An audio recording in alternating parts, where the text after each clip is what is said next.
At the mic on MLB Network Radio, Sirius XM 89 and the Sirius XM app.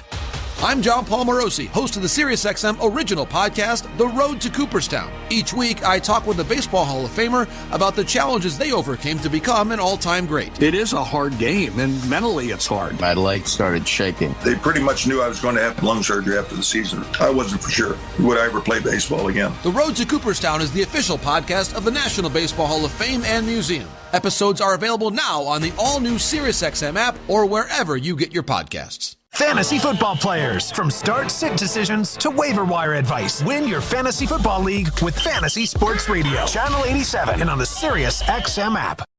Right field, way back, way gone! Is Toronto Blue Jays baseball. Low rounding and heading for second to throw.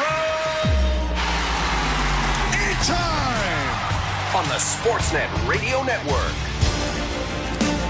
The final Francis start of the year. The second half has featured some breakout performances for the Blue Jays. None more captivating than Bowden Francis, who starts in Game 2 against the Red Sox tonight. Hi, everyone. Hope you've had a nice day. I'm Ben Schulman alongside Chris LaRue. Show Ali is our host and producer, and our technical directors are Tom Young and Luke Swadron.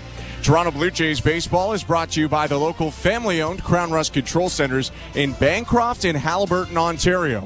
Protect your vehicle from rust today. Find your local family-owned Crown at crown.com. Canada's #1 rust protection. For Francis, he comes into this start with warm memories of blanking the Red Sox across 7 innings in August. It's likely a similar feeling for Brian Bayo, though, who went 8 scoreless last time he saw Toronto.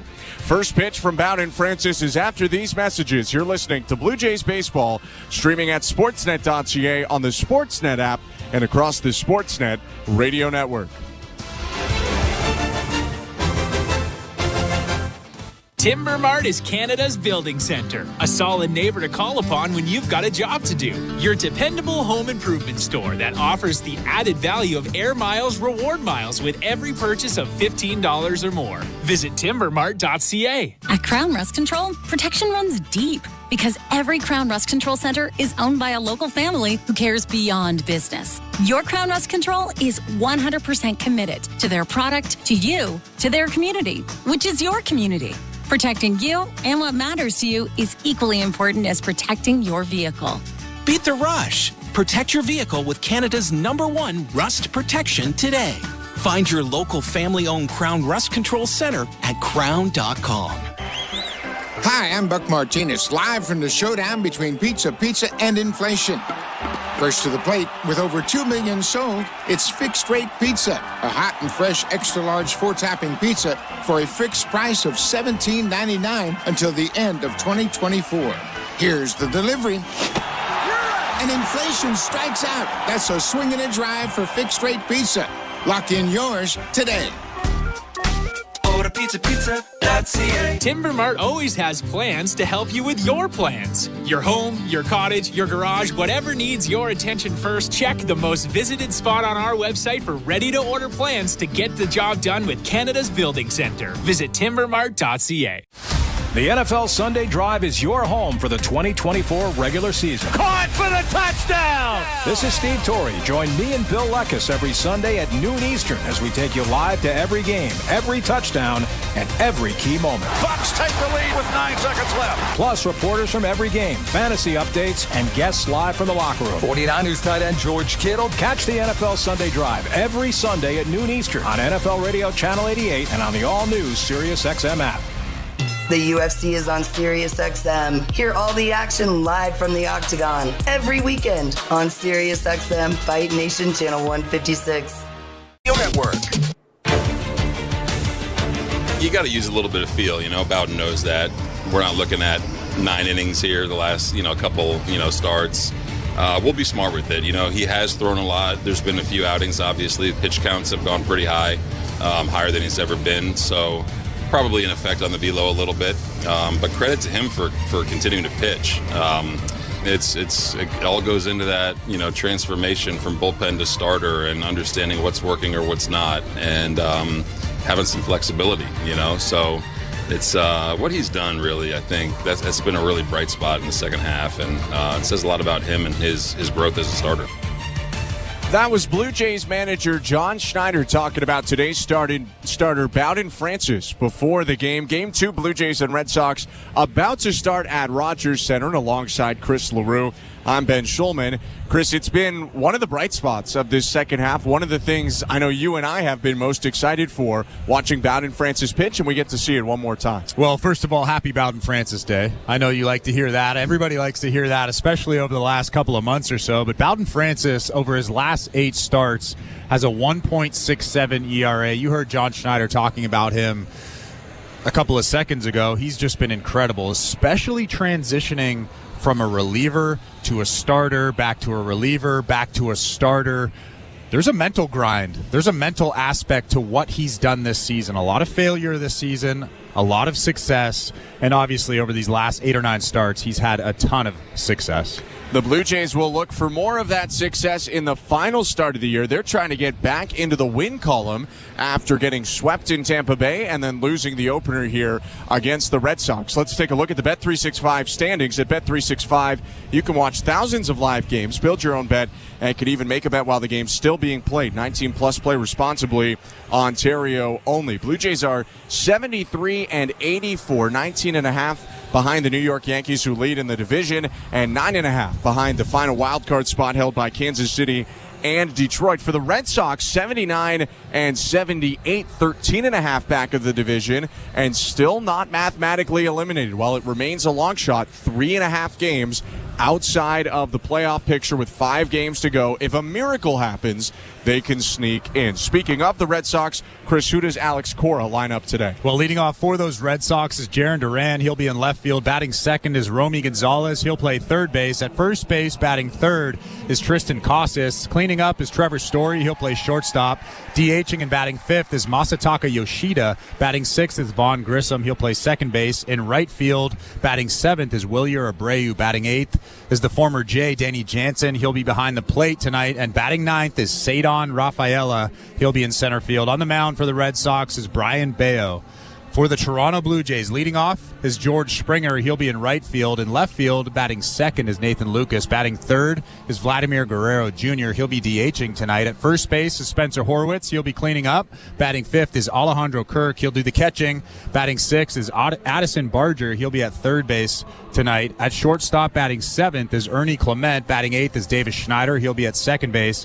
And batting ninth in center field is Joey Loperfido. On the mound is righty, making his 13th start of the season is Bowden Francis. And 27th game overall for the right-hander, who's warming up right now to soothing warm-up music at Rogers Center. An 8-5 record, a 3.5 ERA for Francis, 88 strikeouts to 21 walks in just under 100 innings, 98 2/3 for the righty, who has been just brilliant. Was that in his last start against Texas, when he went 6 innings, 5 hits, 2 earned runs, walked 1 and struck out 6. He got the loss in the 100-pitch start, but he's just been really good every single time we've seen him in the second half. Well, we've been so spoiled that we look back at that start at Texas and think, what went wrong? He gave up 2 runs in 6 innings, and he was absolutely brilliant for most of the game. Even that home run that he gave up to Adolis Garcia, it was a good pitch. It was a split finger in off the plate. Adolis Garcia, of course, is so strong, was able to muscle that ball just over the fence in left field. But again, he's just been so incredible, so steady, and he's a guy that could fight for even, I would imagine, 3rd or 4th spot in this rotation coming into spring training. Very possible, as Francis circles behind the mound now, waiting for the baseball from the third baseman, Addison Barger. He picks it up and takes it out of his blue glove, just pulling the dark blue arm sleeve up a little bit on his right shoulder before he steps onto the hill. Blue Jays in their baby blue jerseys and pants tonight. The Red Sox in the road grays. First inning about to start. Jarren Duran leads it off for the Red Sox. Romy Gonzalez, Tristan Casas will hit in the first as well. Duran, the left-handed hitter, steps in, looks out to Francis, and the 6'5 righty winds and delivers. First pitch, called strike with a fastball, 0-1. Time of the first pitch today, 7:08 Eastern. Unfortunately, another rainy, wet day in Toronto, and because of that, the roof closed here again. 0-1.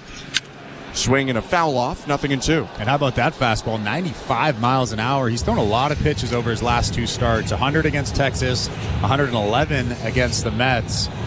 Wasn't expecting that velo.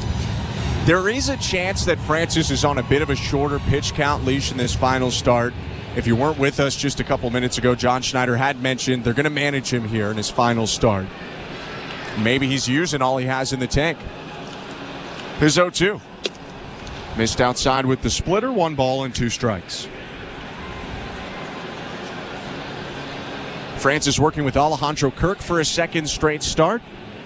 Obviously a lot of work with Brian Serven in this second half.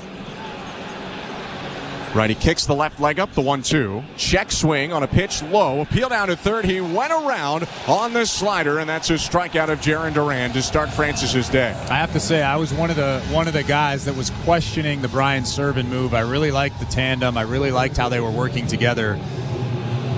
But Alejandro Kirk and Bowden Francis were incredible last game. Bowden Francis didn't give up a run until the 6th inning against Texas. And they're off to a good start today after Kirk asked for that appeal down to third. They strike out Duran. Here's Romy Gonzalez, right-handed hitting third baseman. The pitch. Swing and a miss. Speaking of that appeal, the umpires tonight are Scott Berry at the plate. Tom Hanahan is at first base, crew chief Lance Barksdale at second, and it's Nick Lentz at third, who just struck out Duran, last night's home plate ump. 0-1. Swing and a foul off, 0-2.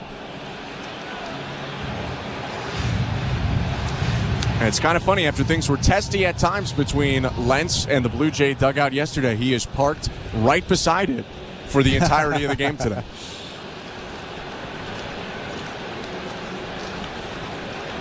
Francis is 0-2. Froze him, strike 3, looking with the heater, 2 down.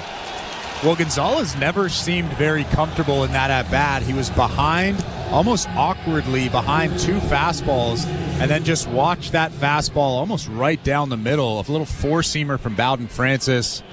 Very hittable pitch, but that was an awkward at-bat from Gonzalez. It's odd because he's more of a fastball hitter, but clearly it seemed he was looking for something else. 2 strikeouts for Francis now, and Tristan Casas is up, right on left pitch. Called strike with the fastball, 0-1.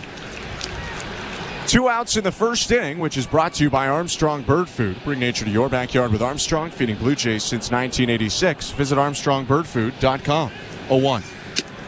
Slow curveball, just missed outside, 1 ball, 1 strike. Fastball heavy start to the day for Bowden Francis, who throws the four-seamer and the sinker, curve and a slider, and of course the splitter. 1-1. Just missed below the knees with the split finger pitch. It's 2 balls and 1 strike. It's a pretty good split finger right there. Pretty good take from Casas. Casas now adjusting his batting gloves outside of the lefty box. Had asked for time. It's granted by Scott Berry. Home plate ump was holding his left hand in the air. He resets the clock now as Casas steps back into the back of the box, taps the plate, and looks out at Francis. The pitch. Swing and a towering fly ball to medium depth left field. Under it is Nathan Lucas, steps in and makes the catch to end the inning. 1-2-3 with a pair of strikeouts for Bowden Francis. A very clean top of the first. George Springer leads off against Brian Bayo next. You're listening to Blue Jays Baseball, brought to you by your local family-owned Crown Rust Control Center. Streaming at sportsnet.ca and the Sportsnet Radio Network. It's time to celebrate you with the party at the ballpark. On Friday, September 27th, dial up your fall wardrobe with the Blue Jays Fanal Giveaway presented by TD. They go back-to-back in the bottom of the 9th. How much fun was that? It is loud here at Rogers Center, and 40,000 are chanting his name. Get ready for good vibes and a chance to win great prizes. What a weekend for the Blue Jays. Fan Appreciation Weekend, presented by TD, September 27th, 28th, and 29th. For tickets, visit BlueJays.com. Hi, I'm Buck Martinez, live from the showdown between Pizza and inflation. First to the plate, Pizza's big hitter, fixed rate pizza. An extra large 4-topping pizza for a fixed price of $17.99 until the end of 2024. I dare say, folks, inflation stands no chance against this all-star. Here's the delivery. And inflation strikes out. That's a swing and a drive for fixed rate pizza. Lock in yours today. Order pizza.ca. At Bet365, we don't do ordinary. That's why we introduced in-game betting. Because when the game starts, the action doesn't stop. With in-game betting, you can wager on game props, player props, totals, and the money line. And remember, in-game, you can track your same-day parlay with the option to cash out. Check out in-game betting and find out why. It's never ordinary at Bet365. Must be 19 years or older. Ontario only. Please play responsibly. If you or someone you know has concerns about gambling, visit connexontario.ca. This is Toronto Blue Jays baseball. Kirk smacks it down the left field line. This one's got a chance. It's gone! On Sportsnet 590 The Fan and the Sportsnet Radio Network. Welcome to the Timbermart broadcast booth. I'm Ben Schulman. To my left is Chris LaRue. Show Ali, our host and producer tonight. Luke Swadron and Tom Young, our technical directors. No score, Blue Jays and Red Sox. Brian Bayo on the mound.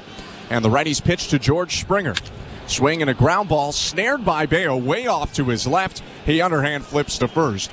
One pitch and one out. Well, you can tell that Brian Bayo is not overly comfortable making that throw to first base. He almost ran it the whole way, probably about 10 feet from Casas before he underhanded it. I used to do that. I'd never wanted to throw to first base. Funny part is the glove play was really hard. The throw was the easy part of his play after he lunged way past him to grab that ball. But a good start for Bayo, who now gets into it and offers to Nathan Lucas. Fastball, strike. 0-1. For Bayo, his 30th start of the season, 14-8 with a 4.5 ERA. 149 strikeouts to 62 walks. Next pitch is swatted to center field. Going back, Rafaela. Just in front of the warning track, he makes an over-the-shoulder catch. Good contact, but the second out off the bat of Nathan Lucas. Another good swing from Nathan Lucas. That line drive to center field to Rafaela is one of those tough plays for an outfielder where the line drive is directly at you and going over your head. You really don't know what way to turn, but Rafaela did a good job making that catch. Second-year center fielder now shifts into the right center field gap as Vladimir Guerrero Jr. comes up. Bayo winds and offers. Outside, ball one.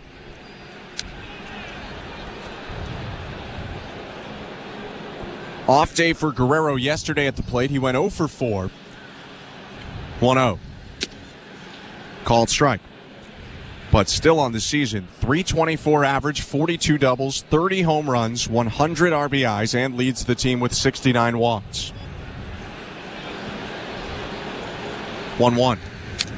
Swing and a ground ball rolls foul behind the plate, 1-2. Pretty good changeup right there. A little right-on-right changeup. A ton of horizontal movement. Kind of ate up Vlad. He doesn't throw a ton of the right-on-right changeups, but he'll mix it in. Sinker, slider, change, and four-seamer for Bayo. 1-2. Outside with the four-seamer. 2 balls, 2 strikes.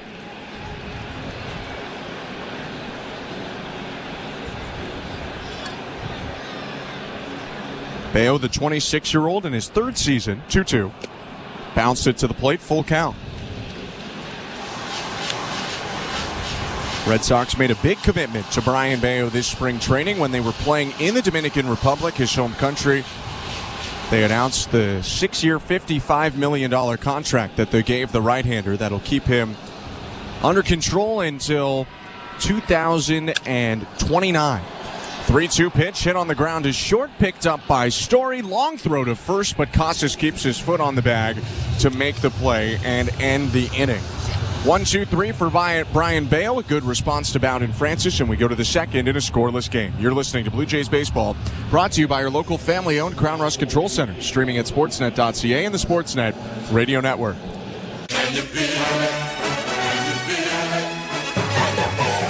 I'm Andy Cohen, and I want you to feel the energy of my SiriusXM music channel, the Kiki Lounge. It's the place to come together and hear my personally crafted mix of music. Songs I love to chill with and party to. Find it all in the Kiki Lounge for a limited time on Channel 79 or always on Channel 302 on most radios and the SiriusXM app. Every night after the final out, the Round Trip Roundup brings you the scores, highlights, and analysis from every game across Major League Baseball, all in less than 30 minutes. Swung on and missed, strike 3 and a no-hitter. It's the perfect way to get caught up on all the night's biggest home runs and best performances. And a high drive, deep right center. It's the Round Trip Roundup on MLB Network Radio every night on SiriusXM Channel 89 and every morning on the SiriusXM app. SiriusXM has everything a college football fan needs. He's in trouble and down he goes. The ball comes out. All the big games are on the SiriusXM app. Down the sidelines, midfield. It's a race. Picking them up, putting them down. Plus, hear daily in-depth analysis on College Sports Radio, Channel 84. There's not a lot of holes or weaknesses on that football team, and they've got the goods where you want to have the goods for a championship caliber roster. Our experts get you ready for game day every day on SiriusXM and the SiriusXM app. Hey everyone, it's Justin Turbin at your 24/7 home for hoops all year long is SiriusXM NBA Radio Channel 86 and the SiriusXM app. Just search NBA Radio. The Sportsnet Radio Network. Top of the second inning in downtown Toronto. Lights on at Rogers Center as Bowden Francis digs back into the top of the hill to face the cleanup hitter, Trevor Story. Right on right, the pitch. Swing and a hard ground ball down the third baseline past the dive of Barger into the left field corner. Story around first into second with his 5th double of the season. Little ambush from Trevor Story. Pretty good swing right there. Fastball that was thigh high right down the middle. Trevor Story just rips it down into the corner, but Bowden Francis, that's what he's so good at. He's so good at getting ahead. He tried to steal a quick strike there, but Trevor Story with the ambush.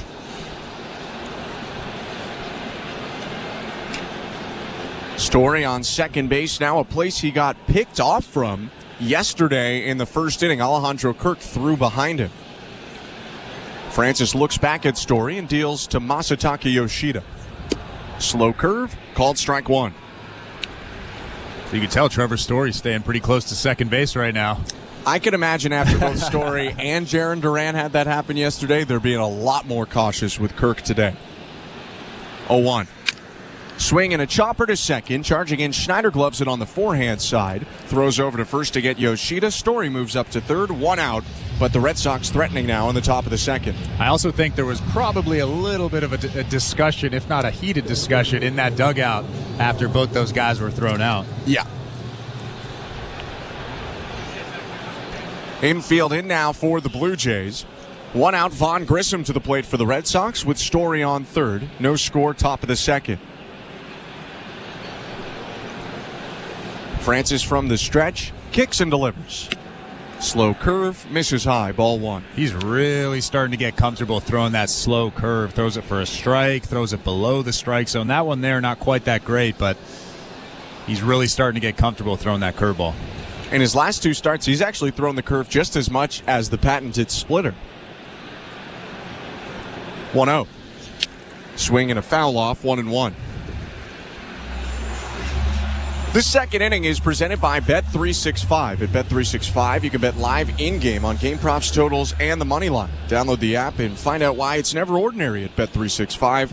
19 plus, play responsibly, Ontario only. Story leading off in foul territory from third. And the 1-1. Grissom swings and misses. Tried to hold back on the high heat, but couldn't. It's 1-2.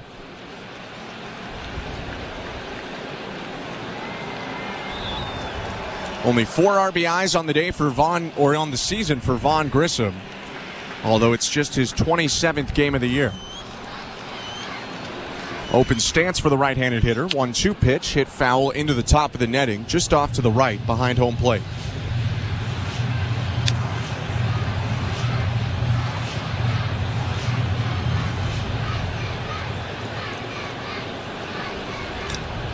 Some fans still filing in the top of the second inning. Second game of the series, no score, Blue Jays and Red Sox. The 1-2. Breaking ball. Called a ball. I mean, that had the bottom of the zone for sure, but it's 2-2. I mean, that was definitely a strike. John Schneider is asking where that pitch was. Alejandro Kirk tilted his head. You could see him. He didn't even really frame that pitch because he thought it was a strike. He thought that he didn't even need to frame that pitch. That's a big call right there. Francis maybe trying to regroup for a second, steps off and just half fakes a throw over to third base as Story walks back. He's looking for the strikeout with the runner on third, one down. His 2-2. Swing and a mile-high pop-up middle of the infield. Schneider waving his arms in the air. The second baseman makes the catch just on the shortstop side of the bag. That keeps Story at third, 2 down. That's a big pitch. And like I've talked about so many times, when a guy is on third base, when a big run is on third base and the infield is in, throwing that fastball to the top of the strike zone or even elevated above that strike zone is a good pitch because they either take it, they either swing through it, or like they just did right there, they either pop it up. It also shows the unflappable nature of Bowden Francis. He should have had his strikeout. Comes right back with another pitch that gets the out of Grissom. First one to Wilyer Abreu. Misses outside to the left-handed hitting rookie. 1-0. Nice day for Abreu in the Red Sox win yesterday. 2 hits, including a double. Also walked and scored a run. 1-0. Fastball in there. 1-1. Ooh, that thing was dotted. It's about as good as it gets right there, down and away to Abreu. And he's got that juice on it still in the second inning, 93-94, when at times it's been more 90-92 as a starter. 1-1. Swing and a pop-up back of shortstop. Coming in, the left fielder Nathan Lucas will make the catch toward the foul line to end the inning. Leadoff double by Trevor Story. No problem for Bowden Francis. He leaves him on third and leaves the mound with the Blue Jays and Red Sox tied at 0, middle of the second. You're listening to Blue Jays Baseball, brought to you by your local family-owned Crown Rust Control Center, streaming at sportsnet.ca and the Sportsnet Radio Network. It's time to celebrate you with the party at the ballpark. On Friday, September 27th, dial up your fall wardrobe with the Blue Jays Fan Giveaway presented by TD. They go back-to-back in the bottom of the ninth. How much fun was that? It is loud here at Rogers Center, and 40,000 are chanting his name. Get ready for good vibes and a chance to win great prizes. What a weekend for the Blue Jays. Fan Appreciation Weekend, presented by TD, September 27th, 28th, and 29th. For tickets, visit BlueJays.com. We're 2 men and a truck. So, you're moving to a new home, and all that's left to do is to call a mover you know you can trust. Well, naturally, you think 2 men and a truck, since you know they have lots of men and lots of trucks. They'll wrap, pack, and move everything you own. With a 96% referral rating and the professionalism you can trust, the choice is simple. For a free in-home estimate, call today. We're 2 men and a truck. 2 men and a truck, the movers who care. At Crown Rust Control Center, protection runs deep because every Crown Rust Control Center is owned by a local family who cares beyond business. Your Crown Rust Control Center is 100% committed to their product, to you, to their community, which is your community. Protecting you and what matters to you is equally important as protecting your vehicle. Beat the rush. Protect your vehicle with Canada's #1 rust protection today. Find your local family-owned Crown Rust Control Center at crown.com. This is Toronto Blue Jays baseball. Swing and a miss, strike 3. He keeps this game tied on Sportsnet 590 The Fan and the Sportsnet Radio Network.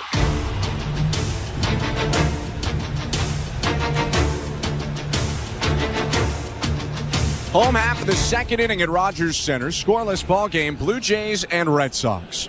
Brian Bayo, the Red Sox starter, deals to Spencer Horwitz, and the first pitch is a sinker low, ball 1. I'm Ben Schulman. To my left is Chris LaRue. Final Looney Dog night of the season. 1-0.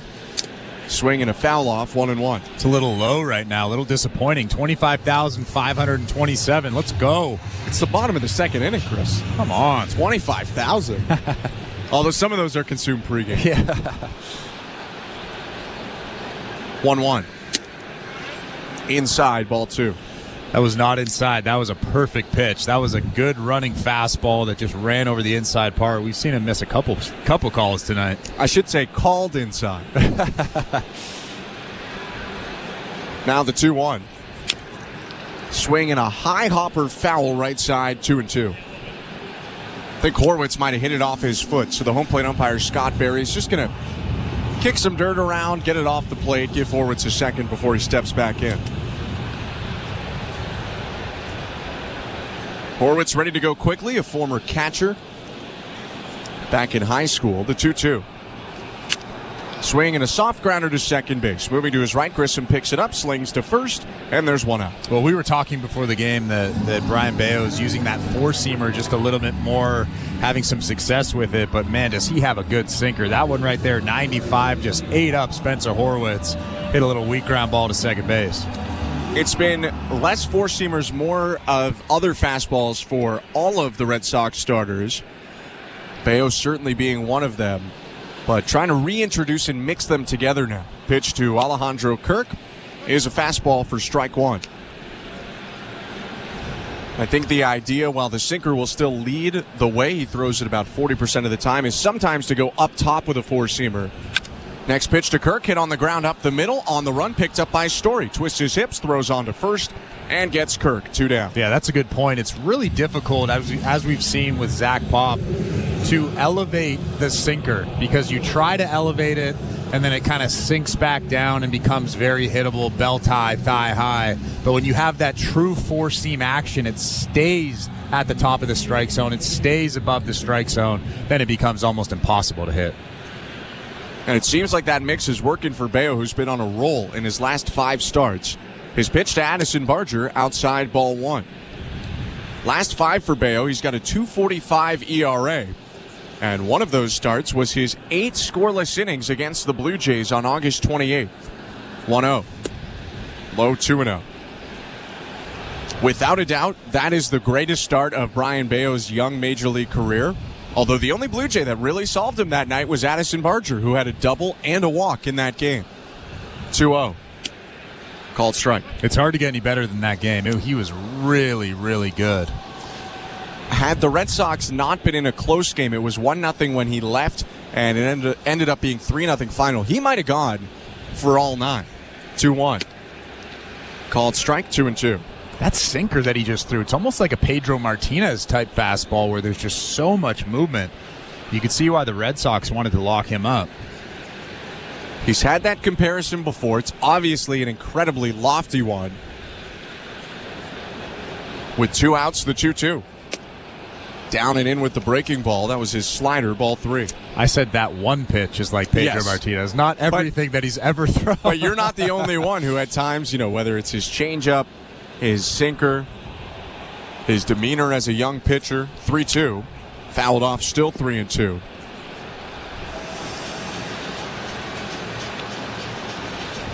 '26-year-old right-hander from the Dominican, pitching really well right now. Retired all 5 he's faced, 4 of them on ground balls.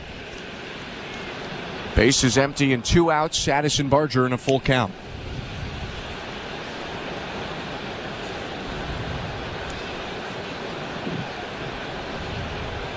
The 3-2. Swing and a line drive over the leaping third baseman Gonzalez down in left field. Barger stops at first with a 2-out single, the first Blue Jay hit and base runner of the day. And there was that four-seam fastball. They tried to get it up. They tried to get it in. And Addison Barger really didn't get all of it. It kind of ate him up just a little bit, but he just muscled it over Romy Gonzalez over there at third base. Barger pushing the hair back, gets the helmet back on, and takes his lead off first. Ernie Clement at the plate for the Blue Jays. Bayo from the stretch for the first time, offers home. And Clement hits it softly on the ground, charging in from third Gonzalez. Gloves, throws over to first, just in time to get Clement and end the inning. No runs for the Blue Jays on a hit, 1 left. We go to the third, 0-0, Blue Jays and Red Sox. You're listening to Blue Jays Baseball, brought to you by your local family-owned Crown Rust Control Center, streaming at sportsnet.ca and the Sportsnet Radio Network. It's time to celebrate you with the Party at the Ballpark. On Friday, September 27th, dial up your fall wardrobe with the Blue Jays Panel Giveaway presented by TD. They go back-to-back in the bottom of the 9th. How much fun was that?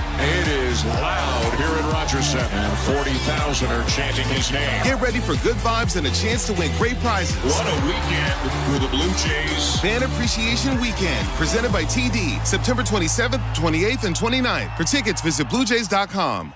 Hi, I'm Buck Martinez, live from the showdown between pizza and inflation. First to the plate, with over 2 million sold, it's Fixed Rate Pizza, a hot and fresh extra-large 4-topping pizza for a fixed price of $17.99 until the end of 2024. Here's the delivery. And inflation strikes out. That's a swing and a drive for Fixed Rate Pizza. Lock in yours today. Order pizza.ca. At Bet365, we don't do ordinary. That's why we introduced in-game betting. Because when the game starts, the action doesn't stop. With in-game betting, you can wager on game props, player props, totals, and the money line. And remember, in-game, you can track your same-day parlay with the option to cash out. Check out in-game betting and find out why. It's never ordinary at Bet365. Must be 19 years or older. Ontario only. Please play responsibly. If you or someone you know has concerns about gambling, visit connexontario.ca. Hey, this is Kevin Gosman. You're listening to Toronto Blue Jays Baseball on the Sportsnet Radio Network.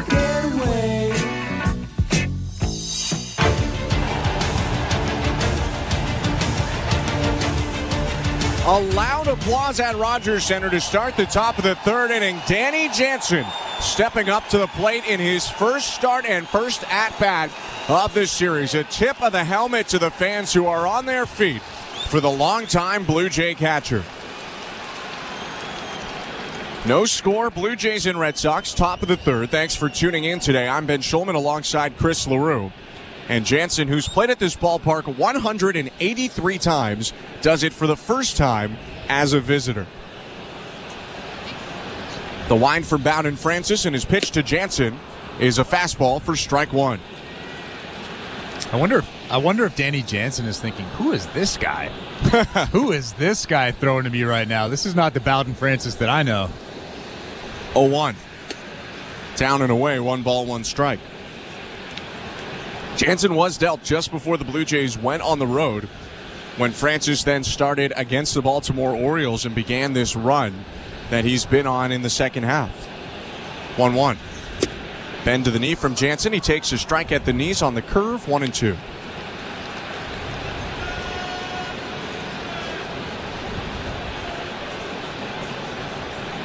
Jansen batting .203 on the year, 9 homers, split between the Blue Jays and the Red Sox. 1-2. Fastball upstairs and outside, 2 balls, 2 strikes. He is really dotting up that fastball tonight. It almost hit his spot exactly right there, just a hair outside, up and away. Francis kicks the left leg up, 2-2. Hit off the end of the bat foul by the former 16th overall or 16th round draft pick in 2013 by the Blue Jays, Danny Jansen, out of West High School in Appleton, Wisconsin.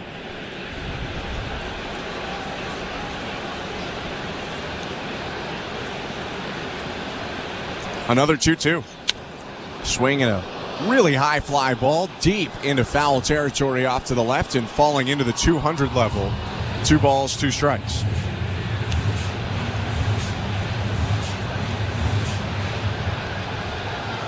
It's been an up and down half season for Jansen with the Red Sox. Numbers a little bit less than what he did with the Blue Jays this year. 2-2 pitch is rolled over to third. Barger picks it up, crow hop and toss over to first, and Danny Jansen retired, 1 out. There's that cannon arm from Addison Barger. Fields that baseball nice and nonchalantly, and then absolutely fires a missile across the diamond. Pretty impressive. Big guy with a lot of power in that right arm. New baseball now for Bowden Francis, and a time to let you know that the third inning is brought to you by the local family-owned Crown Rust Control Centers in Bancroft and Haliburton, Ontario. Protect your vehicle from rust today. Find your local family-owned Crown at crown.com. Canada's #1 rust protection. 1 out, and the pitch to Cedon Rafaela. Swing and a miss.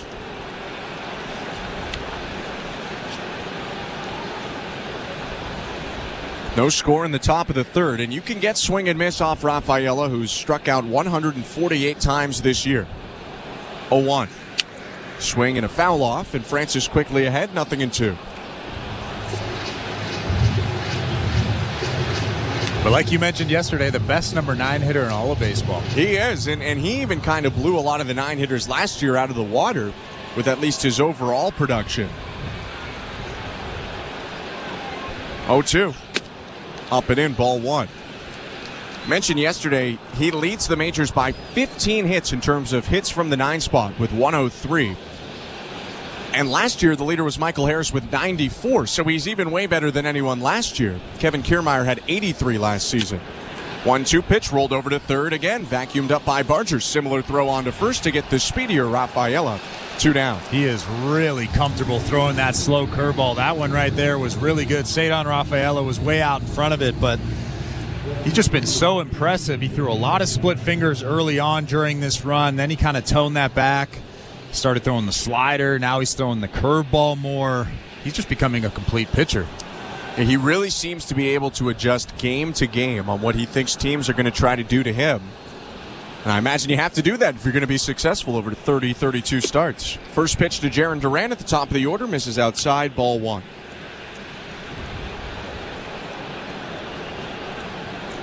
Two outs and nobody on base. No score, top of the third. Duran struck out on a 1-2 slider in the first. 1-0. Curveball drops in, called strike.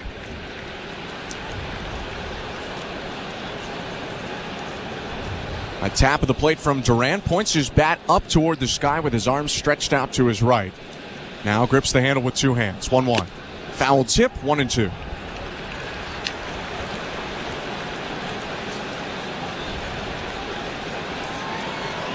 Duran had a double and a triple yesterday in a 2-for-5 day. 1-2. Swing and a hard liner bounces through the infield into left center, a base hit. Duran around first with a big turn, but tossed back in quickly by Lo Perfido, the center fielder. That will limit Duran to a single with 2 outs. And just like we saw yesterday when he stole second base, well, not stole second base, but ran hard out of the box and got a double on what most people would get a single on. He was hard around first base, thought about second base for a second, but then shut it down and went back to first base. Could easily still take second, though. 34 stolen bases on the season for Duran, only caught 7 times. From the stretch, Francis deals to Romy Gonzalez. No, he's going to throw over to first instead, and Duran dives back in safe.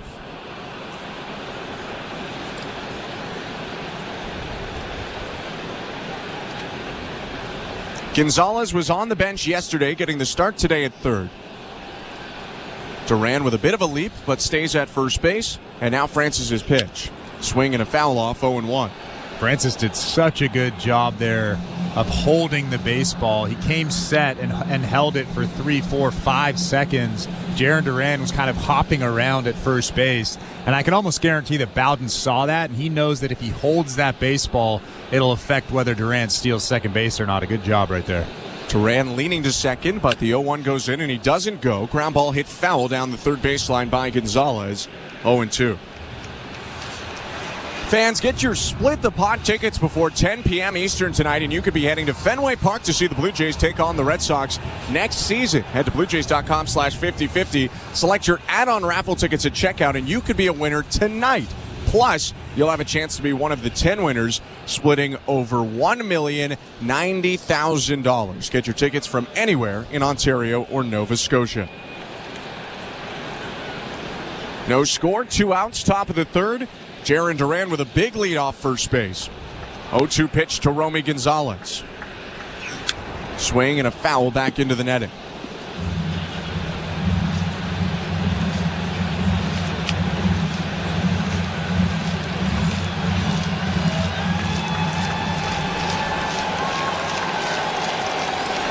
Two strikeouts in the start already for Bowden Francis. He punched out Gonzalez on a fastball in the first. His 0-2. Foul tip, strike 3. Got him on a fastball again, and he strands Jarren Duran on first to end a third scoreless inning.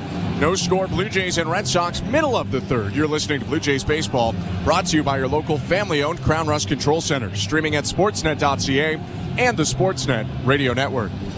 You dominated your fantasy football draft by listening to SiriusXM Fantasy Sports Radio. Just want to say thank you, because ain't nobody going to beat me after this draft. You set a winning lineup with the expert advice of the best fantasy football analysts. I don't see any downside to him this year whatsoever. But instead of tasting victory, you got this. Every week is the same. I average like 40 points a week. Don't panic. Find out how to replace your injured and underperforming players. Be aggressive, especially on a waiver wire. On SiriusXM 87 and the SiriusXM app.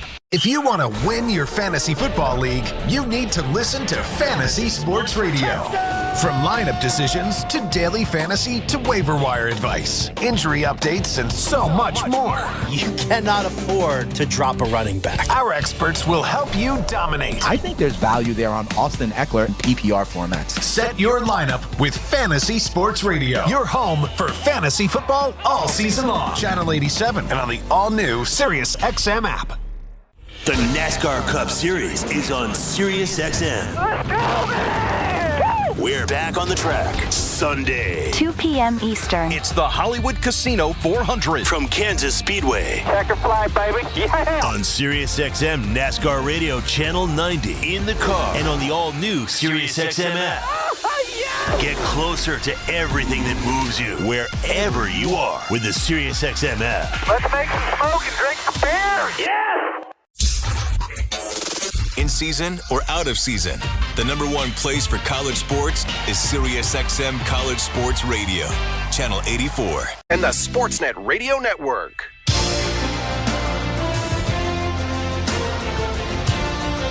Bottom of the third inning, still searching for our first run in Game 2 of Blue Jays Red Sox. Brian Bayo's pitch to Davis Schneider is called strike one. Welcome to the Timber Mart broadcast booth. Collect air miles on your next home improvement buys at Timber Mart, and hey, make it a double play by scoring even more air miles when you purchase with your Timber Mart credit card. For details, visit Timber Mart, Canada's Building Center. Next pitch is strike again. It's 0-2.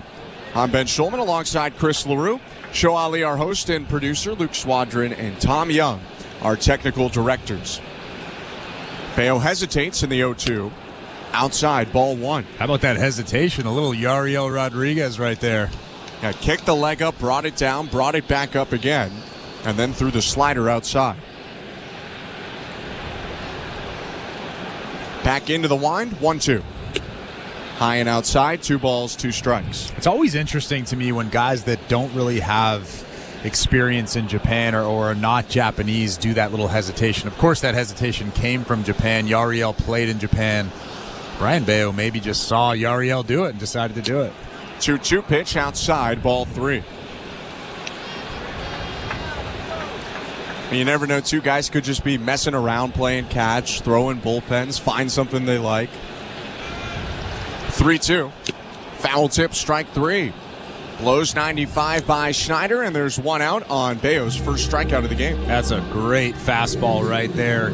Elevated that thing a little bit hittable right there, but elevated just enough to get by Davis Schneider. That'll bring up the number 9 hitter for the Blue Jays, left-handed hitter Joey Loperfido. Bayo's pitch. Outside, ball 1. First time that Loperfido bats against the Red Sox. He's appeared against them twice, but not had an at-bat. Next pitch, fouled off, 1-1.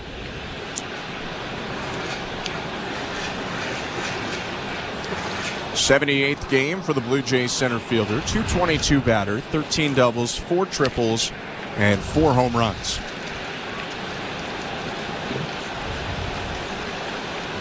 Right on left, Bayo's pitch. High, ball 2.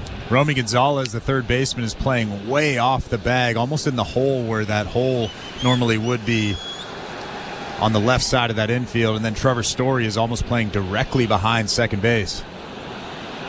2-1. Inside, ball 3. A heavy shift to the pull side for the infield. They shift to the opposite field in the outfield.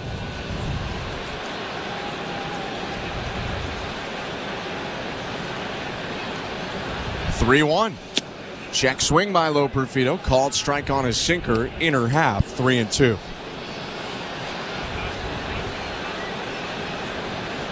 Bayo was ready to go quickly. Loperfido asked for time. Now he'll step back in and look out at the righty. 3-2. Chopped foul.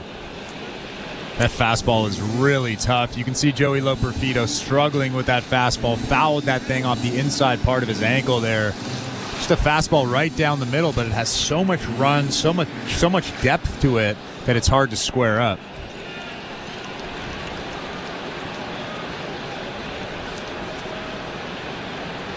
Three-two pitch. Inside ball 4. 97 from Bayo, but he yanked it. And Loperfido takes a 1-out walk.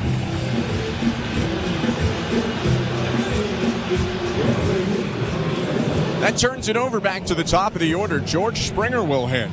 And he's had a lot of success against Brian Bayo in his career, even including that comebacker in the first inning. Springer, a .333 batter in 24 at-bats against Bayo with a double and a homer.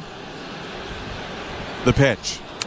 Check swing bouncer foul. Frustration from Springer as he never wanted to hit that ball, but starts behind 0-1. I wouldn't mind if Joey Loperfido tried to swipe second base here. There's 1 out in this inning. It's a good time to try to steal a base, get into scoring position for George Springer. 3 stolen bases for Loperfido this year, caught twice. 0-1. Swing and a miss. Big hack at a sinker down and in. 0-2.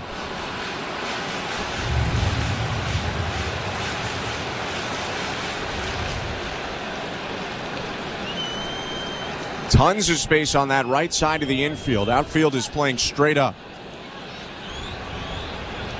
0-2.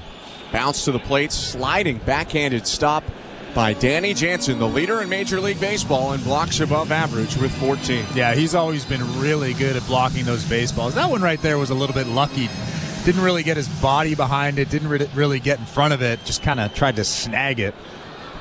Good play overall, though. 1-2. Again, picked on the backhand side by Jansen. It bounced in. 2 balls, 2 strikes.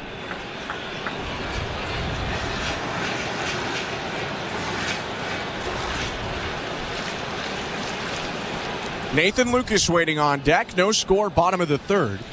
Runner on first with 1 out. 2-2 to George Springer. Check swing liner foul past the leaping first baseman Casas. And twice in this at-bat, Springer has accidentally made contact on check swings. Yeah, you got lucky right there that Tristan Casas wasn't able to snag that little weak foul ball down the right field line. I wonder if he's just not seeing those pitches very well. Very possible.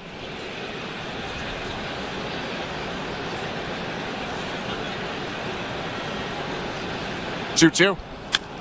Swing and a fly ball slicing down the right field line, out of play. 98 from Brian Bayo. You do not see that from the righty every day. He's got a really good arm. I was impressed with him in August when we saw him in Boston, and again, I'm just really impressed with the overall stuff right now.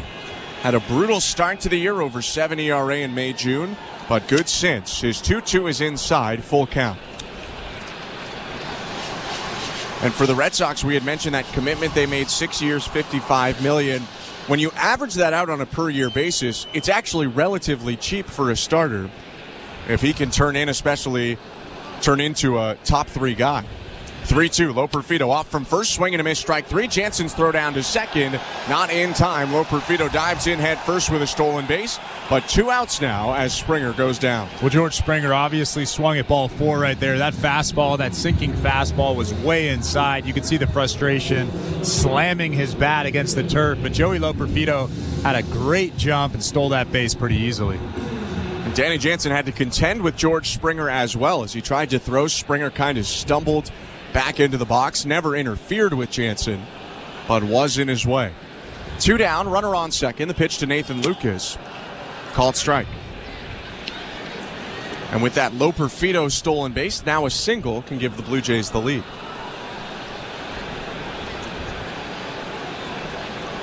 Lucas had a hit yesterday, came in the 9th inning as the lone Blue Jay run. 0-1. Inside, Lucas moves the back left foot out of the way. 1 ball, 1 strike.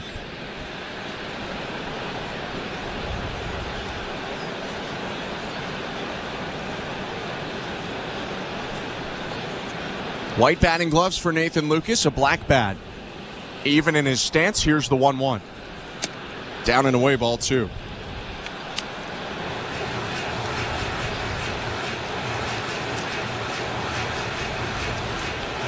Could be something like 20 games for Lucas by the time the season's done. This is his 18th. Batting .313 with 5 extra base hits and 7 RBIs. Next pitch. High, ball 3.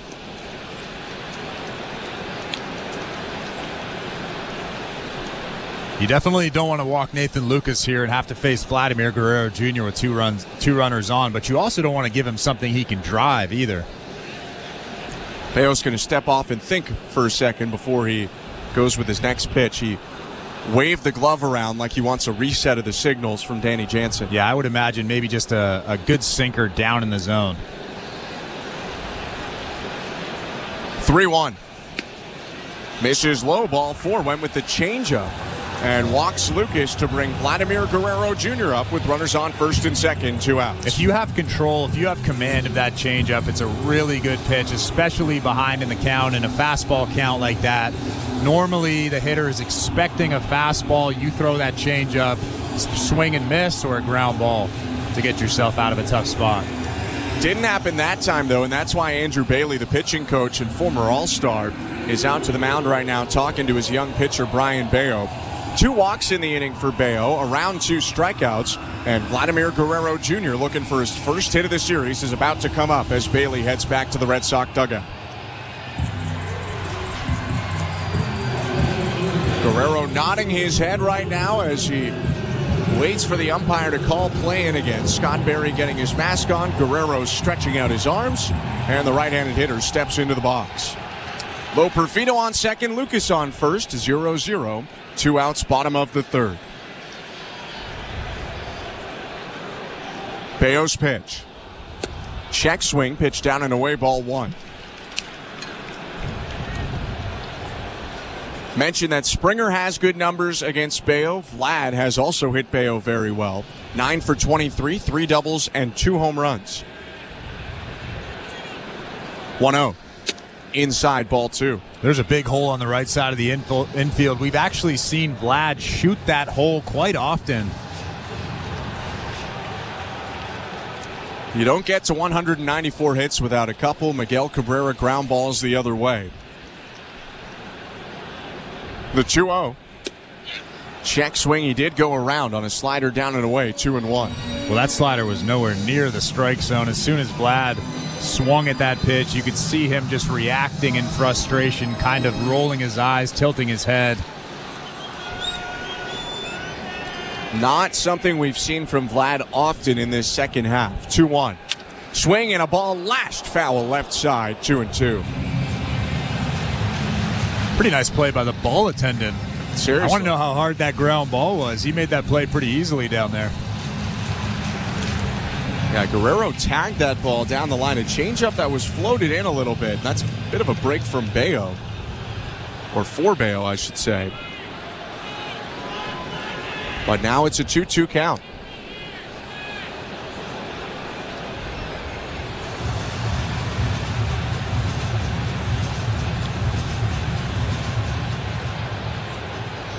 Loperfido on second, Lucas on first. 2-2 count, no score, bottom of the 3rd.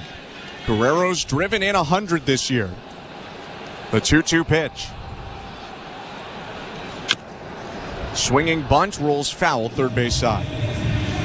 That's a good job just staying alive. You could tell he was looking something off speed and just reacting to the fastball. Lives to see another day.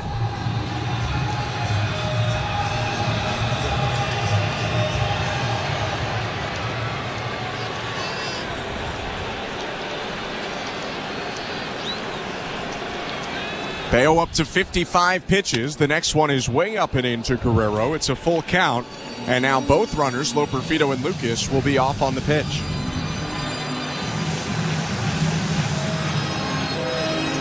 Vlad asks for time, takes a loopy practice swing outside of the box, and now steps back in.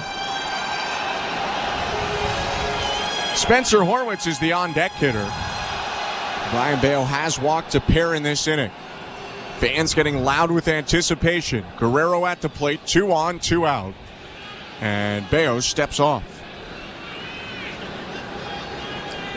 He wants Jansen to go through the signs again. And potentially a technology issue, but it looks like that's been resolved. And now Bayo back on the first base side of the rubber. Bayo was actually pointing to his hat like it was a tech issue, like you said. But Danny Jansen just stayed in his crouch, staring at him, not really reacting. Righty in the set, glove at his chest. Sneaking into second base is Vaughn Grissom, but Bayo doesn't throw. Bleeds out the clock, and now the inside move to second. Fans unhappy. They're waiting for this big, momentous 3-2 pitch, and Bayo has stepped off twice. Do you think fans have ever been excited about an inside move? When it's picked off an opposing player, maybe. 3-2. Swing and a fly ball deep left center field. Duran going back, looking up. That ball's off the wall. Into Scorlo Perfido. Lucas right behind him. Guerrero into second with a 2-run double. It was worth the wait. 2-0 Blue Jays. Well, you knew that Brian Bayo did not want to walk Vladimir Guerrero Jr. He tried to flip a slider in there. He hung it. It was a little spinner, and Vladimir Guerrero Jr. hammered it off the wall in left center for a couple of RBIs. It felt like with those late step-offs at 3-2, Vlad had a bit of the mental edge there at the end of that at-bat. And Bayo just hung a slider. He's lucky it didn't get out. So Toronto with more runs already today than they had all of yesterday. We're in the bottom of the third, and the pitch to Spencer Horwitz is outside ball 1. 2-0 Blue Jays. Guerrero on second. That was double number 43 for Vlad. RBIs 101 and 102. Next pitch to Horwitz. Swing and a miss. Missed home run number 31 by about, 10 feet, 15 feet maybe? I think closer to 10. Yeah. Probably hit halfway up that wall, maybe a little less than halfway up the wall in left center.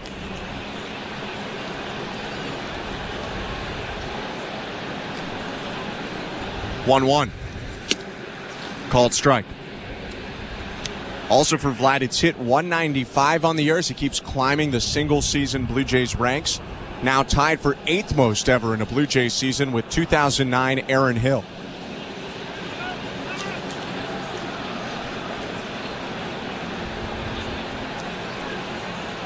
And while Vlad has 30 this year, Aaron Hill had 36 that year that he had 195 hits.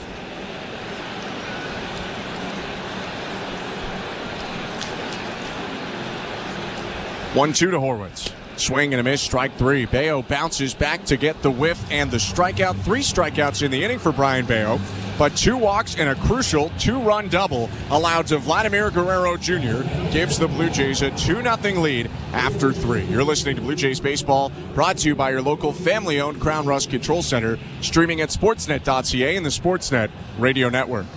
Shohei Ohtani. There it is! The first player in Major League Baseball to have a 50-50 season. When the sports world is talking, nobody gives you more perspectives than the experts of Sirius XM. This is a remarkable freaking accomplishment. Hear instant reaction on Mad Dog Sports Radio. It's incredible. Guy's unreal. And expert analysis on MLB Network Radio. He is the type of player that can evolve into anything he wants to be. Live sports talk when you need it is on Sirius XM and the all-new Sirius XM app. Are you regretting eating that gas station hot dog? Yeah, we know. We've been there too. This is a message for baseball fans like you. Did you know that you get a channel that's talking baseball 24/7 as part of your Sirius XM subscription? What? Our lineup includes shows hosted by former big leaguers and executives. Plus, you'll hear from 17 managers each week. MLB Network Radio is on Sirius XM Channel 89, or just search MLB Network Radio on the SXM app. Sirius XM Sports. We're more than just a game. A new year in the NBA is right around the corner, and NBA Radio has you covered. Tatum muscles it up and in, scoring a foul. Our experts are breaking down the entire league. That's going to be a fun team to watch. And bringing you inside the locker room. It is a must-win game. Basketball season is just weeks away, and your 24/7 home for hoops is SiriusXM NBA Radio, Channel 86, and the all-new SiriusXM app. 24/7, 365 coverage of all things NASCAR. All things NASCAR happens exclusively on SiriusXM NASCAR Radio, Channel 90. And the Sportsnet Radio Network. The fourth inning is presented by Bet365. Download the Bet365 app for today's baseball odds and find out why it's never ordinary at Bet365. 19 plus, play responsibly. Ontario only. 2-0 Blue Jays at Rogers Center. Bowden Francis with the lead, deals to Tristan Casas, who hits it foul on the ground. 0-1. Bowden Francis is cruising right now. 43 pitches. 33 of those pitches have been strikes. Pretty refreshing to see all those strikes pounding the strike zone.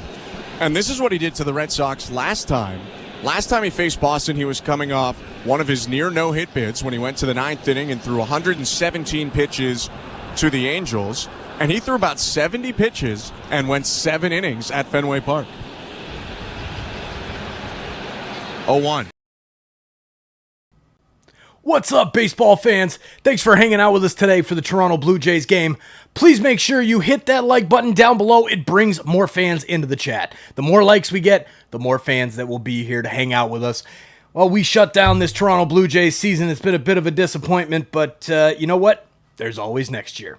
We're used to saying that as Toronto fans. Thanks for being here. Please hit that like button, and we'll see you guys back in the chat. Go Jays, go! 1-2. Bounced. 2 balls, 2 strikes. Out-of-town scoreboard brought to you by St. Louis Bar and Grill. Devilishly good since Toronto first raised the trophy in '92. Join them for wings, ribs, beer, cocktails, and catch every plate at your local St. Louis Bar and Grill. Download the app or visit stlouiswings.com for more details. Always devilishly good. Francis winds and offers. 2-2 is up and away, 3-2. Francis had the early advantage in this count. Was ahead 0-2, but has missed 3 times in a row.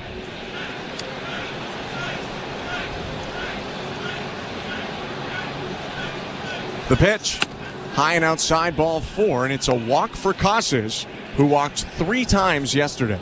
And as soon as I started talking about how many strikes Bowden Francis is throwing, he just walks Casas. But Casas is such a patient hitter. Obviously, we saw that yesterday. He's down to first with the leadoff walk. Blue Jays pitchers walked 10 yesterday. At least so far, it's been a much different story today. 2-0 Toronto, and the pitch to Trevor Story. Breaking ball, strike 1. On that St. Louis Bar and Grill out-of-town scoreboard, the Yankees are hosting the Orioles tonight, and both have clinch scenarios on the line. 0-1. Check swing on a breaking ball outside. Appeal down to first, no swing. 1 ball, 1 strike. If the Yankees defeat the Orioles tonight, they clinch the AL East, a first-round bye, and at least home field advantage until the ALCS. They would at least be a top 2 team in the American League with the victory. 1-1. Story takes a fastball high, 2-1. However, if the Orioles win and either the Royals or the Twins lose, then the Orioles clinch a postseason berth for the 2nd straight year. 2-1. Swing and a grounder, foul. Hit hard third base side. It's 2-2. Another nice play down the line by that ball attendant. He's working hard over there. That's like hot corner light. You know, you're over there. You're not quite getting the balls Addison Barger is getting, but you're getting the next hardest thing, really, from a lot of big right-handed hitters.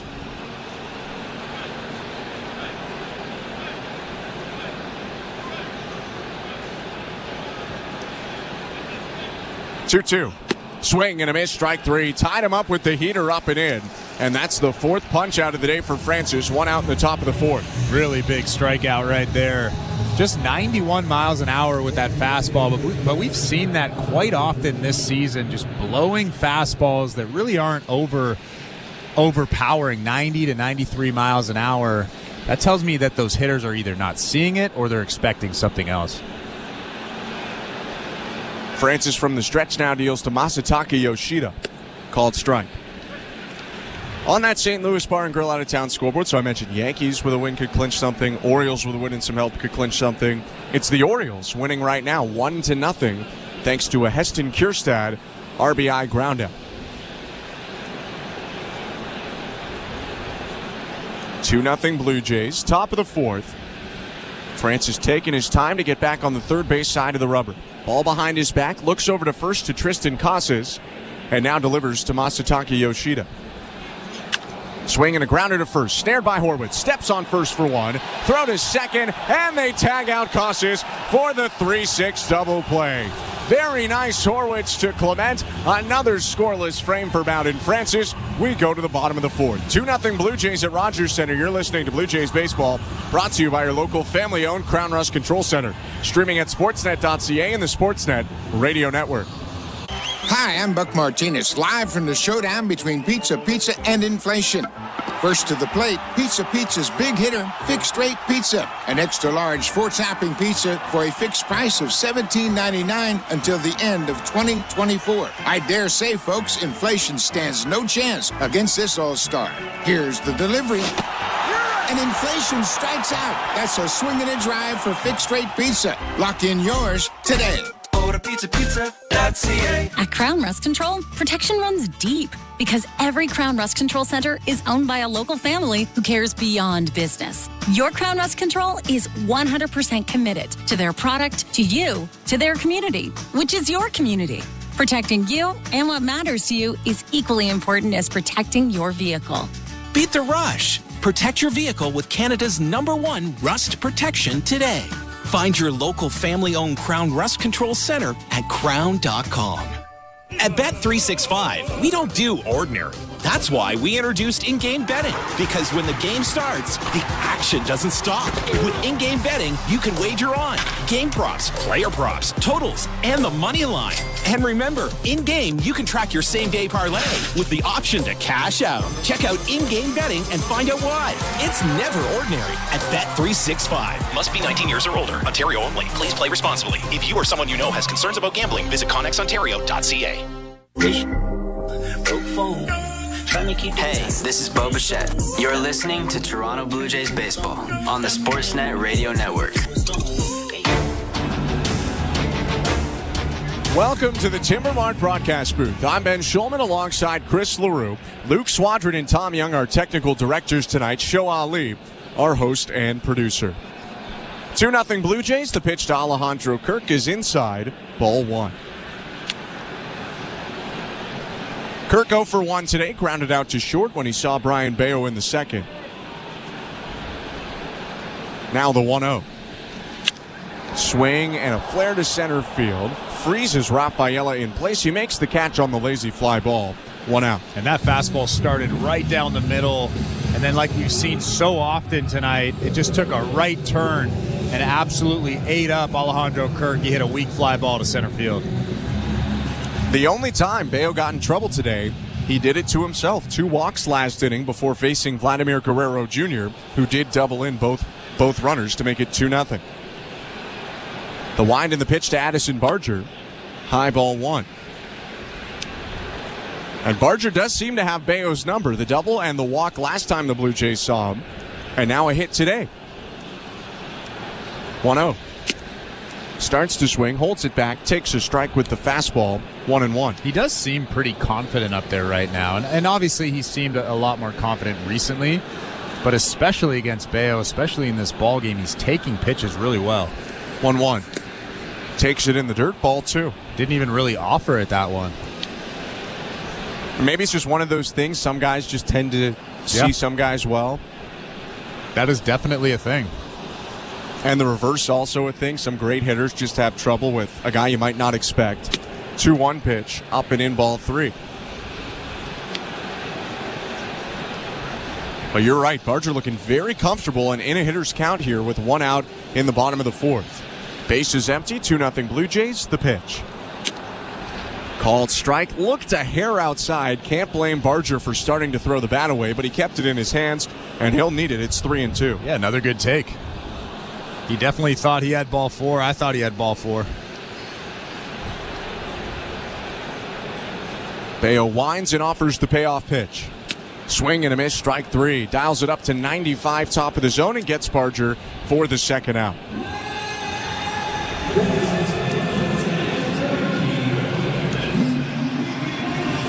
That brings Ernie Clement up to the plate, trying to get the offense going here in the fourth inning. Blue Jays up 2-0 on the Red Sox.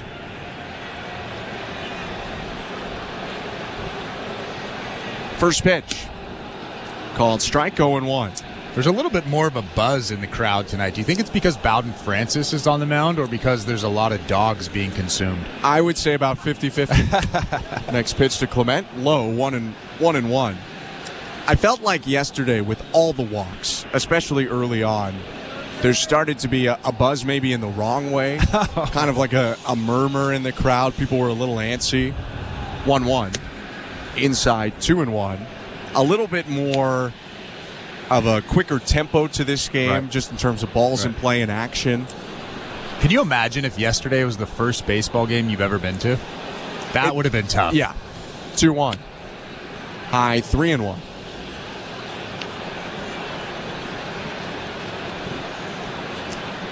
Ernie Clement seldom walks. He's up at the plate right now. 10 walks on his season. Faces a 3-1. And he takes it on the inside edge, strike 2. Brian Bayo just threw his 74th pitch of the ball game. Probably doesn't have too many left in him. 3-2, 2 outs. Bayo's pitch. Chopped on the ground as shortstop, circling around it. Story gloves, throws on the run to first, and ends the inning. 1-2-3 for Bayo with a strikeout in the middle. We go to the fifth. Blue Jays 2, Red Sox nothing. You're listening to Blue Jays Baseball, brought to you by your local family-owned Crown Rust Control Center, streaming at sportsnet.ca and the Sportsnet Radio Network. From cozy acoustic mixes to football tailgate anthems, back to school study beats, live sports, and more. Deep left field, way back, and gone. Goodbye. Find the perfect sweater weather soundtrack to warm you up this autumn. And spice up any moment with a hand-picked audio collection on the SiriusXM app. Just search Fall. SiriusXM has everything a college football fan needs. He's in trouble, and down he goes. The ball comes out. All the big games are on the SiriusXM app. Down the sidelines, midfield. It's a race. Picking them up, putting them down. Plus, hear daily in-depth analysis on College Sports Radio, Channel 84. There's not a lot of holes or weaknesses on that football team, and they've got the goods where you want to have the goods for a championship caliber roster. Our experts get you ready for game day every day on SiriusXM and the SiriusXM app. If you love golf, then you should never turn off PGA Tour Radio. Hear from the biggest names in the sport. Champion golfer of the year is Xander Schauffele. I think best round of golf ever in my life. Listen to special shows from people who love the game, like rock and roll legend Alice Cooper. There's a putt, must be 90 feet long, and you make that putt. And get help with your own game. You'll get through your iron shots and have predictable distance. It's all golf, all the time, on PGA Tour Radio, Channel 92 in the car, and on the SiriusXM app. Fantasy football players, from start-sit decisions to waiver wire advice. Win your fantasy football league with Fantasy Sports Radio. Channel 87 and on the SiriusXM app. Sportsnet Radio Network. Welcome to the Timbermark broadcast booth. I'm Ben Schulman. To my left is Chris LaRue. Fifth inning at Rogers Center, and the Blue Jays leading the Red Sox 2-0. Former Atlanta Brave Vaughn Grissom is going to lead it off for the Red Sox. Right-handed hitting second baseman, staring out at Bowden Francis. The kick and the pitch. Fastball down and in, ball 1. Velocity may be a little bit diminished for Francis, whose last fastball was 88. And as he starts this inning, the Blue Jays bullpen starts. Brendan Little is now warming up, and Francis skips in a breaking ball, 2-0. And we knew that was going to be the case. John Schneider alluded to that before the game, that the pitch count would be a little bit lower today, especially with the heavy workload. 211 pitches in his last 2 starts. That's a ton of pitches. 2-0. Swing and a high fly ball deep left field. Going back, Lucas turns around, and that one's off the top of the wall. Grissom around first, headed to second. Throw bounces in. Not in time. They had a play at second off a good throw from Lucas, who has a handful of outfield assists this year, but at least for now, it's a double for Grissom. Well, David Schneider's staring in at that dugout, waiting to see if John Schneider will make a... No, they're not going to review this. But that was a heck of a play, like you said, from Nathan Lucas. Perfect throw, too. Yeah, it was just, I think, Grissom being a little bit too quick. Schneider picked it on the backhand side and immediately went down for the tag, but Grissom dove in headfirst under the tag. And it's a double for Vaughn Grissom, his second of the season. He's on second base with nobody out. Wilyer Abreu is up, takes the first pitch. Outside, ball 1. It kind of looked like the throw beat him. Vaughn Grissom just did a really good job kind of avoiding the tag. Honestly, a good play all around. A good pick from Davis Schneider, good throw from Nathan Lucas, and a great slide from Vaughn Grissom. Very athletic player, leading off second. 1-0. Bounced, 2-0. I mean, that's some of the tools that you see in Grissom that made the Red Sox want him when they dealt away Chris Sale this offseason. Now, they didn't really know that Sale would be what Sale was. Wonder if they're regretting that one. Was a 1-for-1 trade with some cash thrown in. 2-0. Swing and a pop-up. Left side foul. Looks like it's playable for Barger in the third base coach's box. The third baseman sidesteps to the left and makes the catch in foul territory. 1 out. Wilyer Abreu was screaming at himself. You can see he's still upset with himself walking back to that dugout at first base. That was a 90-mile-an-hour fastball right down the middle that he popped up. I think these are the kind of outs that Francis gets, ones where guys can't believe that they didn't hit that pitch. But he's done it again and again and again in 8 starts since rejoining the rotation. His first pitch to Danny Jansen looked like it might have caught the plate, although it was a big miss in terms of the spot, so they call it inside, 1-0. Jansen grounded out to third base in the first inning, or rather in the third inning. 1-0. Bounce to the plate, 2-0.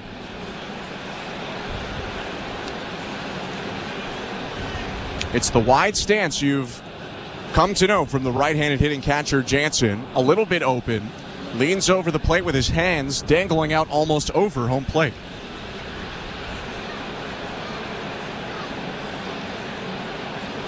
(2-0). Swing and a fly ball, foul right side, 2-1. And a lot like Leo Jimenez, he gets hit by a ton of pitches. It's obviously caused a lot of injury for Jansen in the last couple of years, which will be interesting to think about when he hits free agency this year, what kinds of offers teams give him. 2-1.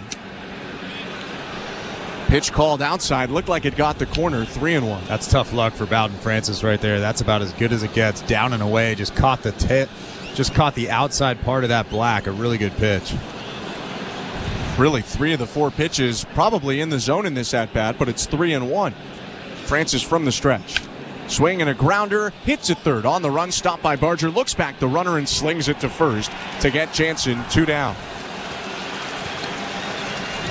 Let's go quickly to the St. Louis Bar and Grill out-of-town scoreboard. Mentioned earlier the Yankee and Oriole clinch scenarios, but a couple more going on. The Houston Astros can clinch the American League West if they beat the Seattle Mariners tonight. That game is underway and scoreless in the first.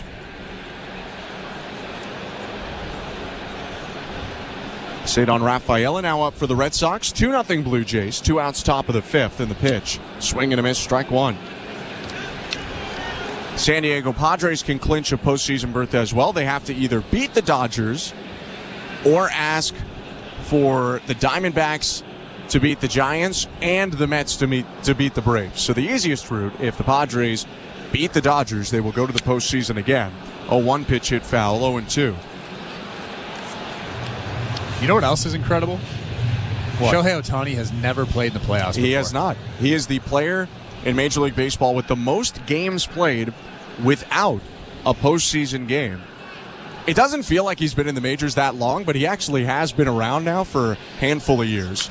0-2. Rafaela pops it up. Behind the plate foul. Kirk giving it a look. Ditches the mask, but it falls into the 4th row of seats behind the plate. Still 0-2. I actually played against him in Japan. How old would he have been? It was his first season. He was the first overall pick in the Japanese league, and I mean he threw 100 and hit tanks as a 17-year-old. You strike him out? No, I never faced him. So he never had a hit off? No. I can take that to the bank. Yeah. All right. He was probably avoiding you. That's why I never faced him. Francis looks at second at the base runner Grissom. And now the 0-2. Swing and a bouncer to deep third, backhanded by Barger in foul territory. Very late signal by Nick Lentz. But it's a break for the Blue Jays. It looked like it'd be an infield hit. Instead, it's a foul ball, and it's still 0-2. That was a strange one. It's almost like everybody was waiting to see what the call would be, and then he slowly made his call. And it was very timid. Rather than throwing his arms above his head, stretched out, he kind of just put two hands up right in front of his chest, pressed together, which is not really the foul signal, although we all got the point. You think he's just trying to upset John Schneider? Potentially. And a little back and forth yesterday with some Chris Bassett calls that the Blue Jays dugout didn't like. Another 0-2. Rafaela hits it in the air deep right. Springer sprinting back at the warning track, reaches up and makes a backhanded catch before pressing up into the fence. For the second time today, Bowden Francis allows a leadoff double and strands the base runner. 2-0 Blue Jays, middle of the fifth. You're listening to Blue Jays Baseball, brought to you by your local family-owned Crown Rust Control Center, streaming at sportsnet.ca and the Sportsnet Radio Network. You dominated your fantasy football draft by listening to SiriusXM Fantasy Sports Radio. Just want to say thank you, because ain't nobody going to beat me after this draft. You set a winning lineup with the expert advice of the best fantasy football analysts. I don't see any downside to him this year whatsoever. But instead of tasting victory, you got this. Every week is the same. I average like 40 points a week. Don't panic. Find out how to replace your injured and underperforming players. Be aggressive, especially on a waiver wire. On SiriusXM 87 and the SiriusXM app. If you want to win your fantasy football league, you need to listen to Fantasy Sports Radio. From lineup decisions to daily fantasy to waiver wire advice, injury updates, and so much more. You cannot afford to drop a running back. Our experts will help you dominate. I think there's value there on Austin Eckler in PPR formats. Set your lineup with Fantasy Sports Radio. Your home for fantasy football all season long. Channel 87 and on the all-new SiriusXM app. This is Dave LaGreca, creator of the biggest pro wrestling show on the planet, Busted Open. Don't miss myself and my Hall of Fame cast and crew as we break down every story in and out of the ring and talk to the top names in the business, like the legend himself, The Undertaker. I'm actually glad to be on a real show. Catch Busted Open live every day from 9 to noon Eastern on SiriusXM Fight Nation, channel 156, and on the SiriusXM app. Hey everyone, it's Justin Turbin, your 24/7 home for hoops all year long is SiriusXM NBA Radio Channel 86 and the SiriusXM app. Just search NBA Radio. Net Radio Network.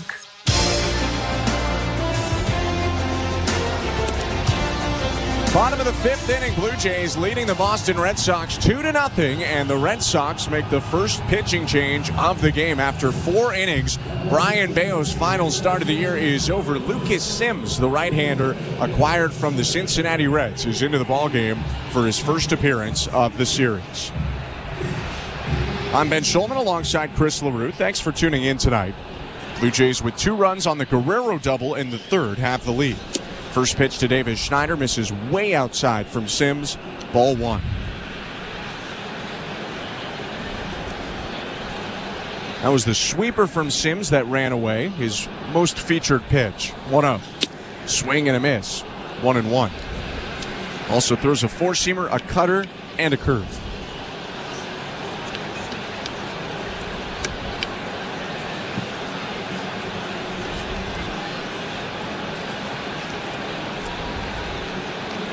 Righty set from the first base side of the rubber, a little hunched over. He kicks and fires. Misses way outside with a 95-mile-per-hour fastball, 2-1.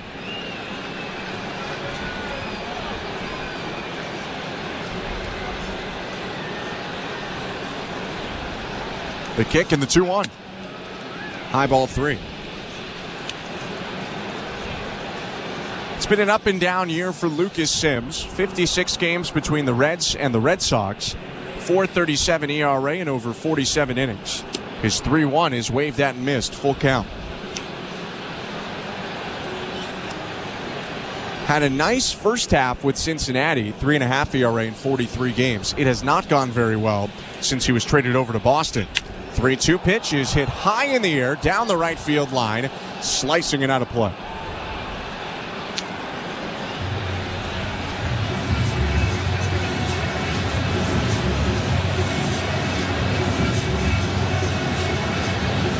Sims joined the Red Sox. They were in the heat of that race, actually at one point in the wild card spot. He gave up 9 earned runs, though, in his first 10 innings as a Red Sox. His 3-2 now is high and outside, ball 4. Schneider takes a walk. Pretty good at bat from Davis Schneider, but if you look at Lucas Sims' numbers, he's thrown 12 innings with the Boston Red Sox. He's walked 9 guys. That's the glaring issue right there. You gotta stop walking so many guys. Make it 10 now in 12 innings. As Schneider stops at first, and Joey Loperfido, who walked in the third, comes up to the plate. Right on left pitch. Low ball 1. For the starter today, Brian Bayo, he'll probably look back and think walks were the reason that he was out so early. 4 innings, 2 hits, 2 earned runs, 2 walks, 4 strikeouts. 1-0. Check swing roller foul. The walks Bayo issued to Loperfido and Lucas in the third inning ended up being the 2 Blue Jay runs when Guerrero hit them in.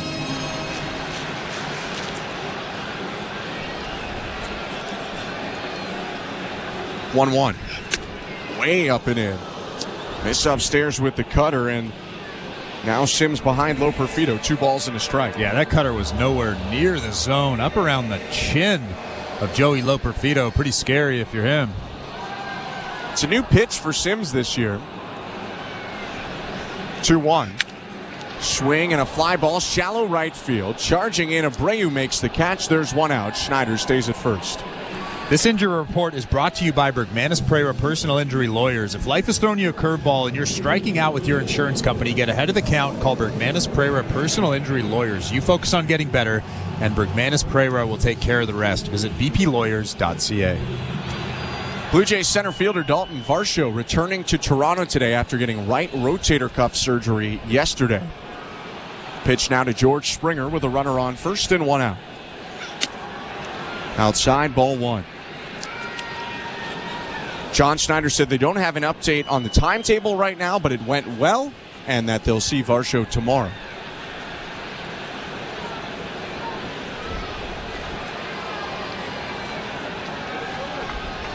One-0. Springer swings and hits it foul, 1-1.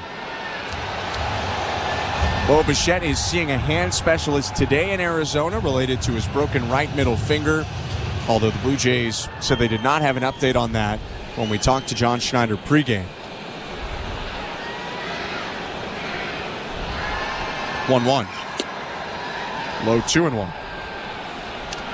And John Schneider did confirm that Kevin Gausman will start tomorrow after exiting his last start with some lower back tightness or stiffness. He threw a side yesterday. He's feeling good, so he will get one more start this season in front of the fans. 2-1. Swing and a foul back, 2-2. That's good news because he was absolutely incredible in his last start. Yeah, and he's had such a strong finish to the year. It would feel like a little bit it would ruin the momentum. Not all of it, but hurt the momentum that he had built. Now it looks like he'll go flying into the offseason. 2 balls and 2 strikes. Runner on first, 1 out. The pitch to Springer is hit in the air, left field. Going back to Rand at the warning track, and that ball's off the wall.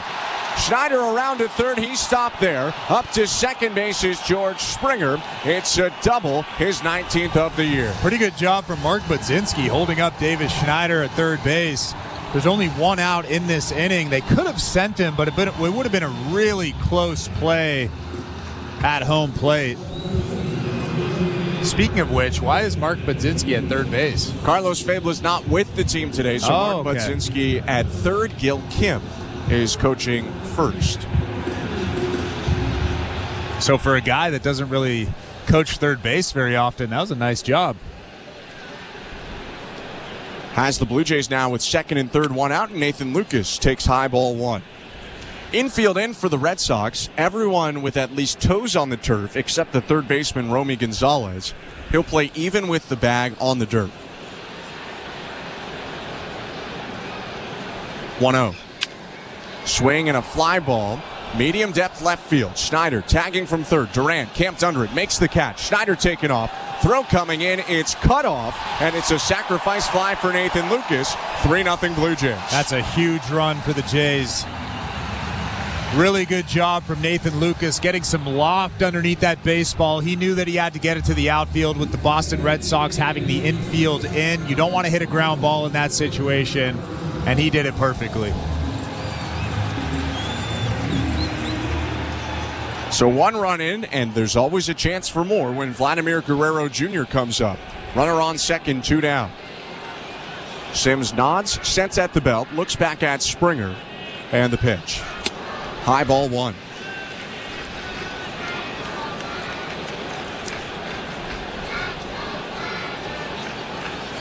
Vlad hitting .325 after that third inning 2-run double. 1-0. Down and away, 2-0. The issue for him is on the St. Louis Bar and Grill out-of-town scoreboard. Bobby Witt's 1 for 1, and it's starting to look a little bit impossible to catch him. Witt sitting at .335, leading the batting title race. 2-0. Check swing, called strike, 2-1. All of our out-of-town scores and updates brought to you by St. Louis Bar and Grill. Well, if there's one person that I don't think really worries about that, it's Vladimir Guerrero Jr. No. I mean, he's still having a great year. Swing and a miss at the 2-1, and it's 2-2. And even if you can't chase down the batting title, which he's still trying to do, you can chase down 200 hits, which only 5 Blue Jays have ever done. John Olerud did it in 93, so did Paul Molitor, Shannon Stewart in 01, Tony Fernandez in 86, and Vernon Wells with 215 hits in 03. 2-2. Guerrero takes off the plate outside, ball 3. My goodness, how good was that lineup in 93? Yeah, I mean, that's... There were times in 93 in National League yards they had to sit Olerud to get Molitor in at first. 3-2. Chopped high to shortstop. Guerrero running hard. Fielded by Story. Throw to first just beats him to end the inning. Blue Jays add a run, though. The double by Springer sets up the sac fly by Nathan Lucas. It's 3-0 Toronto after 5. You're listening to Blue Jays Baseball, brought to you by your local family-owned Crown Rust Control Center, streaming at sportsnet.ca and the Sportsnet Radio Network. At Crown Rust Control Center, protection runs deep because every Crown Rust Control Center is owned by a local family who cares beyond business. Your Crown Rust Control Center is 100% committed to their product, to you, to their community, which is your community. Protecting you and what matters to you is equally important as protecting your vehicle.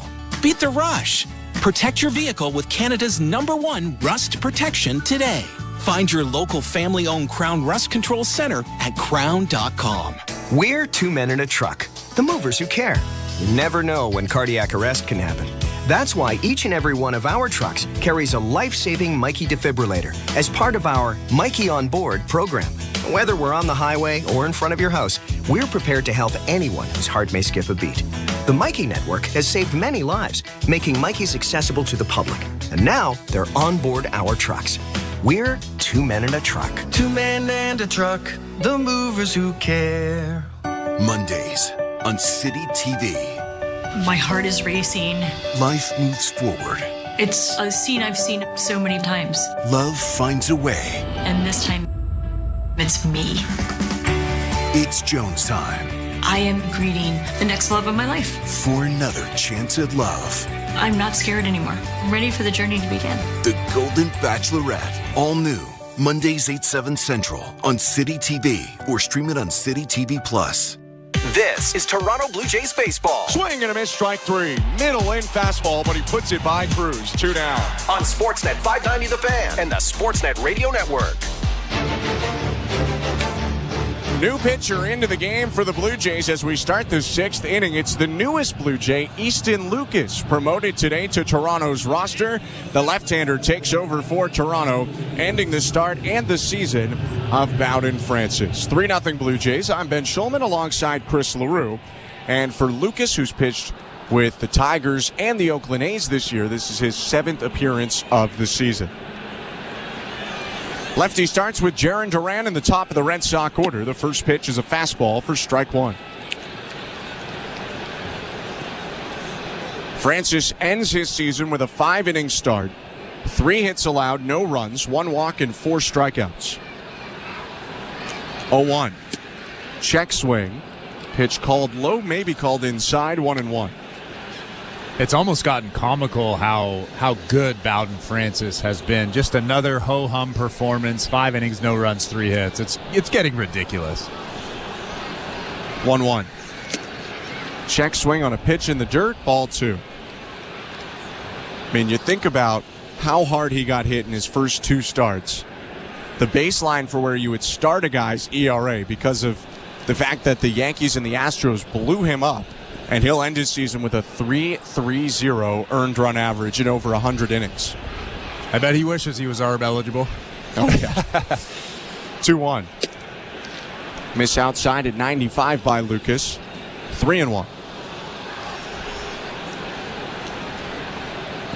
So Easton Lucas, a 6'4 left-hander, 28 years old, out of Pepperdine University. Rocks and deals to Jaron Duran. And the 3-1 pitch is hit on the ground to first. Backhanded by Horwitz. Long throw to the covering Lucas, who steps on the bag. Nice play and a tough out in his first out as a Blue Jay. 1 down. Speaking of arbitration, Bowden Francis isn't arbitration eligible until 2027. Not a lot of service time. Oh, boy. That's what you call cost effective. If he was ARB eligible this year, he'd be getting paid. Instead, the Blue Jays basically choose whatever they would like to pay him for the next 2 seasons.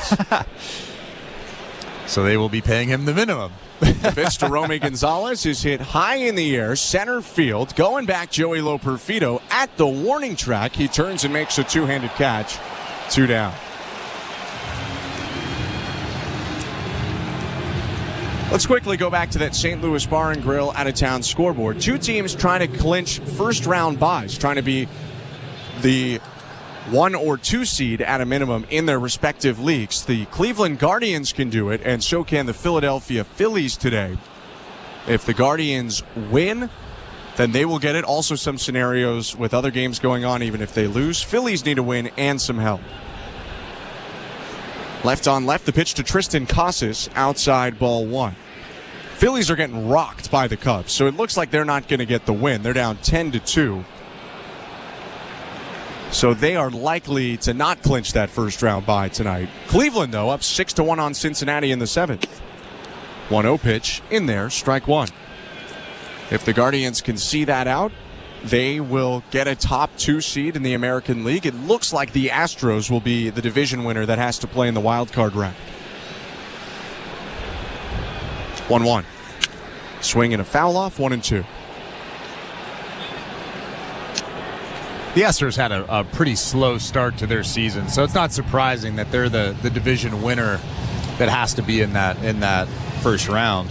Yeah, I mean, it took really months for them to get into the groove of things. Once they did, guess what? They look like the Houston Astros again, and I'm sure they're just as scary to a lot of opposing teams as anyone else in the American League.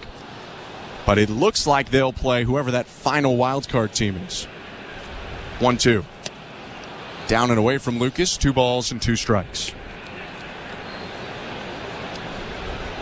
All of our out-of-town scores brought to you by St. Louis Bar and Grill. 3-0 Blue Jays, top of the 6th. 2 outs in downtown Toronto. Left on left, the pitch.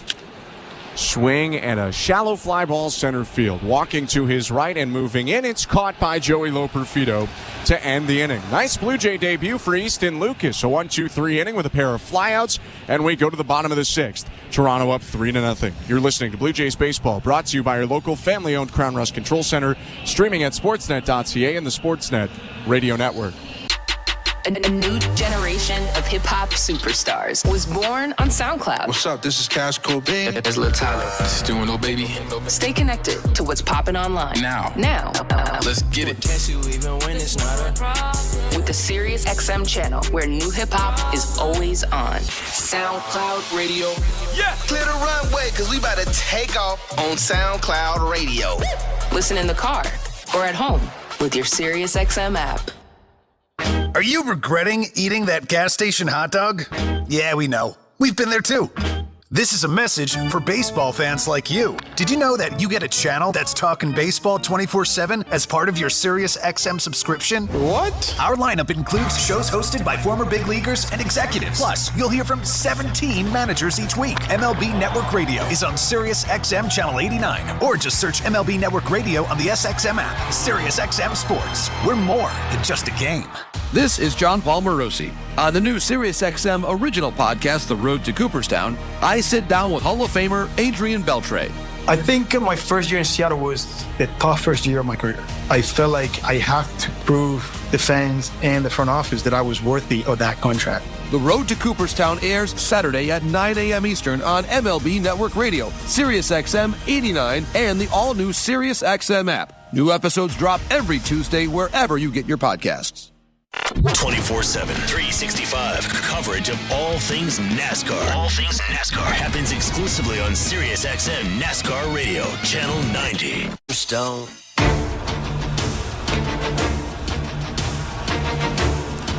Welcome to the Timbermark broadcast booth. Ben Schulman alongside Chris LaRue, Show Ali, our host and producer, Luke Swadron, and Tom Young, our technical directors. New pitcher is the rookie Justin Slayton for the Red Sox. Hard-throwing righty is on with the Blue Jays up 3-0 in the bottom of the sixth. Every game kind of feeling like a must-win game for the Red Sox. 3.5 out with 5 games to go. If they want a chance at getting in, it feels like they have to go 5-0.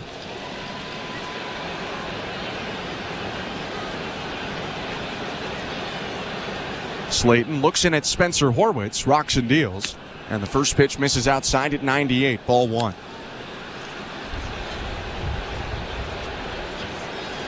For Justin Slayton, a 3.04 ERA this year in 42 games over 53 innings.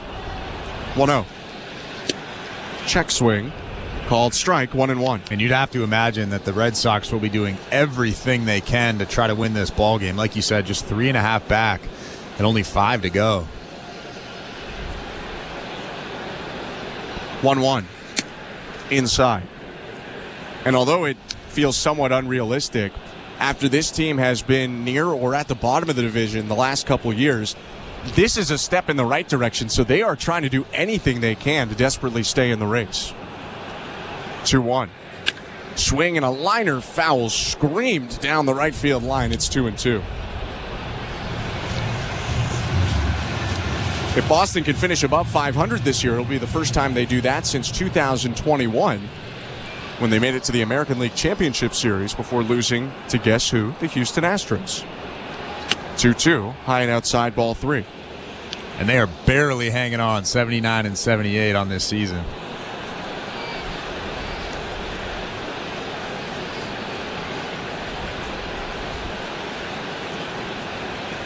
Slayton's payoff pitch. Swing and a miss, strike 3. Gets the wave and a miss from Spencer Horwitz. And there's 1 out.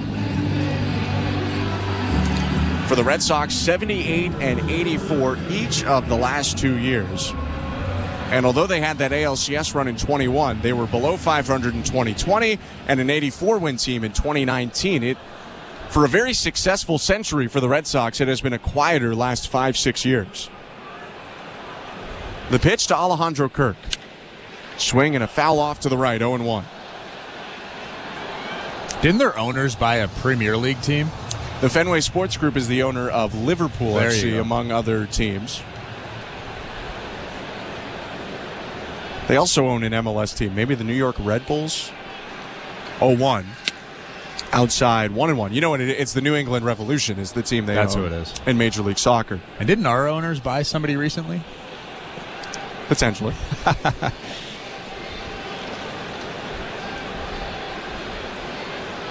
1-1.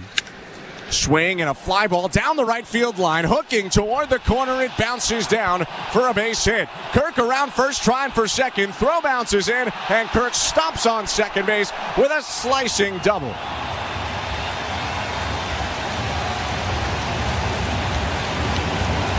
'18th of the year for Alejandro Kirk, and a confident double. Was not worried about the throw, didn't get into the slot. Well, that'll liven up the crowd. We saw Alejandro Kirk hit a triple a few games ago, and he just crushes that ball into the corner and right field, and that was a good throw, but from Willier Abreu, I'm sure he would have been thrown out at second base. Instead, though, for Kirk, it's double number 18 on the year in his 100th game. He's on second for Addison Barger. The pitch. Called strike. With that hit, Kirk has now been on base in 17 straight games. Second longest active streak in baseball. The guy with the longest active streak has a relation to both of these two teams on the field. 0-1. Swing and a high fly ball. Right center field indeed. Rafaela and Abreu converging, and they drop the ball. They bounce into each other, and it's down on the turf. Barger into second, Kirk into third, an absolute gaff in right center, and it's second and third for the Blue Jays. Well, that was a strange one. Rafaela and Abreu looked like they both were calling it, and if they're both calling it, that's the center fielder's ball, and Wilyer Abreu kind of just runs in to Cedar Rafaela. That's a big gaffe for the Boston Red Sox. It's a rookie and a second-year player out there. Abreu, the rookie, Rafaela, the second-year player. They both called for it, but like you said, it's the center fielder's ball if he calls for it. No exceptions. And that's a massive play in this game. That should have been 2 outs and Kirk on second. Instead, Kirk on third and Barger on second after what was clearly an error. And like we talked about, this is a must-win ball game for the Boston Red Sox, a team only 3.5 games back of that last wild card. 5 games to go. They have to do everything they can to win this ball game. That won't help right there. Mound meeting, and it's now concluded with the Red Sox putting the infield in. Ernie Clement to the plate, second and third and 1 out. The pitch. Bounce to the plate, ball 1. Clement's been clutch this season in these situations, batting .301 with runners in scoring position.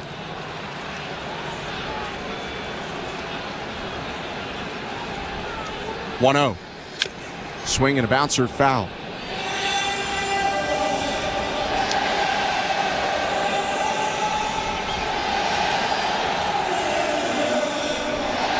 By the way, before that gap was mentioning, Kirk has the second longest on-base streak active in Major League Baseball. The guy related to both these teams who has the longest, Justin Turner, with 18 in a row on base. 1-1 pitch, hooked foul by Clement again, 1-2.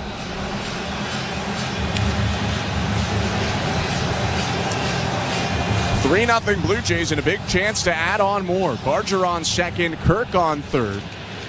1 out, bottom of the 6th inning. Slayton's pitch. Swing and a ground ball to short. Story gloves, looks back both runners and throws over to first. A veteran play, and there are 2 outs. That is a big play for the Boston Red Sox. Like I mentioned earlier, when the infield is in, as the hitter, you really have to get some loft underneath that ball. Obviously, Ernie Clement was not trying to hit a ground ball to Story at shortstop there, but it's a big play for the Boston Red Sox. Just couldn't get under that curveball from Slayton, a pitch he's featuring more and more as the year goes on.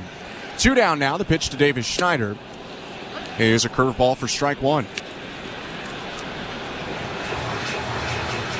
Slayton could be in the conversation to close next year for the Red Sox. Kenley Jansen's a free agent. So is Chris Martin, the veteran reliever who was the setup man this year. 0-1. Swing and a soft ground ball in between short and third. Story picks it up. Jump throw to first to get Davis Schneider and end the inning.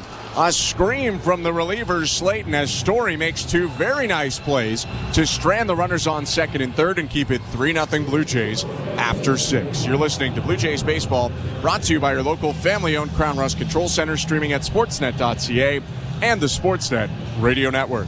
Timber Mart is Canada's building center, a solid neighbor to call upon when you've got a job to do. Your dependable home improvement store that offers the added value of Air Miles reward miles with every purchase of $15 or more. Visit timbermart.ca. It's time to celebrate you with the party at the ballpark. On Friday, September 27th, dial up your fall wardrobe with the Blue Jays Fanal giveaway presented by TD. They go back-to-back in the bottom of the 9th. How much fun was that? It is loud here at Rogers Center, and 40,000 are chanting his name. Get ready for good vibes and a chance to win great prizes. What a weekend for the Blue Jays. Fan Appreciation Weekend, presented by TD, September 27th, 28th, and 29th. For tickets, visit BlueJays.com. At Crown Rust Control, protection runs deep because every Crown Rust Control Center is owned by a local family who cares beyond business. Your Crown Rust Control is 100% committed to their product, to you, to their community, which is your community. Protecting you and what matters to you is equally important as protecting your vehicle. Beat the rush. Protect your vehicle with Canada's #1 rust protection today. Find your local family-owned Crown Rust Control Center at crown.com. Timber Mart always has plans to help you with your plans. Your home, your cottage, your garage, whatever needs your attention first, check the most visited spot on our website for ready-to-order plans to get the job done with Canada's Building Center. Visit timbermart.ca. This is Toronto Blue Jays baseball. Fastball painted at the bottom of the zone, and that's back-to-back strikeouts. On Sportsnet 590 The Fan and the Sportsnet Radio Network.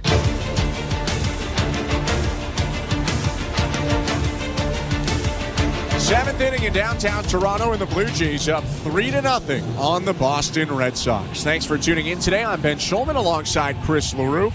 Easton Lucas still on the mound for the Blue Jays. The lefty reliever now pitches his second inning, taking on 4, 5, 6 in the Boston order. Starts with Trevor Story, the shortstop who made 2 very nice plays last inning to keep it 3-0. First pitch is popped up, back behind the plate, playable for Kirk. Ditches the mask on the warning track, and it pops out of his glove and falls down onto the dirt behind the plate. 0-1. And I'm not sure if that clipped the netting or not. After Alejandro Kirk dropped that baseball, he was kind of staring at the netting. You usually don't see Alejandro drop baseballs like that. Yeah, he did have to lean way up against the netting, but I think it went into his glove and out of it clean. Now the 0-1. Inside, 1 ball, 1 strike. And they in fact did give Alejandro Kirk an error on that play, so that'll tell you that did not touch the netting.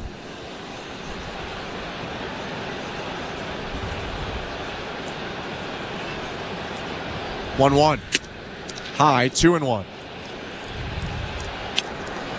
Easton Lucas trying to bounce back after that error. Had a nice first inning. A ground out and 2 flyouts to center. Lefty curls and fires, and the 2-1 is fouled back 2-2. For Lucas, the mix is a 4-seamer that's mid-90s, a cutter, a slider, and a changeup.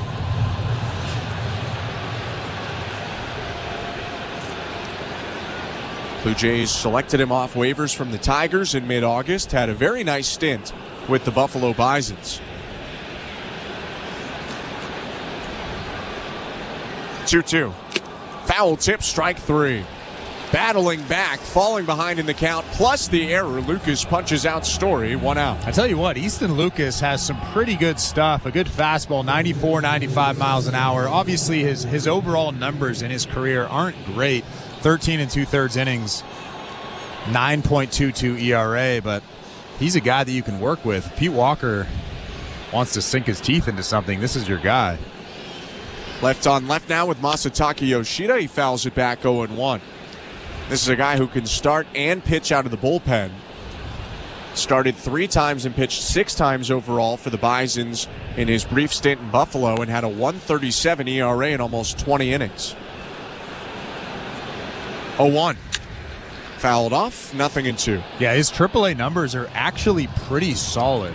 Not much. He wasn't given much of a chance in the big leagues yet. Like I said, just 13 2/3 innings. Who knows? They might have got something here. That's what the Blue Jays have done for a lot of this season. Picked up guys, trying to see if they can turn someone into something usable for next year. The 0-2 is chopped back to the mound. Lucas Fields turns and throws overhand to first, and there are 2 outs. Schneider had mentioned the Blue Jays need to cover some innings right now. Toronto did, in a paper transaction, send Zach Pop to the spring training complex with this move, although Pop is not in Florida. In fact, there's storms in Florida. Hope everyone's okay. No one is really at the spring training complex right now. Pop is still here and could be back on the Blue Jay roster in a couple days. Pitch to Vaughn Grissom. Down and in, ball 1. But Lucas can provide some length. He's obviously a left-handed pitcher, and it's just another guy for the Blue Jays to look at. Left on right is pitched to Vaughn Grissom. Is fouled off of the front ankle by Grissom. Bounces around for a moment, 1-1. Really simple delivery, not much to it. The fastball explodes out of the hand. He's throwing a lot of strikes. And obviously coming into this ballgame, this is a tough situation for a guy that really hasn't pitched that much in the big leagues. A 3-0 ball game in the 7th inning. Guy's got a slow heart rate. Yeah, I mean, like you said, not a lot of big league experience, so he's no seasoned vet right now. 27-year-old pitching for the Blue Jays, delivers home. Swing and a foul off, 1-2. It's got to be tough when you have very limited time to go out there and prove something to the big league staff. Obviously, they're going to look at what he did in AAA too, but Lucas might have 3 appearances if he's lucky, probably more like 2 appearances this whole season with the Blue Jays.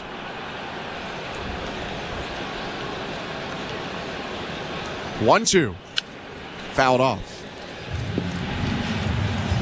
Luis Garcia now is warming up down in that Red Sox bullpen. He's a guy that throws really hard. 37 years old, still throwing 97, 99 miles an hour. I don't know what's in that water in Boston, but I want some of it.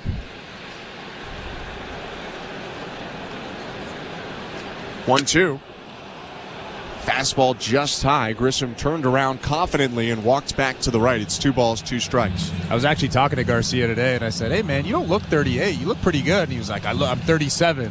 I was like, oh, well, you look 37. 2-2.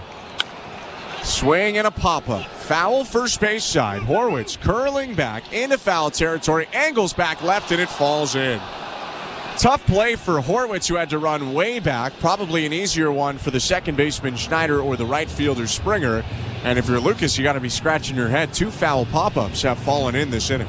Yeah, and I don't think they will give that one an error. That one was a lot tougher of a play than the Alejandro Kirk error, but that play has to be made. It's almost like George Springer gave up on it. Both Springer and Schneider were close, but let Horwitz go after it. And that's the toughest guy to make that catch, and Horwitz going straight back. So another 2-2. Bounce to the plate, ball 3.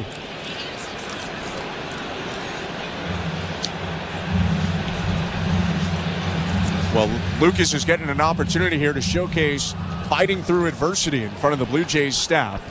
Struck out Story after the error on the dropped foul pop-up. Now it's 3-2.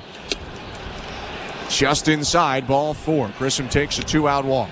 It's pretty good at bat from Vaughn Grissom. Obviously, you got the second chance there with the drop fly ball from Spencer Horwitz, but tough at bat. So the inning continues for the rookie Wilyer Abreu. Baseball's rookie leader in extra base hits with 50. Spearheaded by his 33 doubles. First pitch fastball up and away, ball 1. Quickly on the St. Louis Bar and Grill out-of-town scoreboard, the Orioles have extended their lead over the Yankees. It's 3-1 for Baltimore. Anthony Santander with his 44th home run of the season, although Aaron Judge also hit his 56th. Again, 3-1, Baltimore over New York. 1-0 pitch fouled off by Abreu, 1-1. Out-of-town scores brought to you by St. Louis Bar and Grill. In town, it's 3-0 Blue Jays. 2 outs, top of the 7th, runner on first. I hate to admit it, but you were right. When I asked you about Aaron Judge possibly getting to 63, you said, nope, he's not doing it. I mean, in theory, still could happen. 1-1 pitch called inside, 2-1. But it's hard for Lightning to strike twice like that in 3 years. Maybe next year.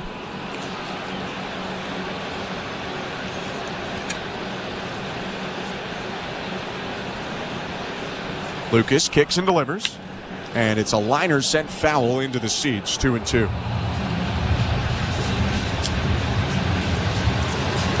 So another chance for Easton Lucas to get out of this inning. Had Vaughn Grissom to 2 strikes, and a foul pop-up dropped in. Grissom now on first after a walk. Both pens are working. Garcia in the right field pen for the Red Sox, who we already talked about. In the left field pen, it's Ryan Bird getting loose for the Blue Jays.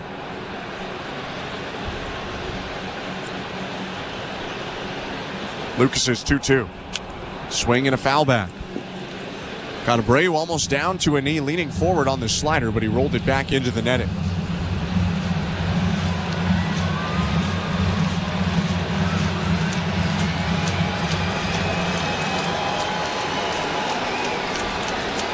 Two balls and two strikes. 2 outs and a runner on first.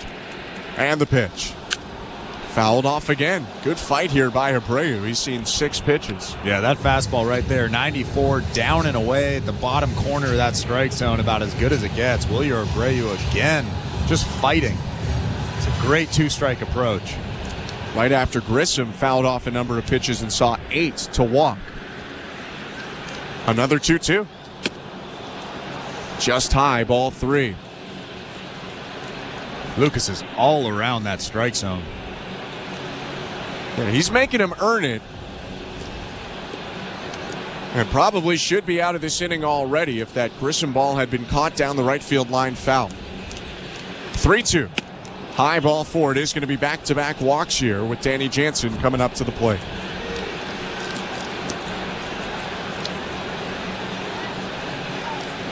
Lucas on 35 pitches now and having a bit of trouble getting out of the inning. John Schneider walking out to the mound. He's going to make a pitching change and bring on the righty Burr to face Danny Jansen.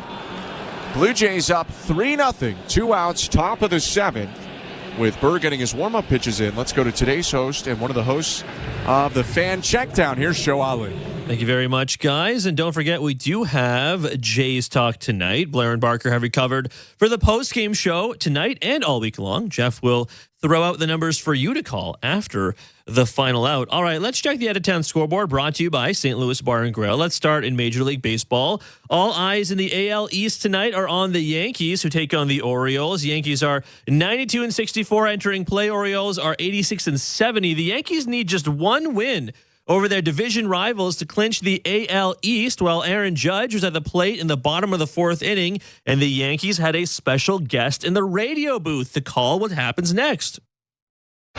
Swung on, there it goes. Deep left field, it is high. It is far. It is gone. It's a Judgian blast. Aaron Judge hits number 56. Puts the Yankees on the board. They trail Baltimore 2-1. Here he comes. Here comes the Judge.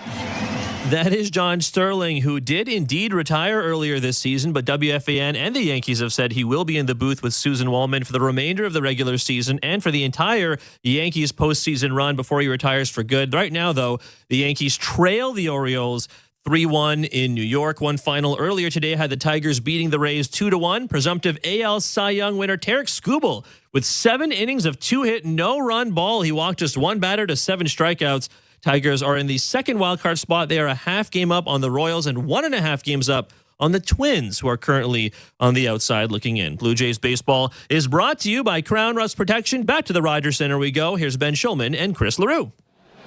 Thank you, Show. 32nd game of the season for Ryan Burr. The righty with a 3.5 ERA is on, trying to finish off this top of the 2nd inning. Or 7th inning, I should say. Runners on first and second for the Red Sox. 3-0 Blue Jays. 2 down, and the pitch to Danny Jansen is a fastball up and away. Ball 1.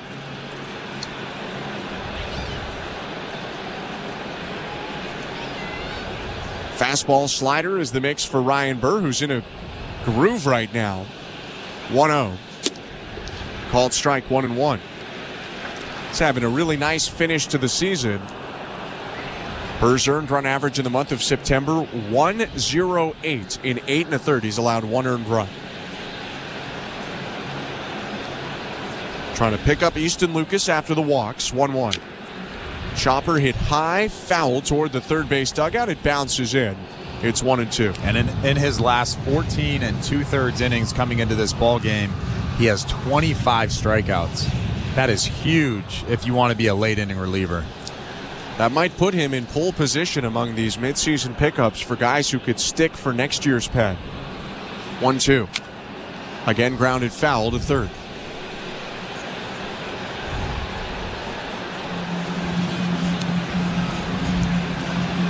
And he's not really deceiving the hitter. He's not throwing tricky stuff at you. It's just that slider that guys really seem to have trouble getting a hold of. Batters swing and miss at it almost 40% of the time.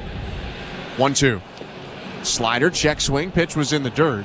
Kirk asks for an appeal to first. He doesn't go around, says Tom Hanahan. It's 2-2. Well, the best thing about his slider, and you don't really see it that often, is it has almost 12.6 drop to it. You see that more with curveballs, and to be honest, you really don't see it that often.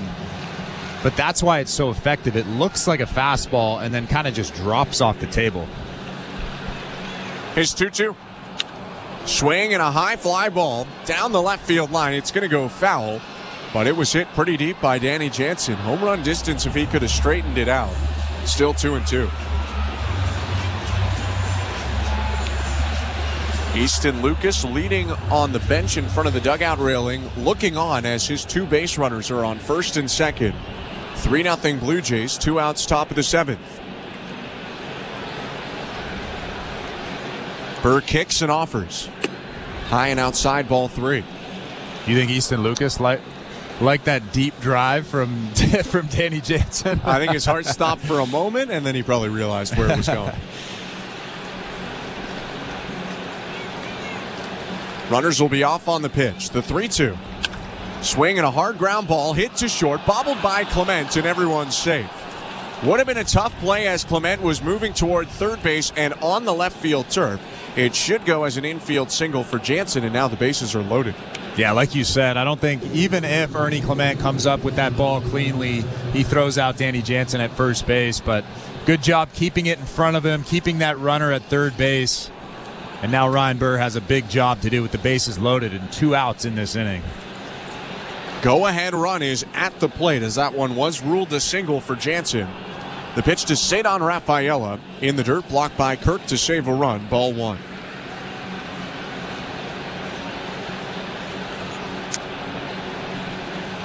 It's Grissom on third, Abreu on second, Jansen on first. And if you weren't with us before Burr came in, Grissom hit a foul pop-up with 2 outs that should have been caught but fell in. 1-0. Up and in, ball 2, and that has started to mean more and more as this inning has gone on, because it looks like the Red Sox are potentially going to score here. A 2-0 count to Rafaela with the bases full.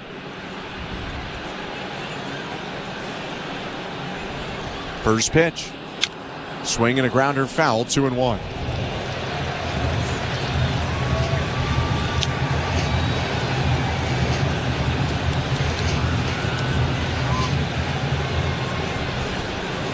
After that Grissom pop-up dropped in, he walked.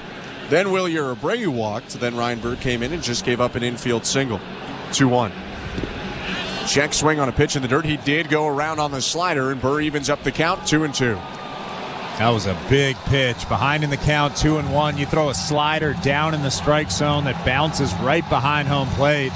Luckily for Ryan Burr, Cedon Rafaela offered at it, but just barely. And Alejandro Kirk got in the way of it to keep the runner at third. Now Burr set at the belt. Lifts the left leg and fires. Swing and a line drive down in left field, a base hit. In to score Grissom. Abreu around third. He'll score as well. Both Easton Lucas runs come in, and it's now 3-2 on a 2-run single from Rafaela. Well, I can tell you what you don't want to do as a pitcher. You don't want to throw a really good slider or a really good off-speed pitch down in the zone below the strike zone that the hitter offers at, and then throw a spinner over the middle of the plate. Cedon Rafaela absolutely hammered that baseball, a spinning slider right over the middle of the plate. You could hear the frustration from Burr as the 2 runs came in to score. They're not his runs, but obviously he takes some responsibility for that, and now it's a 1-run game, and Pete Walker is on the mound. Well, now that run out at second base is very, very big and very meaningful. That's the tying run now at second base, and Danny Jansen. And Jarren Duran is coming up to the plate, the top of the order hitter, a left-handed hitter. And the Blue Jays have Yenesis Cabrera up in the bullpen. The issue, though, the 3-batter minimum. They can't go to Cabrera right now. So Burr stays in to face Duran after giving up a pair of singles. You have to be very careful with Duran. He's been very good over the course of this season. 47 doubles, 14 triples, and 21 home runs for Jarren Duran. 1 for 3 today with a single to center field. Jansen on second is the tying run. The pitch. In the zone with the fastball, strike one.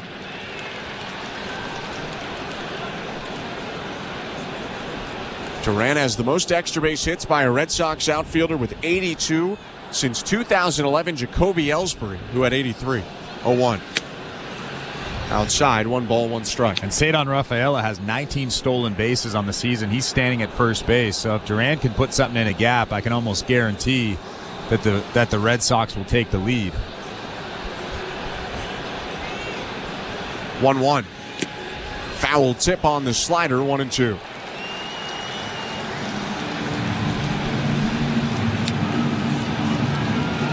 So a tough break for Easton Lucas, who should have been out of that inning if a pop-up is caught in foul territory. Instead, 2 runs on his line that both came in to score after he was out of the game. Blue Jays still up 3-2, though. First and second, 2 outs, top of the 7th.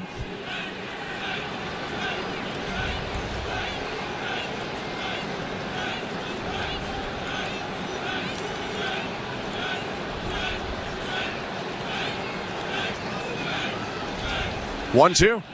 Swing and a miss, strike 3. Gets him on the slider in the dirt. Kirk moves inside to fair territory and throws down to first to end the inning. Ryan Burr keeps the Blue Jays in front, but the Red Sox score a pair on 2 hits and make it a 3-2 game in favor of the Blue Jays as we go to the bottom of the 7th. You're listening to Blue Jays Baseball, brought to you by your local family-owned Crown Rust Control Center, streaming at sportsnet.ca and the Sportsnet Radio Network.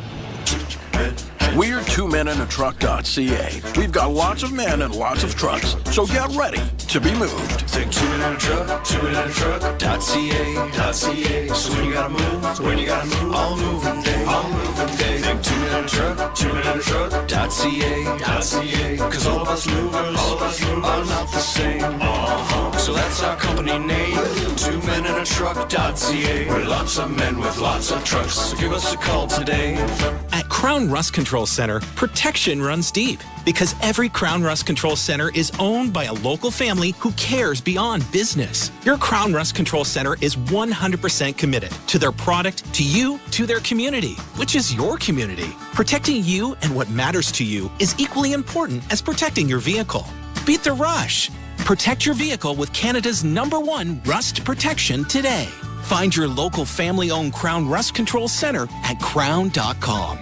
This October on Sportsnet. Did you see that? Be here for a brand new season.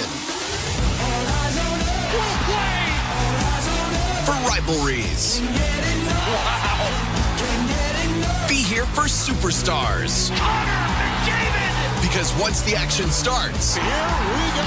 The excitement is here to stay. October 8th, the puck drops here. Are you ready? Sportsnet, here for hockey.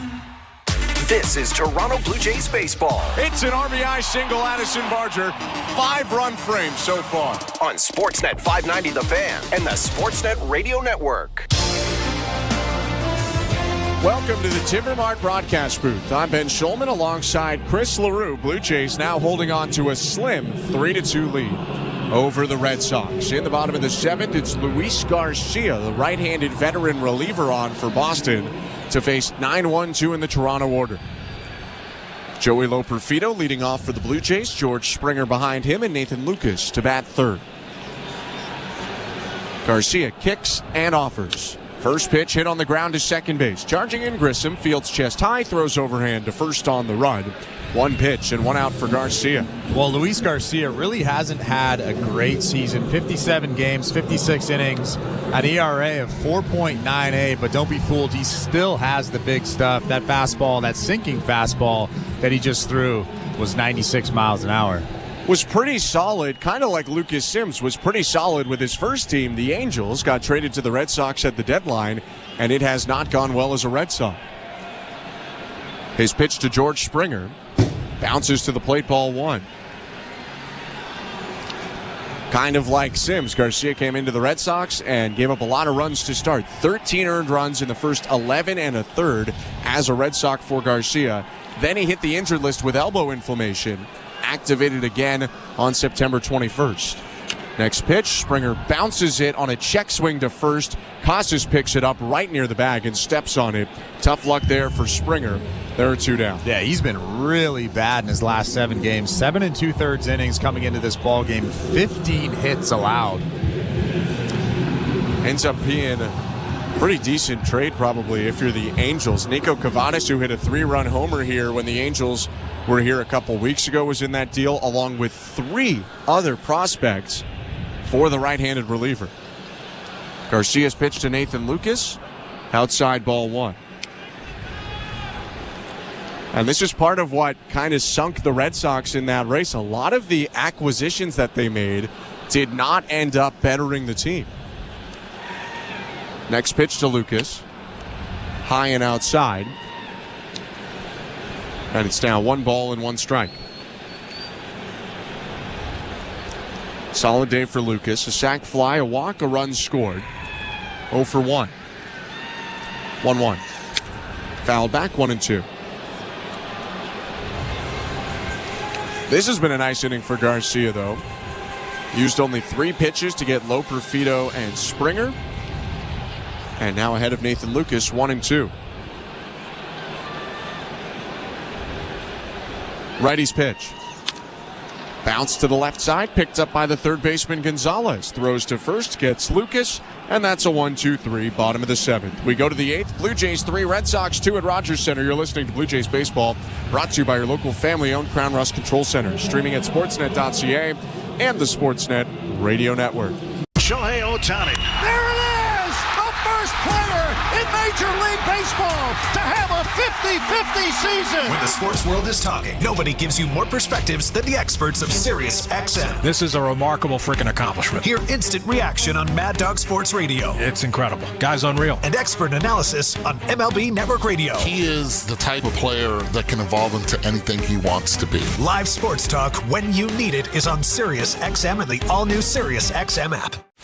The NFL Sunday Drive is your home for the 2024 regular season. Caught for the touchdown! This is Steve Torrey. Join me and Bill Leckus every Sunday at noon Eastern as we take you live to every game, every touchdown, and every key moment. Bucs take the lead with 9 seconds left. Plus, reporters from every game, fantasy updates, and guests live from the locker room. 49ers tight end George Kittle. Catch the NFL Sunday Drive every Sunday at noon Eastern on NFL Radio Channel 88 and on the all-new Sirius XM app. You love listening to baseball. You love talking about baseball, and so do we. That's why SiriusXM has the only channel on the radio dedicated to baseball 24/7. It's MLB Network Radio, SiriusXM Channel 89. News, opinions, passionate baseball talk from former players and GMs, plus interviews with players, managers, and executives, original specials, and much, much, much more. All baseball, every day, on your radio. If you can hear me right now, you've got MLB Network Radio, SiriusXM Channel 89, and on the SiriusXM app. In season or out of season, the #1 place for college sports is SiriusXM College Sports Radio, Channel 84. Sportsnet Radio Network.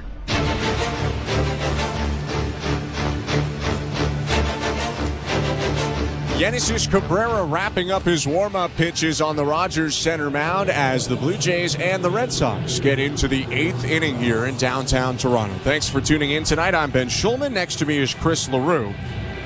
Blue Jays up 3-2 on Boston. Cabrera to face 2, 3, 4 in the Red Sox order. Romy Gonzalez, Tristan Casas, and Trevor Story. Casas, the lone left-handed hitter out of the bunch.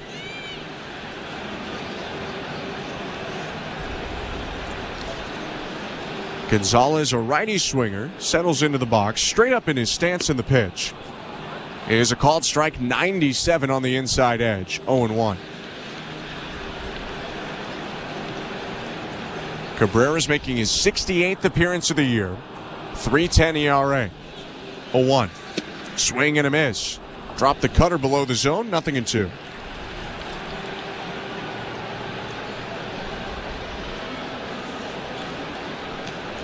Lefty looking in. Sets at his chest. Ball in his blue glove. 0-2 pitch. Check swing. Pitch in the dirt. Ball 1. Sinker, four-seamer. Cutter, curve, and changeup for Yenisys Cabrera. Doesn't use the change a ton, but will throw it in there when he's trying to strike out a righty. Left on right. His pitch to Romy Gonzalez. Swing and a grounder foul. Went back to the cutter, and Gonzalez bounces it down the left field line. Chad Green is now warming up in that bullpen out there in left field. The Blue Jays can hold on to this 3-2 lead. Potential save situation coming up in the top of the ninth. This is a little early to warm up for the top of the ninth. I was just thinking that. I'm wondering if he's coming into this eighth inning. 1-2. Swinging a liner over the head of Cabrera, who dove down out of the way. It gets into center field for a base hit, and Cabrera picks himself up off the dirt. That's scary. 98 whizzing over his head, but he's all right. Yeah, that was really scary, like you said. I don't think if Cabrera doesn't duck, that hits him right in the back. Wow, that's scary. Yeah, and with his big finish, he was almost turned away from the liner. It might have even caught him in the temple or right in the back of the head had he not ducked out of the way. But thankfully, he's all right. Gonzalez is on first as the tying run. Left on left, the pitch to Tristan Casas runs in. Casas jackknifes out of the way. Ball one.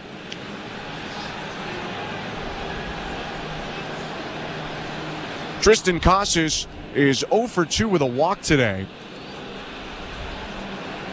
It's his third game since his 3-homer game in the doubleheader against the Twins a couple days ago. 1-0 pitch, hit foul, 1-1. And he's walked 6 times since. I guess some pitchers are getting a little bit more cautious with him after he had the hat trick. Well, as a pitcher, when you see a guy go deep 3 times in one game, yeah, you're right. You're going to be a little bit cautious with him. Not everyone can do that. 24-year-old Casas with 12 home runs in 58 games. 1-1. Just down and in, ball 2. Alejandro Kirk did a good job right there trying to frame that pitch. It was a little bit below the strike zone, but like we've seen so often this season, he brought it up 2 or 3 inches and looked like a strike to me. Didn't fool Scott Berry, the home plate ump, though. Here's the 2-1. Check swing. That was a called strike. A cutter at the knees, 2-2.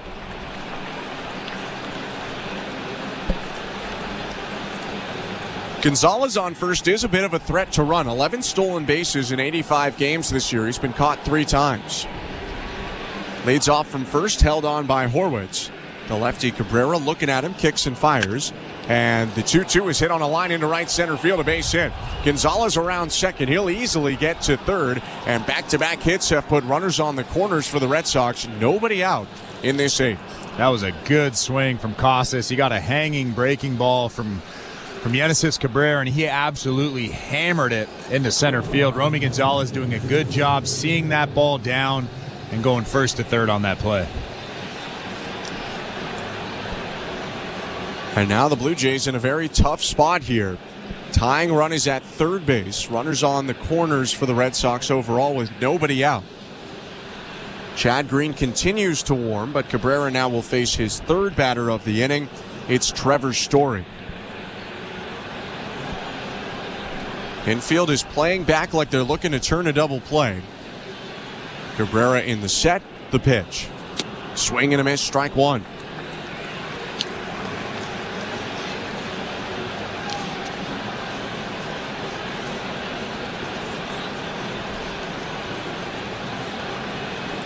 Story 1 for 3 today. Doubled in the second, has struck out twice since. 0-1. Fouled back, reached for 97 way above the zone. It's 0-2. And this is the count where you want to go for a strikeout, but you also don't want to throw a wild pitch, so you don't want to throw a slider or a cutter in the dirt that Alejandro Kirk is going to have a tough time blocking. I just go straight back to that elevated fastball. Like I've said, he's not going to do anything with it. He'll either take it, swing through it, or pop it up. Cabrera dangling his left arm by his left side, now tucks the ball into his glove. His 0-2. Swing and a pop-up, right side foul, that's going to drift out of play. Went with the fastball, it was in on the hands at 98. And Story fouls it off to stay alive. Well, I think Genesis Cabrera missed his spot a little bit. You could see Alejandro Kirk set up, almost standing up like he usually does with that target above the strike zone. Cabrera just threw that thing inside instead of up. Maybe looking for a little extra velocity, yanked it a little bit to the glove side. But still an 0-2 count. Strikeout would be huge. The 0-2. Swing and a miss, strike three. Back foot cutter gets the whiff from Story, and there's one out. That's a really good pitch, especially with that big run at third base. You have to have a ton of confidence in your catcher to throw that pitch. Obviously, Alejandro Kirk, one of the best at blocking. He didn't have to block that one, but still in the back of your mind as a pitcher. Kind of threaded that needle perfectly between getting it down enough to get the swing and miss and not bouncing it to the backstop. And now the Blue Jays move in a little bit in the infield. They can still think about turning two here. First and third, one out. 3-2 Blue Jays, and Masataka Yoshida is up. 0 for 3 today, left on left pitch. Swing and a miss, strike one.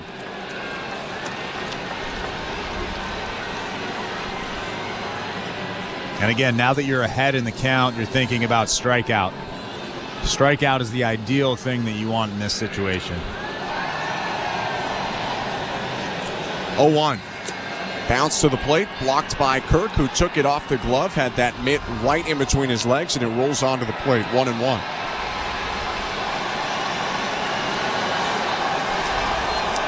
Wave going around at Rogers Center, left to right. Curling now to the right field foul pole and moving from right field to left field again. 1-1.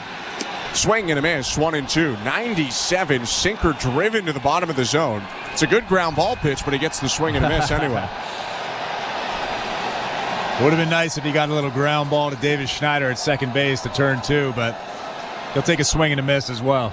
Yoshida not the quickest, so you have a chance to double him up on the ground. First and third, 1-2. Is bounced foul off of the batter. And a point to the box from Scott Berry, saying that Yoshida was in the box when that foul ball hit him. He did take a couple steps, but I think it was after the ball had contacted him.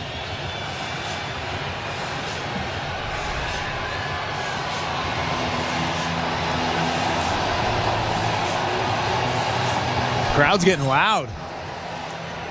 Potentially wave related, but they are. Huge spot in the game. Top of the eighth, first and third, one out, one-run Blue Jay lead. The pitch to Yoshida. Swing and a liner stopped by Clement at short. Schneider's going to flip to second for one, but that will score a run. It was a liner over the mound, and Clement dove to knock it down. Schneider picked it up and flipped for a fielder's choice, but in to score is Romy Gonzalez, and it's a 3-3 game. Well, Genesis Cabrera is lucky that Ernie Clement was able to knock that baseball down. It was a pretty good play up the middle, knocking it down. David Schneider thought about going to first base, but then he just flipped it to Ernie at second base. But big run for the Boston Red Sox, tying this ball game up 3-3. There's a small chance if Clement comes up with that, he makes the double play. It still would have been a really tricky play for Clement, who was diving. So now 2 outs and Vaughn Grissom is up. 3 runs in a row for the Red Sox, 3-3 game, and Grissom takes high ball 1. And you can't help but go back to Grissom's plate appearance last inning, where with 2 outs and nobody on against Easton Lucas, he lofted a ball foul down the right field line. It dropped in, and Horwitz was the one close to it, but really it felt like either Schneider or Springer's ball. 1-0 pitch. Check swing on a pitch outside, appeal to first. He did go around, so it's a strike. It's 1-1. And I know that this doesn't have the same meaning as it used to have, but Bowden Francis officially will not get the win in this ballgame. Will take a no decision after 5 scoreless innings.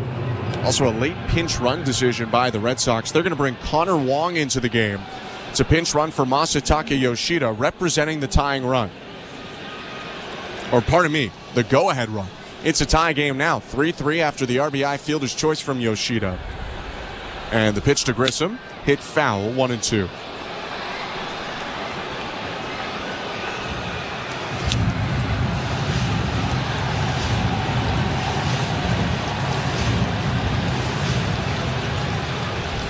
Two taps to the plate from Vaughn Grissom and a look out to the mound at the lefty Genesis Cabrera. 1 run allowed this inning on 2 hits. Cabrera's 1-2. No, it's going to be a step and throw to first. Wong back in, standing up.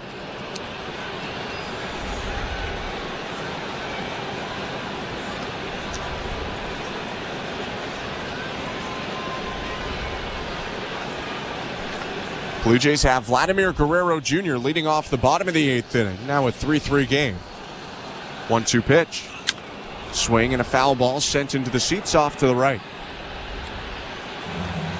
It's become a long inning for Genesis Cabrera. 23 pitches. Only his 5th batter faced. Yeah, a lot of high-stress pitches as well. I mean, his stuffs look good, but every single pitch he's thrown this inning has had some meaning to it. Another 1-2. And a line drive over the leaping shortstop Clement down and left. Make it a 3rd Red Sox hit of the inning. Runners on 1st and 2nd. The go-ahead run is now in scoring position for Boston after the Vaughn Grissom single. Well, I think the biggest thing for Genesis Cabrera in this inning is he's kind of gotten cutter happy. He's thrown a ton of cutters. He's thrown a few cutters over the middle of the plate, just like he did right there to Vaughn Grissom. But when you have a really good fastball, upper 90s, like Genesis Cabrera, you have to command it. You have to throw that thing up in the zone, down in the zone, and he really just hasn't thrown it much in this inning. Clear frustration from Cabrera, who jumped off the mound after giving up that hit. Went to dig out some dirt in the rubber a moment ago and stomped on that rubber really hard. Talking to himself a little bit here as he tries to get out of this inning. This could be his last batter. It's a left-handed hitter in Wilyer Abreu scheduled to hit, but the Red Sox are going to go to the pinch hitter, switch hitter Nick Soga. Well, of course, Genesis Cabrera has never been one to hide his emotions. He's always been a wear his heart on his sleeve guy, but here comes John Schneider. Schneider was waiting for Alex Cora to bring out the pinch hitter, and now the Blue Jays are going to go to Chad Green here in what's become a tie ball game. 3 hits in the inning and a run scored for the Red Sox. 3-3, 2 outs, top of the 8th. Let's go back to baseball control. Here's Show Ali. Thank you very much, guys. And before we check the out-of-town scoreboard brought to you by St. Louis Bar and Grill, don't forget, we do have Jays Talk this evening. Blair and Barker have you covered for the postgame show tonight and all week long. Jeff will throw out the numbers for you to call after the final out. Okay, let's check the out-of-town scoreboard brought to you by St. Louis Bar and Grill. Let's take a look around Major League Baseball. Yankees, Orioles, right now, bottom of the 7th inning. It's 4-1 Orioles in New York. Ramon Urias with a solo shot off of Tim Meza, of all people, for the O's 4th run. Some other scores going on right now across the major leagues. The National leads the Royals. Actually, that game's at 0-0. The Braves lead the Mets 5-1. The Marlins lead the Twins 4-1. Twins currently on the outside looking in, especially after a Tigers win earlier today. The Astros lead the Mariners 4-3. The Mariners also on the outside looking in. And this game just got started, but the Rangers and A's are tied at 0s, top of the 1st inning on the West Coast. You also have some NHL preseason games which continue tonight. 8 games on the schedule this evening. And a number of Canadian teams playing tonight, including, you guessed it, the Toronto Maple Leafs taking on the Ottawa Senators. Right now, the Sens up 2-1, though there's 1 second left in that game. So I'm going to guess the Sens do win that game 2-1. Some finals elsewhere. The Sabres beat the Penguins 3-2. The Habs blank the Devils 3-0. The Hurricanes beat the Lightning 2-1. And the Bruins double up the Capitals 4-2 in Boston. Blue Jays baseball is brought to you by Crown Rust Protection. Back to the Ryder Center we go. Chad Green on the mound at the Dome with the call. Here's Ben Schulman and Chris LaRue. Thank you, Show. Chad Green is trying to keep the Blue Jays in a tie ball game. Toronto's bullpen has surrendered 3 runs in the last 2 frames and still 2 outs in the top of the 8th inning. Runners on 1st and 2nd, and Green will go up against switch hitter Nick Sogard, who was prepared to bat right against Genesis Cabrera. Instead, he'll bat left against Chad Green. 3-3 game, and the pitch from Green to Sogard. Fastball high, ball 1. Fastball slider is the mix for Green, the veteran right-hander with a .335 earned run average. 51 appearances, exactly 51 innings for Green.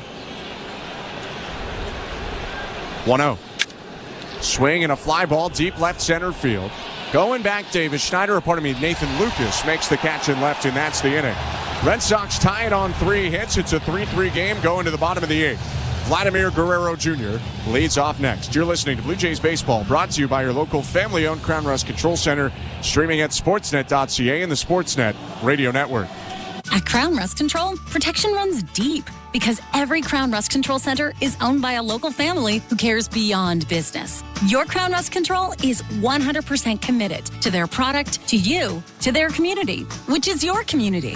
Protecting you and what matters to you is equally important as protecting your vehicle. Beat the rush. Protect your vehicle with Canada's #1 rust protection today. Find your local family-owned Crown Rust Control Center at crown.com. Hey, Blue Jays fans, are you ready to hit a home run with your next roof?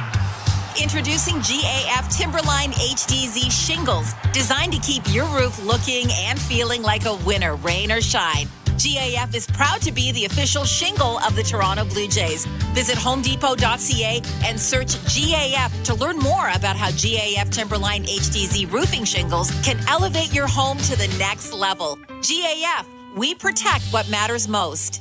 September 25th. We're going in. Chicago Wednesday returns on City TV. Police, get back! We all face fear. Crazy upside down world out there. But only heroes run towards it. If someone is in trouble, you do whatever you gotta do to help them. You do what it takes. You're gonna be okay. We got you now. Chicago Med, Fire and PD. New season's premiere September 25th on City TV. Or stream it on City TV Plus. This is Toronto Blue Jays baseball. Called strike 3, change up at the knees, and there's nothing you can do about that pitch. On Sportsnet 590 The Fan and the Sportsnet Radio Network. This copyrighted broadcast is presented by authority of Rogers Blue Jays Baseball Partnership and may not be reproduced or retransmitted in any form, and the accounts and descriptions of this game may not be disseminated without the express written consent of Rogers Blue Jays Baseball Partnership or the Sportsnet Radio Network. I'm Ben Schulman alongside Chris LaRue. New ball game as we go to the bottom of the 8th inning. It's 3-3 after the Red Sox tied it up on a Masataka Yoshida fielder's choice in the top half. It'll be rookie righty flamethrower Luis Guerrero in, facing Vladimir Guerrero Jr. He misses up and in at 97, ball 1. Guerrero came on yesterday, Luis that is, and pitched an inning and a third scoreless. Guerrero to Guerrero, here's the 1-0. High ball 2.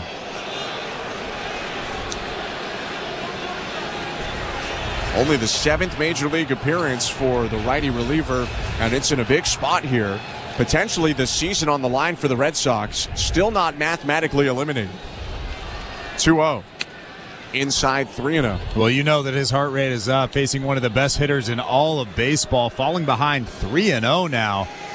If I'm Vladimir Guerrero Jr., I'm probably having the green light here. Vladdy with a 2-run double and a 1-for-3 day. 3-0. Big swing and a miss at 97, elevated 3-1. You think he had the green light? I think so.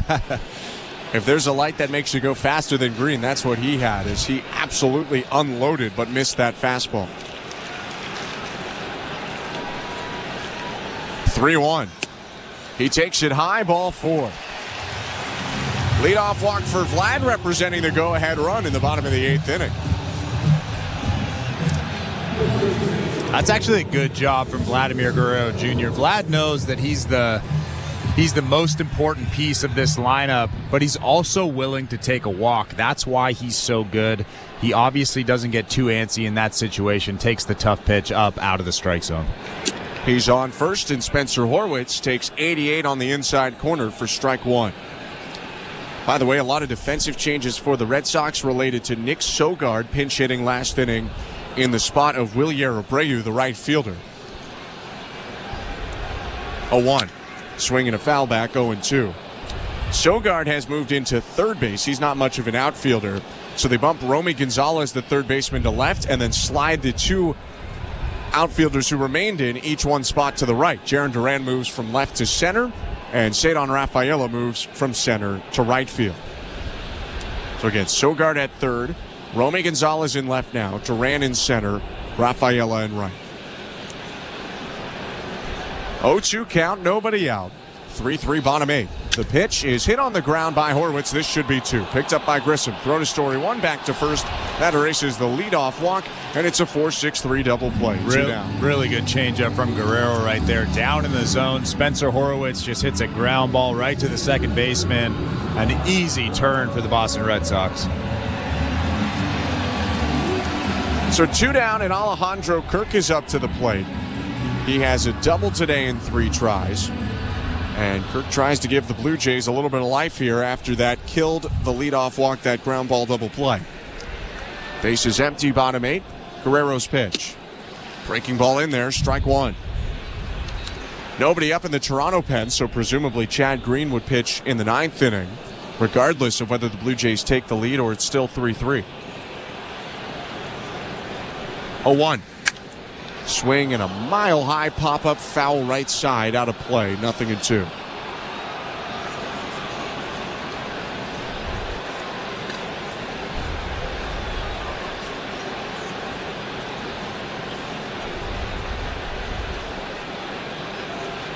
Guerrero, the number 28 Boston prospect, delivers an 0-2 and misses outside with the slider. 1 ball, 2 strikes.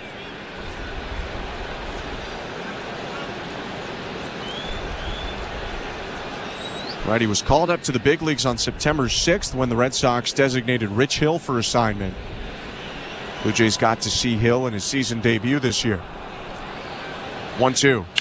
Swing and a line drive. Center field on the run. Duran runs it down and makes the catch to end the inning. Despite the walk, Guerrero faces the minimum in a scoreless bottom of the 8th, and we go to the 9th. 3-3, Blue Jays and Red Sox. Chad Green trying to keep it there. You're listening to Blue Jays Baseball, brought to you by your local family-owned Crown Rust Control Center, streaming at sportsnet.ca and the Sportsnet Radio Network. Hi there, it's Will Arnett, host of Smartless, a podcast I do with my pals Sean Hayes and Jason Bateman, with special guests. His first name in Hawaiian means cool breeze over the mountains. Guys, it's the legendary Keanu Reeves. No. Guys, it's Kelly Clarkson. Yeah. He is widely regarded as the greatest shooter in NBA history. Say hello to Steph Curry. It's Bono. Oh, yeah. My. It's Elton John, actually. Hear every new episode a full week early on the SiriusXM app. Just search Smartless to join the fun. A new year in the NBA is right around the corner, and NBA Radio has you covered. Tatum muscles it up and scoring the foul. Our experts are breaking down the entire league. That's going to be a fun team to watch. And bringing you inside the locker room. It is a must-win game. Basketball season is just weeks away, and your 24/7 home for hoops is SiriusXM NBA Radio, Channel 86, and the all-new SiriusXM app. Every night after the final out, the Round Trip Roundup brings you the scores, highlights, and analysis from every game across Major League Baseball, all in less than 30 minutes. Swung on and missed, strike 3 and a no-hitter. It's the perfect way to get caught up on all the night's biggest home runs and best performances. In a high drive, deep right center. It's the Round Trip Roundup on MLB Network Radio every night on SiriusXM Channel 89 and every morning on the SiriusXM app. Ray Hudson here with an important announcement. You can listen to your favourite SiriusXM FC shows on the all-new SiriusXM app, now available for all subscribers. Here I come.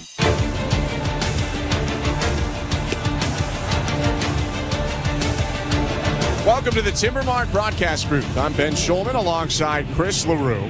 Thank you for tuning in tonight. The Blue Jays and Red Sox in a back-and-forth ball game go to the 9th inning, tied 3-3.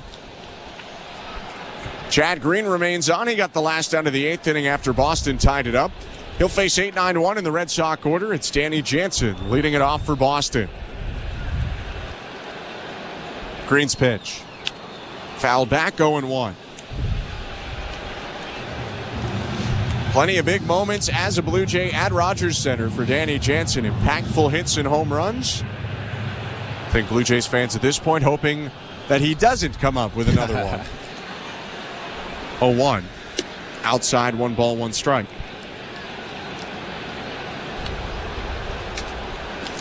Jansen did have the single in the 7th inning that helped a 2-run rally for the Red Sox, turned a 3-0 game into a 3-2 game, and now he hits the 1-1 up the middle on the ground, a base hit into center field, and the go-ahead runs on first to start the inning. Just a little hanging slider from Chad Green.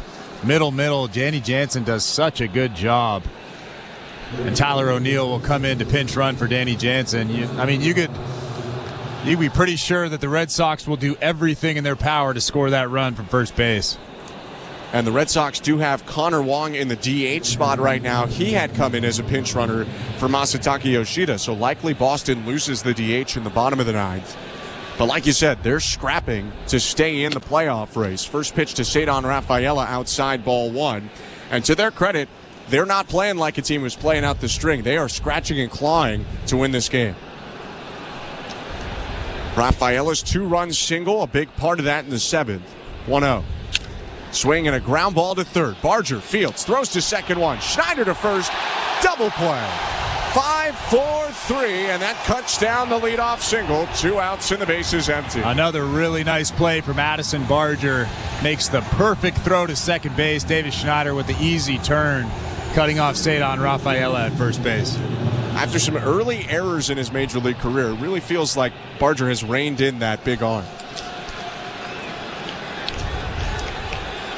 Not a massive play for Chad Green and the Blue Jays.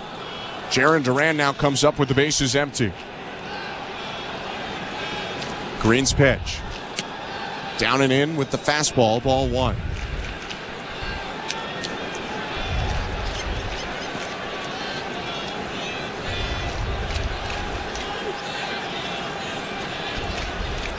Kick in the 1-0.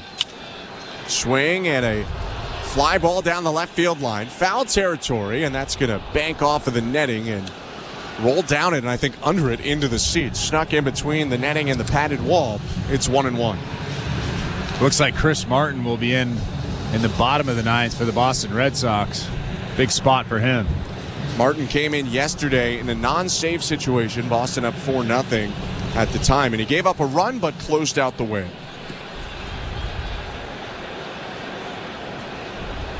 And they had him up from the start, so it seems like whether they took the lead or it stayed tied, Martin was the guy. 1-1. Swing and a deep fly ball left field. Nathan Lucas racing to his left, makes the catch and ends the inning despite the leadoff single. A scoreless inning for Chad Green, and the Blue Jays can walk it off in a 3-3 game in the bottom of the ninth. Barger, Clement, Schneider due up for Toronto. You're listening to Blue Jays Baseball, brought to you by your local family-owned Crown Rust Control Center. Streaming at sportsnet.ca and the Sportsnet Radio Network. Hi, I'm Buck Martinez, live from the showdown between pizza, and inflation.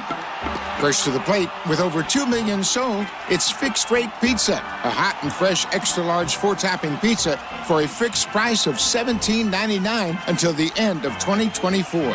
Here's the delivery.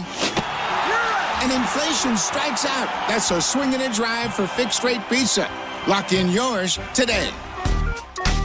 Order pizza.ca. We're 2 men and a truck. So, you're moving to a new home, and all that's left to do is to call a mover you know you can trust. Well, naturally, you think 2 men and a truck, since you know they have lots of men and lots of trucks. They'll wrap, pack, and move everything you own. With a 96% referral rating and the professionalism you can trust, the choice is simple. For a free in-home estimate, call today. We're 2 men and a truck. 2 men and a truck, the movers who care. This is Toronto Blue Jays baseball. Springer charges the ball to left field. It's in the seats, and the Blue Jays are on the board. On Sportsnet 590 The Fan and the Sportsnet Radio Network. Welcome back to Blue Jays Baseball. Show Ali with you. The Jays and Red Sox tied at 3 as we head to the bottom of the ninth at the Rogers Center. Don't forget, we do have Jays Talk tonight. Blair and Barker have you covered for the postgame show this evening and all week long. Jeff will throw out the numbers for you to call after the final out at the Dome. Blue Jays Baseball, as always, is brought to you by Crown Rust Protection. Again, things are tied at 3 as we head to the bottom of the ninth. Let's get you down to the Rogers Center with the call. Here's Ben Schulman and Chris LaRue. Thank you very much, Joe. The Blue Jays just need 1 run, and they can walk it off against the Boston Red Sox. 3-3 ball game as we go to the bottom of the ninth inning, and all 3 batters scheduled to hit for the Blue Jays have walked off a game this year. It starts with Addison Barger, who hit back-to-back home runs with Joey Loperfido on August 23rd, walking off the Los Angeles Angels. Welcome to the Timbermart broadcast booth. Again, I'm Ben Schulman alongside Chris LaRue. Chris Martin, the tall right-hander, deals to Barger. First pitch heater, right down the middle, strike one. That walk-off homer over the Angels for Barger, one of 7 homers he's hit this year.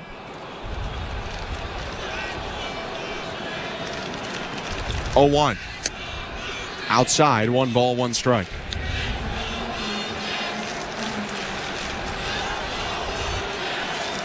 Fans getting loud at Rogers Center, nearly 30,000 of them on hand. 1-1. Check swing, called strike, 1-2. You can tell Addison Barger's being really patient right now. Doing everything he can to try to get on base here.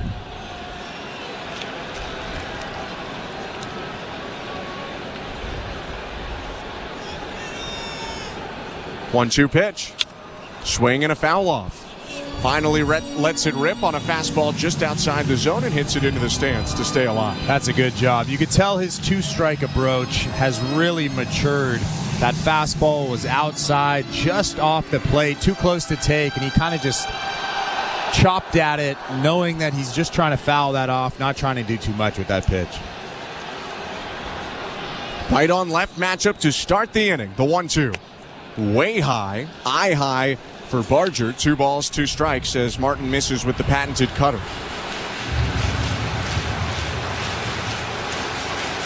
Cutter, 4-seamer, splitter, and sinker for Chris Martin. Next pitch, again eye high. 3 balls and 2 strikes. Just not getting on top of that cut fastball.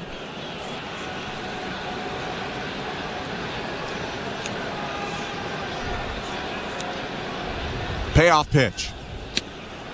Outside, ball 4, and that's a big walk from Addison Barger to start the bottom of the 9th. Yeah, that's a great at-bat from Addison Barger. Took some obvious balls, but that last pitch right there, that last cutter from Chris Martin was just outside. A really good take from Addison Barger in a big spot.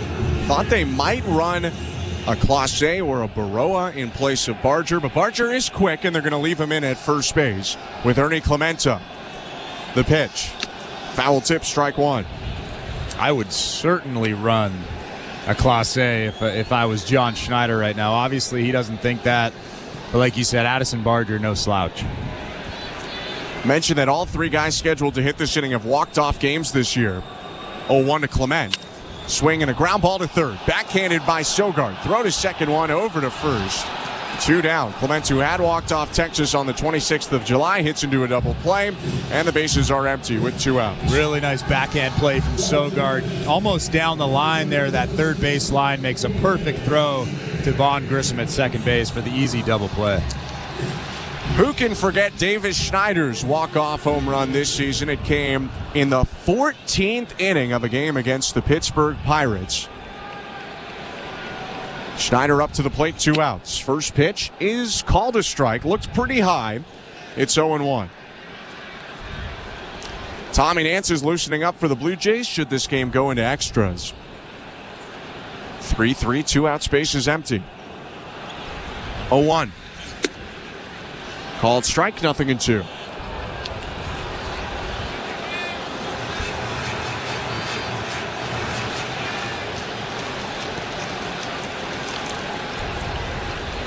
Martin set, and the 0-2 pitch. Fouled back by Schneider. They'll do it again at no balls and 2 strikes.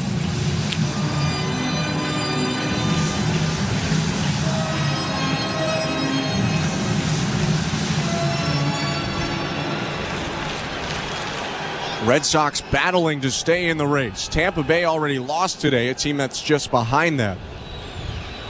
0-2. Fouled back again, still 0-2.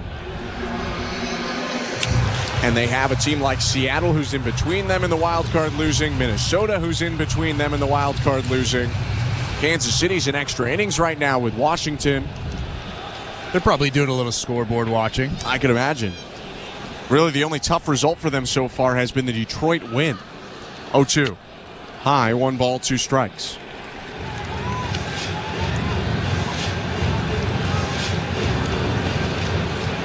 Entered tonight 3.5 back of the wild card. 2 outs and the 1-2 to Davis Schneider. Swing and a miss, strike 3. Free baseball coming up from Rogers Center. 3-3 ball game as we go to extras. You're listening to Blue Jays Baseball, brought to you by your local family-owned Crown Rust Control Center. Streaming at sportsnet.ca and the Sportsnet Radio Network. It's time to celebrate you with the party at the ballpark. On Friday, September 27th, dial up your fall wardrobe with the Blue Jays Panel Giveaway presented by TD. They go back-to-back in the bottom of the ninth. How much fun was that? It is loud here at Rogers Center, and 40,000 are chanting his name. Get ready for good vibes and a chance to win great prizes. What a weekend for the Blue Jays. Fan Appreciation Weekend, presented by TD, September 27th, 28th, and 29th. For tickets, visit BlueJays.com. At Crown Rust Control Center, protection runs deep because every Crown Rust Control Center is owned by a local family who cares beyond business. Your Crown Rust Control Center is 100% committed to their product, to you, to their community, which is your community. Protecting you and what matters to you is equally important as protecting your vehicle. Beat the rush. Protect your vehicle with Canada's #1 rust protection today. Find your local family-owned Crown Rust Control Center at crown.com. This is Toronto Blue Jays baseball. Next pitch, Moniak takes off. It's low a ball, throw down to second. They got him! On Sportsnet 590 The Fan and the Sportsnet Radio Network. Welcome back to Blue Jays Baseball. Show Ali with you. The Jays and Red Sox still tied at 3 as we head to the top of the 10th inning at the Rogers Center Extras here in downtown Toronto. Quick check of the St. Louis Bar and Grill out-of-town scoreboard. The Orioles lead the Yankees 5-3. The Twins trail the Marlins 4-1. The Royals just scored the automatic runner, so they lead the Nationals 1-0 in extra innings. Top of the 10th inning in Washington, and the Astros lead the Mariners 4-3. Blue Jays Baseball is brought to you by Crown Rust Protection. The Jays and Red Sox still tied at 3. Top of the 10th inning, automatic runner time at the Dome. Here's Ben Shulman and Chris LaRue. Thank you, Sean. Tommy Nance is into the game for the Blue Jays, trying to keep this 3-3. He'll have to contend with the automatic runner or the ghost runner, or whatever you want to call it. Jarren Duran out on second base for the Red Sox with 2, 3, 4 up in the Boston order. This is not an easy spot for Tommy Nance to slide into.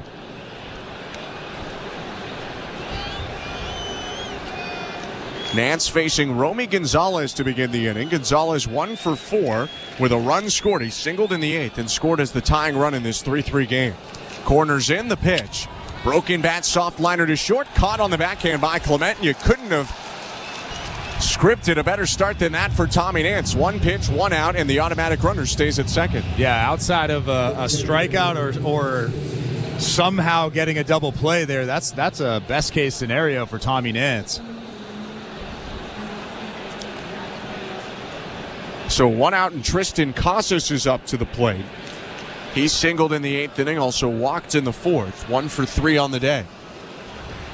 Go ahead run on second is the speedy Duran. Any single to the outfield should score him. Casas with a long look now steps in.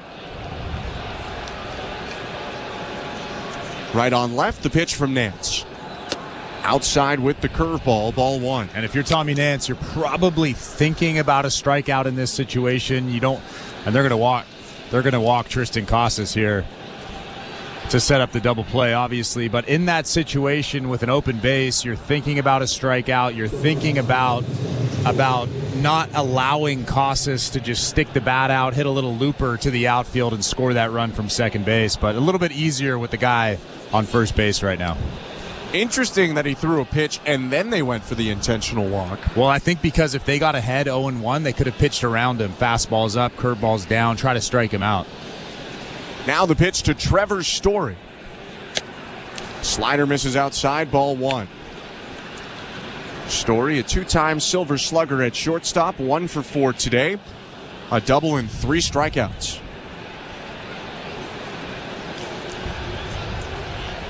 Nance kicks and offers. Story hits it in the air, deep left field. Going back, Lucas near the warning track. Loperfido running it down as well. It bounces off the wall. Duran around third. He's going to score. Stopping at third is Casas. Story with his second double of the game gives the Red Sox their first lead today.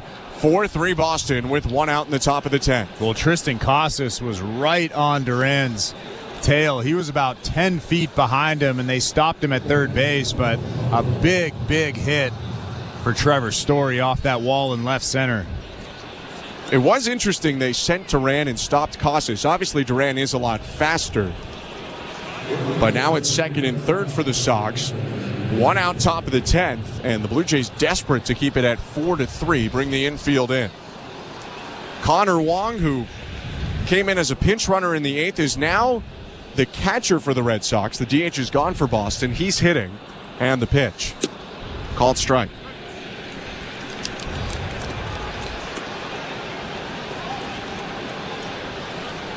You know, and you hate to state the obvious, but this does feel like a bit of deja vu for the Blue Jays. Up 3-0 going to the 7th.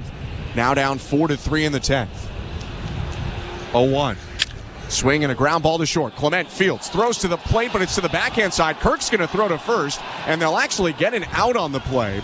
But Casas comes in to score. Story will move up to third as well. That Ernie Clement throw where he was running to his right, he pulled it back to his left. Heads up by Kirk to pick that ball and still get an out at first, but it's 5-3 Red Sox with 2 outs and Story on third. Yeah, tough throw from Ernie Clement going to his right and throwing off of one leg. That right leg didn't quite get it good enough to home plate, but Alejandro Kirk with the heads-up play throwing to first base to at least get an out, like you said. So 2 down, Vaughn Grissom up, and he takes a first pitch strike, 0-1. Now 5-3 Red Sox. Blue Jays haven't used their bench yet. They'll have Davis Schneider as the automatic runner in the 10th. Joey Loperfido, George Springer, and Nathan Lucas hitting. 0-1.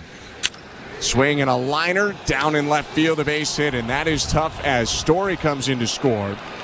And you won't be batting now in the 10th with the tying run automatically at the plate as it's 6-3. 3 hits on the day for Grissom and an RBI. And the Red Sox now have 11 hits in the ballgame. The Blue Jays stuck at 4 hits.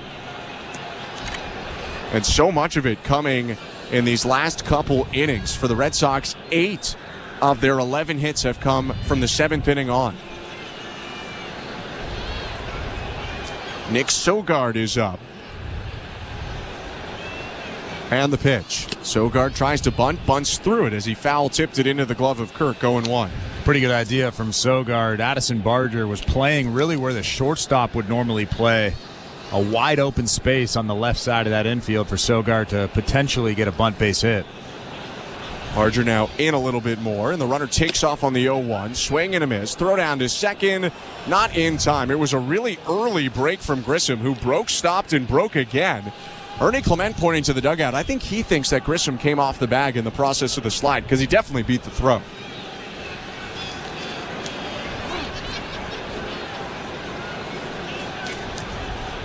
Well, Tommy Nance is waiting, kind of looking in the dugout. He'll step on the rubber now. I don't think the Blue Jays will take a look at this. 6-3 Red Sox, runner in scoring position, 2 outs, and 2 strikes on Nick Sogard. Pitcher is technically the next spot in the Red Sox order. They have Emmanuel Valdez swinging on deck. 0-2. Outside 1-2. Because the Red Sox forfeited the DH, they then slotted Chris Martin, the reliever, into the number 8 spot in the order that was originally occupied by Danny Jansen. 1-2. Called low. It was right there with the curveball, but we've decided it's not a strike, so it's 2-2. Well, John Schneider's barking. Tommy Nance is kind of walking around the mound in disgust. That's definitely a strike if you're asking me.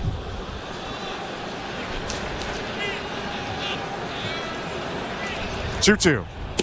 Called strike 3.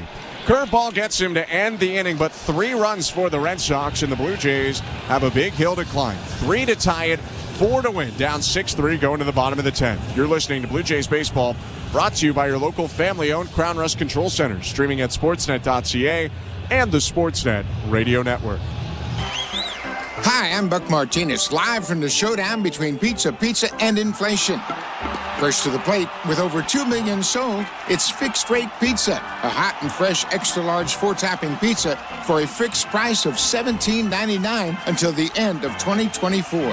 Here's the delivery. And inflation strikes out. That's a swing and a drive for Fixed Rate Pizza. Lock in yours today. Order pizza.ca. We're 2 men and a truck. So, you're moving to a new home, and all that's left to do is to call a mover you know you can trust. Well, naturally, you think 2 men and a truck, since you know they have lots of men and lots of trucks. They'll wrap, pack, and move everything you own. With a 96% referral rating and the professionalism you can trust, the choice is simple. For a free in-home estimate, call today. We're 2 men and a truck. 2 men and a truck, the movers who care. This is Toronto Blue Jays baseball. The 0-2 pitch. Fastball, strike 3 looking. On Sportsnet 590 The Fan and the Sportsnet Radio Network. Welcome back to Blue Jays Baseball. Show Ali with you at Baseball Control in our downtown Toronto studios. The Jays now trail the Red Sox 6-3 as we head to the bottom of the 10th at the Rogers Center. Don't forget, following this game, Jays Talk is on the air with Blair and Barker. They have you covered tonight and all week long. Jeff will throw out the numbers for you to call after the final out. As always, Blue Jays Baseball is brought to you by Crown Rust Protection. Again, the Jays trail the Red Sox 6-3 as we head to the bottom of the 10th at the Rogers Center. With the call, here's Ben Schulman and Chris LaRue. Thank you, Show. Zach Penrod is in the game, the left-handed rookie for the Red Sox in only his 6th Major League appearance. Comes in looking for a save. Blue Jays have the automatic runner, Davis Schneider, on second base, and Joey Loperfido, a left-handed hitter, leading off. Instead, though, they're going to go to a pinch hitter as Leo Jimenez is summoned out of the dugout to get the platoon advantage.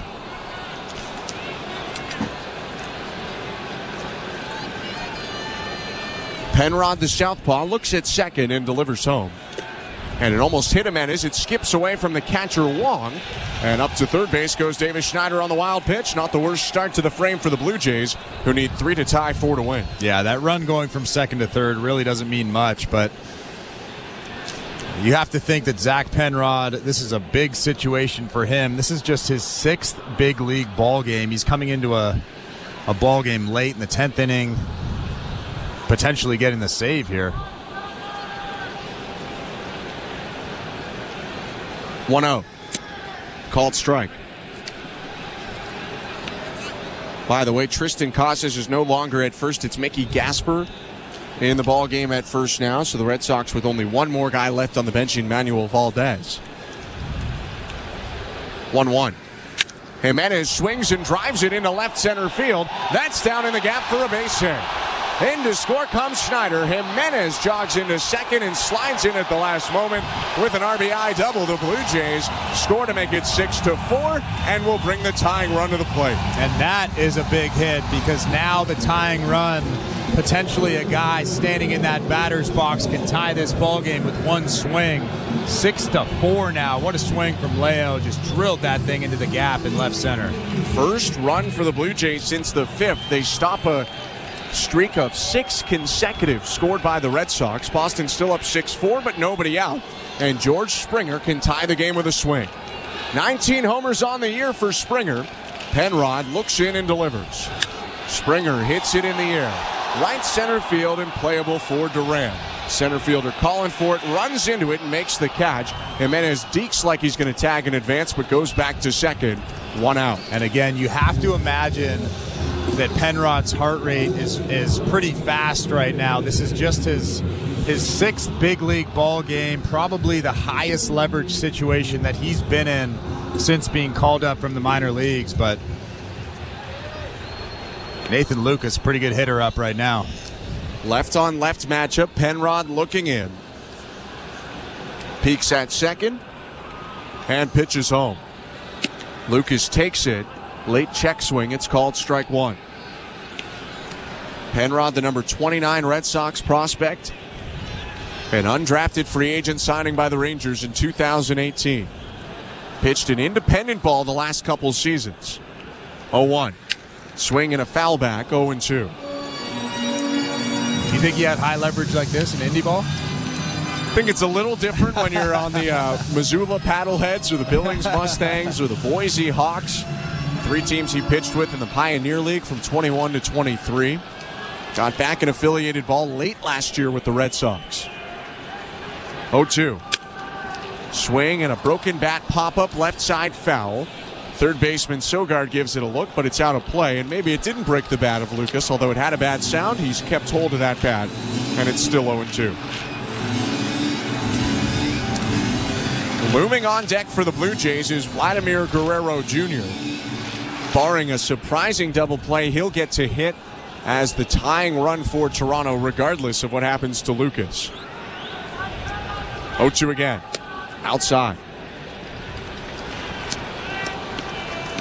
Toronto would love, though, for Lucas to somehow get aboard and Guerrero to hit with a chance to win it. Runner on, second one out. 6-4 Red Sox. Penrod looks back, Rock steals home and misses down and away. Pretty good pitch on the strike-to-ball slider, but an even better take by Lucas, who bent his knees and tracked it all the way down. Really good take from Nathan Lucas, but we've seen that pretty often from him, just seeing that ball so clearly out of the pitcher's hand. 2-2. High ball 3. And he is working Penrod here in the 10th.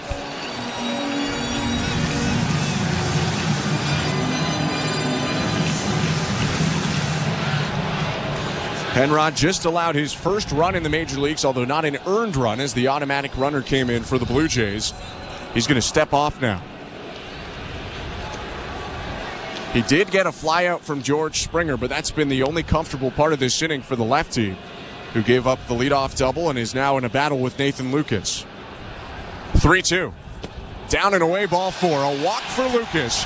And the Blue Jays bring Vladimir Guerrero Jr. to the plate with a chance to walk it off. Well, you can almost guarantee that Penrod was looking in that on-deck circle thinking, there's no way I want to walk Nathan Lucas with Vladimir Guerrero Jr. coming up next. And sure enough, he did just that. And it looks like Alex Cora is going to go make a change. One thing, too, about that walk, if he gets Lucas, while it may not have happened for sure, you could have intentionally walked Guerrero with the base open. You're not going to walk Guerrero to load the bases more than likely, because then a single from Horwitz would tie the game. So now it almost forces the Red Sox into pitching to him. Although Alex Cora here, I'm not sure he's making a pitching change. Emmanuel Valdez is standing in foul territory, and it looks like Cora is making a substitution.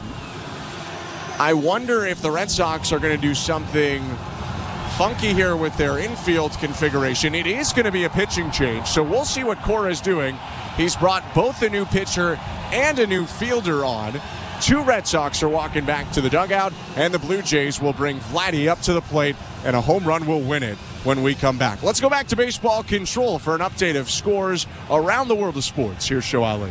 Thanks very much, guys. Let's check that out-of-town scoreboard brought to you by St. Louis Bar and Grill. We'll start with Major League Baseball. We knew heading into tonight, the Yankees needed just one win over their division rivals to clinch the AL East. Juan Soto had an RBI single to make it 4-3 O's, but in the top of the 8th, Colton Cowser with a 432-foot bomb to make it 5-3 O's in the Bronx. That's where things stand right now. 1 out for the Yankees in the bottom of the 9th inning, still trailing 5-3. Anthony Rizzo is at the plate. Some other finals and scores from across the world of Major League Baseball. We were talking about the Royals-Nationals game earlier. The Royals do hang on. They beat the Nationals 1-0 in extra innings to grab a win. They improved to 83-74 with that win. The Twins still trailing the Marlins 4-1 in Minnesota at Target Field. That game is in the top of the 9th inning. Top of the 8th inning at Minute Maid Park, the Astros are ahead 4-3. And some other games going on right now, some earlier games as they just got started. Oakland leads Texas 2-1, and San Francisco leads Arizona 1-0. And if you are a hockey fan, NHL preseason action, lots of games going on, including a few late ones in action. Ducks take on the Sharks. That game in action right now. And the Kraken playing the Canucks at the same time. You can watch that game on Sportsnet 1 and Sportsnet Pacific. You can listen to it with our friends in Vancouver on Sportsnet 650. Blue Jays baseball is brought to you by Crown Rust Protection. Back to the action at the Rogers Center with the call. Here's Ben Schulman and Chris LaRue. Thank you, Show. How about this for drama? The Red Sox scored 3 in the top of the 10th after coming back from down 3-0 and take a 6-3 lead to the bottom half. But the Blue Jays instantly score a run to make it 6-4. Now have 2 aboard, and a second rookie reliever is into the game for Boston. Chase Shugart is on right now, pitching in his 4th Major League game, and Vladdy with a homer can win it for the Blue Jays. First and second, one out, the pitch. Fastball on the inside edge at 96. Strike one. That takes some guts coming inside to Vlad in a big situation like this.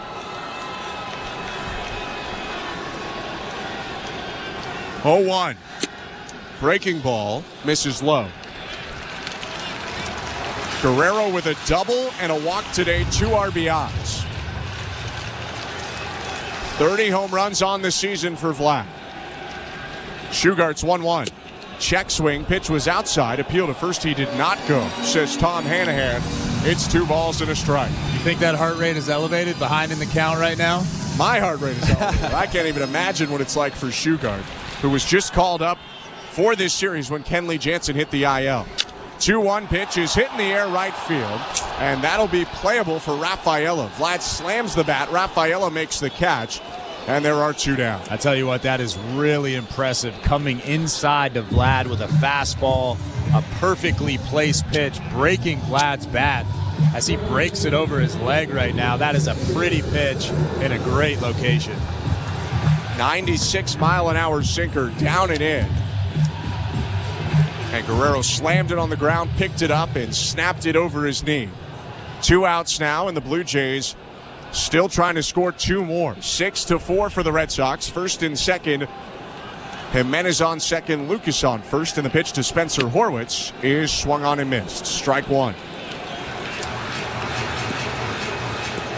Shugart is used to some of these situations. Came out of Texas in 2018 and was a closer at time for the Longhorns. 10 saves in his college career. 0-1. High, 1-1.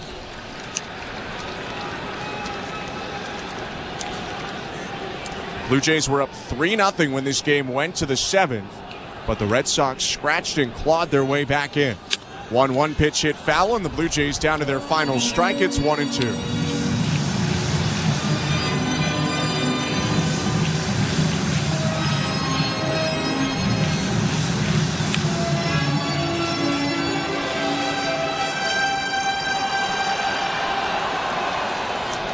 Tying run on first base, winning run at the plate.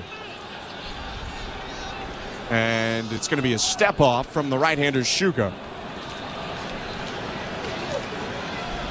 He's back on the middle of the rubber and set just above the belt. Brings the glove to his chin. 1-2. High, 2 balls, 2 strikes. Serious gas from the righty. That was 98 on the last fastball.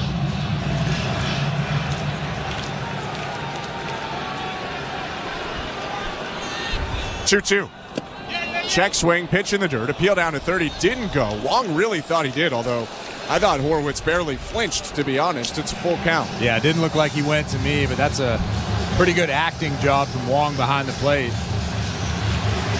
May as well try to sell it, didn't get the call though. And now both runners will be off on the pitch. Full count and 2 outs.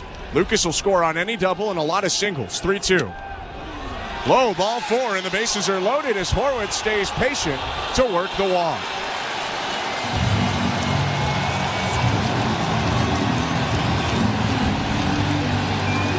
Crowd's back in this one, aren't they? Well, now a single can tie the game. The Blue Jays get a little momentum back after some of the air was sucked out of the building when Guerrero was retired. One of their hotter hitters in the second half, Alejandro Kirk, is up to the plate, and it's going to be a pinch runner at first in place of Horwitz. Stuart Baroa is on, and he represents the winning run. And if you put something down the line or in a gap, you can almost guarantee that Stuart Baroa, especially with 2 outs, will be scoring from first base. Kirk with a double in 4 tries today. Shugart set, bases loaded, 2 outs, and the pitch.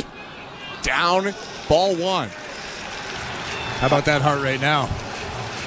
Doesn't help that that's another pitch tonight that looked like it got the zone, but it was called a ball. But I can imagine it sped right back up after the walk. 1-0. Down and away, ball 2.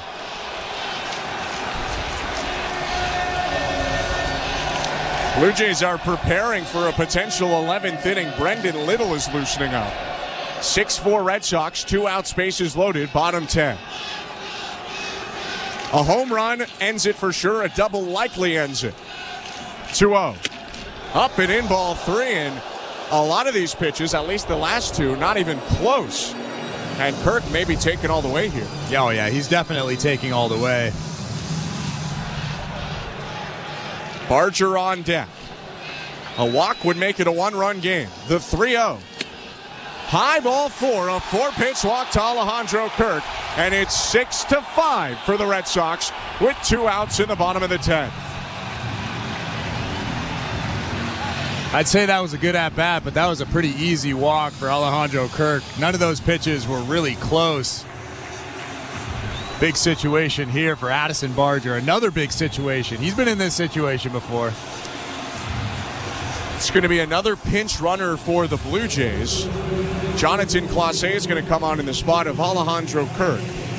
Although if the run scores from second base, Clase doesn't matter at all. But yeah, I think Clase just coming into this ball game is just to kind of get to second base before they could get the force out. Right, if you hit a chopper up the middle and there's a chance at an inning-ending fielder's choice.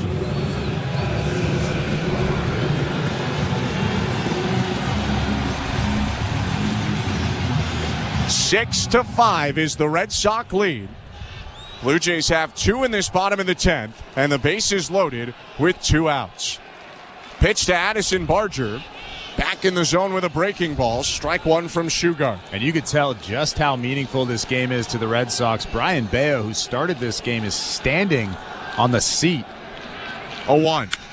Swing and a line drive caught at third by Valdez, and the Red Sox hold on to win it. They come back from down 3-0, force extras, and then stop the Blue Jays' comeback bid as Toronto scores 2 in the 10th, but drops it 6-5. Yeah, just a tough game for the Toronto Blue Jays. Obviously, Bowden Francis with another incredible game, going 5 innings, but it's almost comical at this point how good he has been, how important he has been to this starting rotation, and how important he'll be to the Toronto Blue Jays next year as well. Blue Jays lose 6-5. We'll wrap it up quickly on the other side and get you over to Blue Jays Talk. Don't go anywhere. You're listening to Blue Jays Baseball, brought to you by your local family-owned Crown Rust Control Center, streaming at sportsnet.ca and the Sportsnet Radio Network. It's time to celebrate you with the party at the ballpark. On Friday, September 27th, dial up your fall wardrobe with the Blue Jays Panel Giveaway presented by TD. They go back-to-back in the bottom of the 9th. How much fun was that? It is loud here at Rogers Center, and 40,000 are chanting his name. Get ready for good vibes and a chance to win great prizes. What a weekend for the Blue Jays. Fan Appreciation Weekend presented by TD, September 27th, 28th, and 29th. For tickets, visit BlueJays.com. At Crown Rust Control Center, protection runs deep because every Crown Rust Control Center is owned by a local family who cares beyond business. Your Crown Rust Control Center is 100% committed to their product, to you, to their community, which is your community. Protecting you and what matters to you is equally important as protecting your vehicle. Beat the rush. Protect your vehicle with Canada's #1 rust protection today. Find your local family-owned Crown Rust Control Center at crown.com. This is Toronto Blue Jays baseball. It's Ernie Clement with the RBI single. 1-0 Toronto. On Sportsnet 590 The Fan and the Sportsnet Radio Network. The Blue Jays fall in extra innings to the Boston Red Sox. The final score in this game, 6-5, despite Toronto leading 3-0 going to the 7th. I'm Ben Schulman alongside Chris LaRue. Thanks for sticking around. Blue Jays Talk with Blair and Barker coming up in just a moment. But first, Chris, it's been talked about a lot. Don't want to belabor the point too much, but it's another game for the Blue Jays where they have a lead late, and in a big difference from this year to last year, they cannot hold on to it. The Red Sox scored 2 in the 7th, 1 in the 8th to send us to extras, and then a whopping 3 in the 10th inning. Yeah, Easton Lucas came into this ball game and actually pitched pretty well. He exited the ball game. Ryan Burr came into the ball game and gave up his 2 runs that were on base. A disappointing end to Easton Lucas's Blue Jays debut. But again, like you said, just the bullpen just really couldn't hold it together. Even Yenesis Cabrera, who's been so strong all season long, was really shaky tonight. Overthrew the cutter, threw a ton of cutters. Even though that fastball had a lot of life on it, he really relied on the cutter tonight and ended up just really not pitching very well. Blue Jays fall 6-5 to the Red Sox. 6 runs for Boston on 11 hits. 1 error and 8 left. 5 runs for the Blue Jays, 5 hits, 1 error, 8 left. The Blue Jays did leave the bases loaded in the 10th inning, down 1. The win today goes to Chris Martin, who pitched the scoreless 9th for Boston. The loss to Tommy Nance, who pitched the 10th inning for the Blue Jays. Rookie Chase Shugart, in his 4th Major League appearance, comes up with his first ever Major League save, including getting it out of Vladimir Guerrero Jr. during that inning. For the Blue Jays, the loss drops them to 73 and 85. 5 in a row they've dropped now. The Red Sox at 80 and 78. Still by a razor's edge, hanging on to some playoff hopes. This one took 3 hours and 15 minutes in front of over 29,000 at Rogers Center, and Boston takes the game. We'll be back tomorrow for the series finale, 7:07 Eastern. Kevin Gausman back on the mound for the Blue Jays for his final start, and the rookie Richard Fitz, who's been really outstanding for Boston in 3 starts so far, will pitch for the Red Sox. 7:07 first pitch. Hope you can be there. Thanks so much for tuning in tonight. From our technical directors, Luke Swadron and Tom Young, our host and producer, Show Ali, and my partner, Chris LaRue, I'm Ben Schulman. Hope you have a great rest of your night, and stay with us. It's time for Blue Jays Talk with Blair and Parker, starting right now.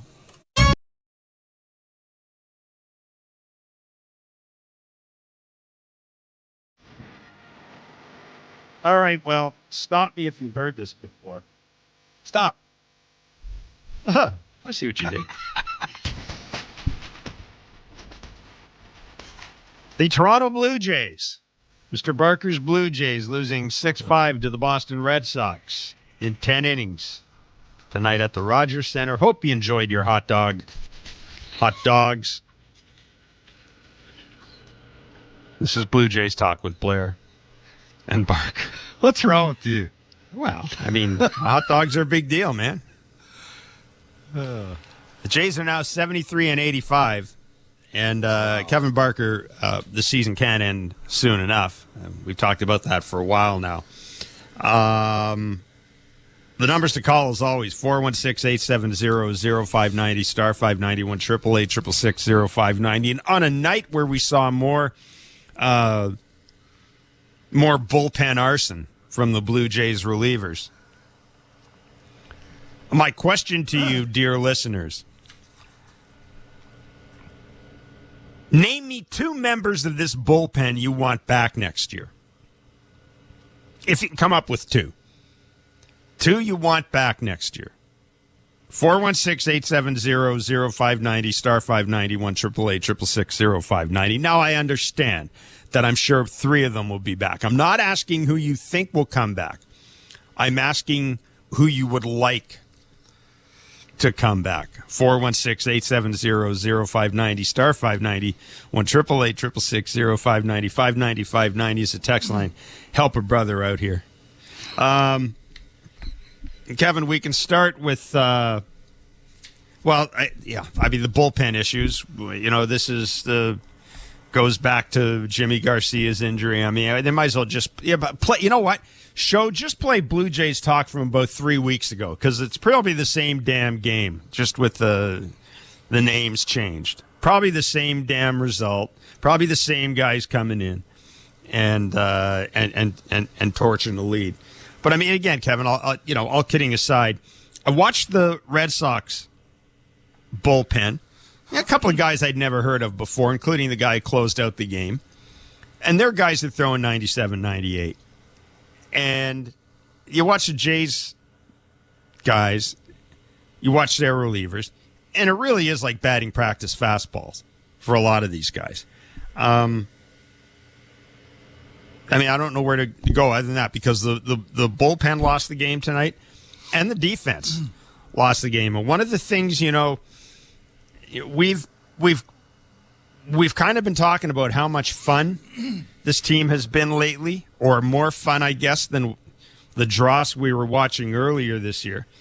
But, Spencer Horwitz has to make that play. Alejandro Kirk, he's been pretty good. That play should be made.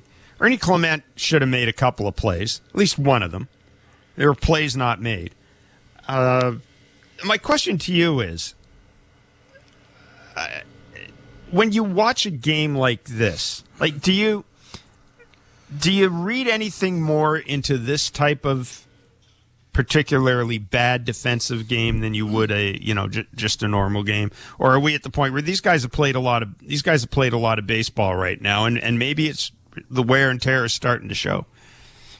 Green and Cabrera is my answer. If I'm a listener, can I be a listener? That's you can be a listener. That's my two guys.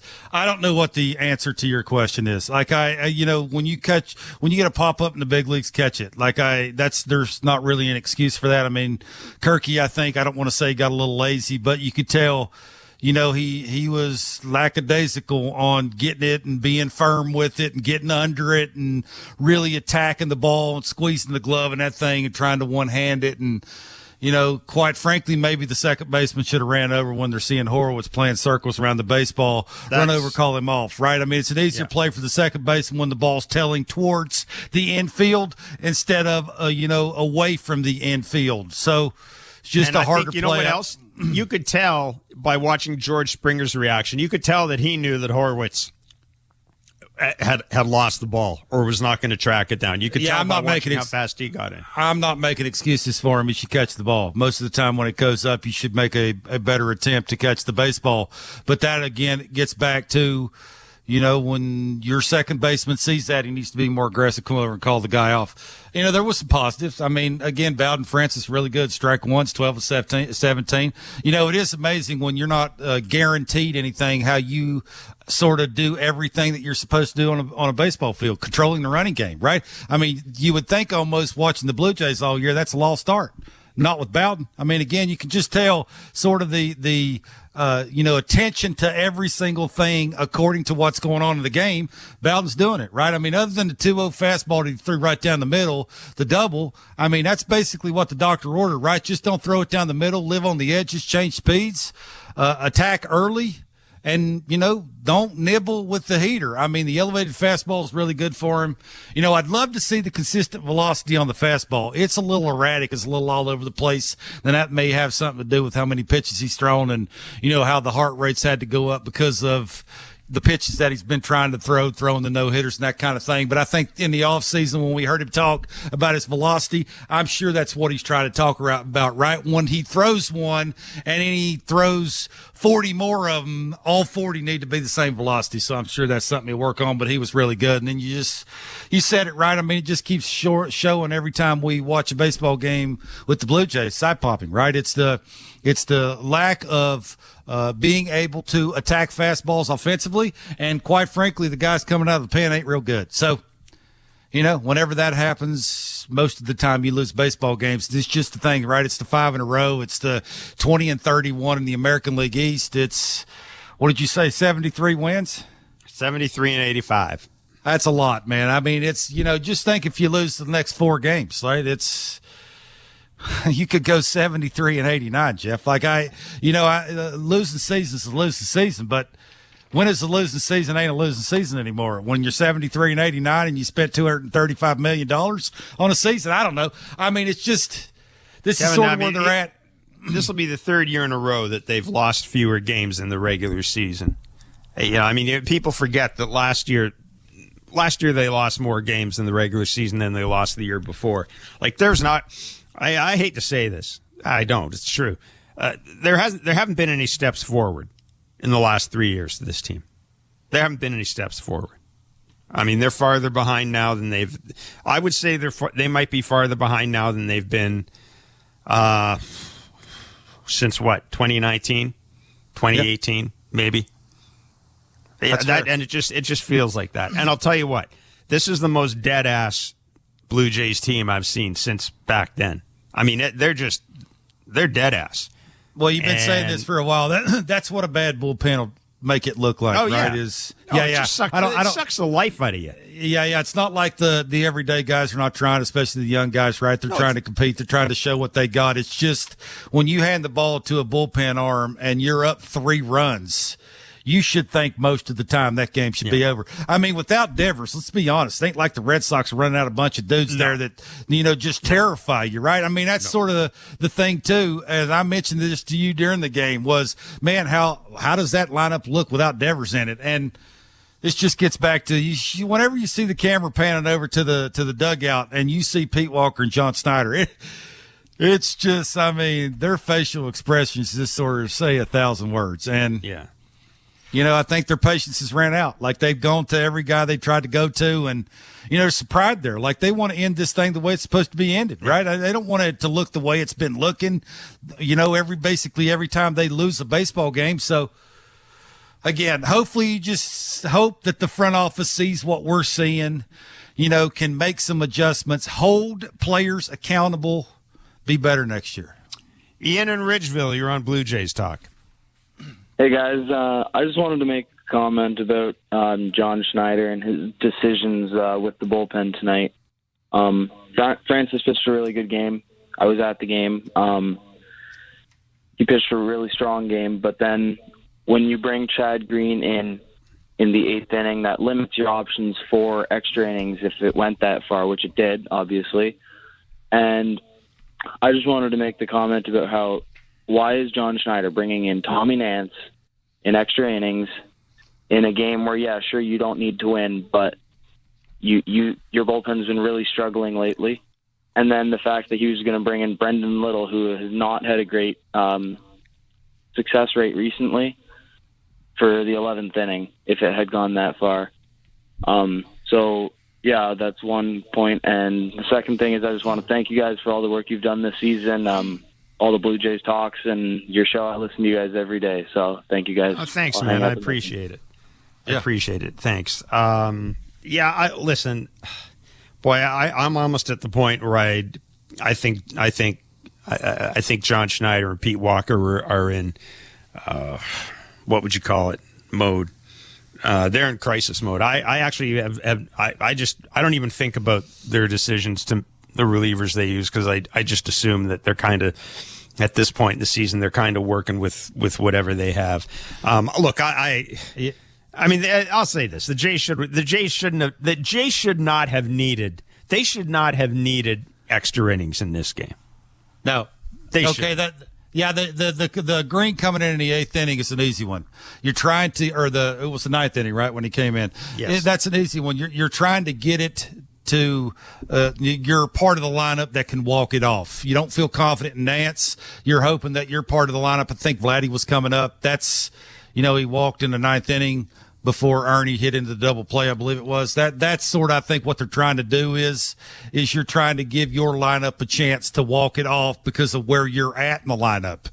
And then once you get to the 10th inning, you're just bringing in whoever's left. I mean, that's basically what it is.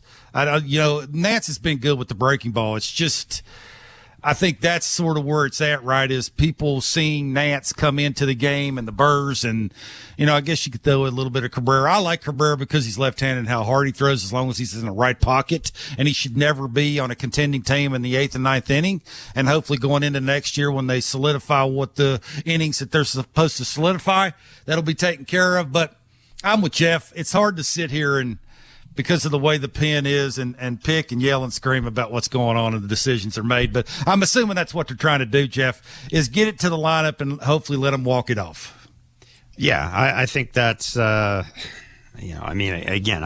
think that's probably what Pete and John were thinking about. But, it's, I don't know what to say. I mean, if I had my choice, I'm with you. I would take Cabrera back. I would take Green back. I don't want him in hugely responsible roles, though. I certainly don't want Chad Green closing. I don't care if he comes up with a split-fingered pitch or 5 other pitches. I just don't think he can. I don't think he's a closer. I just don't think he's good enough. It's that simple. If anybody out there can look me in the eye. Well, you can't because I'm on the radio. But if there's anybody out there who seriously believes that a contending team can run Chad Green out and that Chad Green is going to give you 30 saves on a championship team, give us a call. Because I'm sorry, I'm just not buying that. I absolutely am not buying that. Chad Green's got a spot in my bullpen, but it sure as hell isn't in the 9th inning. And it may not even be in the 8th inning. Yeah, I like his stuff. I don't like him in the 9th inning. I think it takes a different animal when it comes to the 9th inning. But, yeah, I think it's I think that's what they got. They got a bunch of 6th and 7th inning guys, and they're trying to, because of where they're at, what they're trying to do to end the season, that's where they're sort of at. So it is what it is. Ryan in Innisfil, you're on Blue Jays Talk. Hey, fellas. First, kind of want to shadow off what the last fella said. I want to thank you boys for doing this all year, all your hard work, and thanks for letting folks like me come on and just sort of spew my nonsense at you. We appreciate it, man. It's the callers that make the show, so it's always good to hear from you. And your charming banter. Come on now. And so basically what else I'm going to kind of lean into here. I'll start off with your question. You started with the beginning of the show. I would also like to see Cabrera and Green back. I wouldn't mind seeing Swanson back. I really think that kind of what happened in the spring training and sort of how his start of this season unfolded has a lot to do with what his performance this year. I'd love to see sort of like a Cabrera in the 7th, maybe a Swanson in the 7th, Cabrera in the 6th, and a Green in the 8th, and hopefully a closer that can throw harder than 92. And then I think we got a decent little bullpen put together. My second sort of thing I kind of wanted to talk to you guys about is I need someone smarter than me to explain to me why Bowden Francis got taken out of the baseball game today. You need someone smarter than you to explain that, and you call Blue Jays Talk? Hey, man, I never claimed to be smart, so I need some help. Bowden Francis was 77 pitches into an absolute masterclass through 5 innings. If it's hard to make decisions on your bullpen, don't make a decision.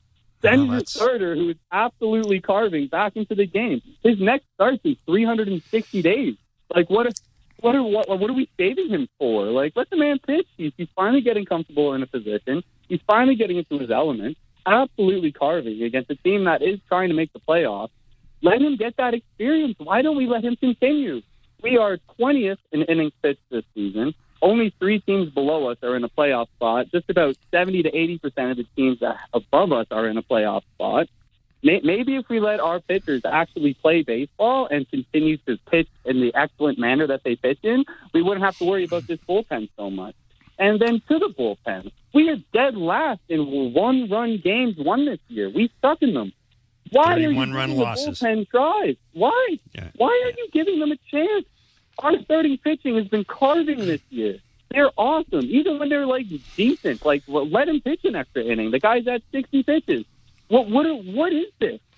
I understand we pay them lots of money and they are an investment, but they're also a human being and a baseball player. Let them play the game, man. I'm quite tired of this. I'm tired of it. And I know this John Schneider fellow is a great dude and everything, but I really don't trust him anymore. He's a great development coach. Put him back down with the team below us. Let him do what he does down there because he's not ready for this. Ryan, I appreciate the call. Kevin, I wasn't, again, knowing the date, knowing that there was nothing at stake in the game, I didn't throw something at the TV set when John took Bowden Francis out. I'm sure they've got all sort of analytics out there about, innings pitched and number of pitches and all that. I personally would like to have seen him. I would like to have seen him go another inning or two. It's the last start of the year. Yeah. I can understand the caller's frustration, but I mean, if you look big picture, how important getting off to a good start next year is, the heavy lifting that they have to do. And, they sort of found something that they didn't think they were going to find. And the most innings he'd thrown at the big league level was last year at 36 1/3. He's at 108 2/3 or 103 2/3. So that's a lot of innings. And, what he's had to do trying to throw the no innings, the pitches that he's had to throw, and the 73 wins, it's not his fault that the bullpen stinks. Yeah. I think guys got to remember that when you're watching these games. And I understand everybody wants to win and it's more fun. And, that sort of, the new shiny penny that was fun 3.5 weeks ago ain't fun no more because they're losing that much. I just think you got to look at big picture. You got to look going into next season, and I think Bowden's a big part of that. And you want to try and protect it. You don't want to abuse it. And there is no, I think, perfect blueprint on how to do this. But I ain't going to argue because of where they're at, the wins they got, and what Bowden means to them going into next season because of what they have to do offensively and in the pen.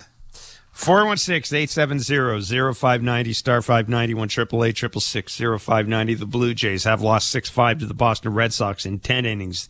their second loss in as many games against the Red Sox, 5 in a row. They'll wrap up the series tomorrow, and then there's 3 games left in the regular season against the Miami Marlins. We'll take a break, hear from the skipper, John Schneider, and go back to the phone lines. It's Blue Jays Talk on the Sportsnet Radio Network.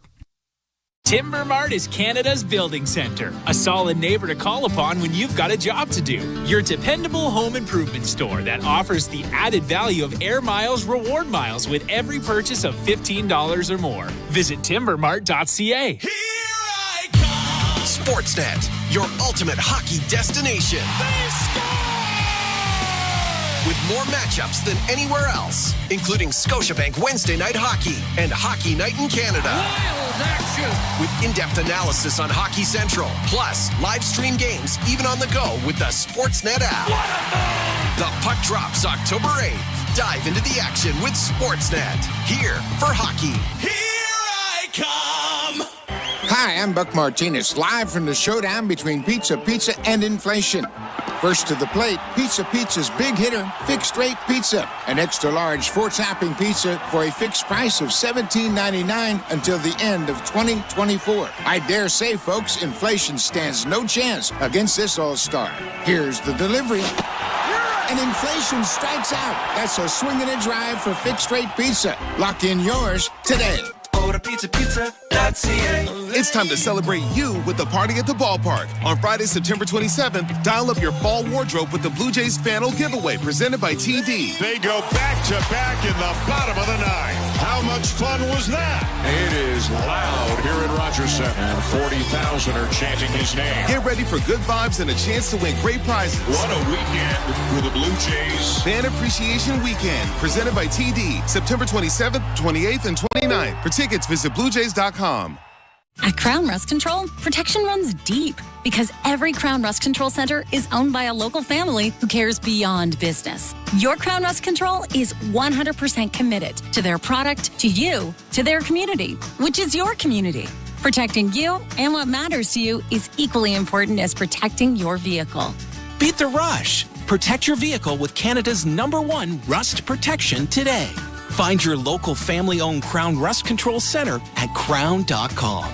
We're 2 men in a truck, the movers who care. You never know when cardiac arrest can happen. That's why each and every one of our trucks carries a life-saving Mikey defibrillator as part of our Mikey on Board program. Whether we're on the highway or in front of your house, we're prepared to help anyone whose heart may skip a beat. The Mikey Network has saved many lives, making Mikeys accessible to the public. And now they're on board our trucks.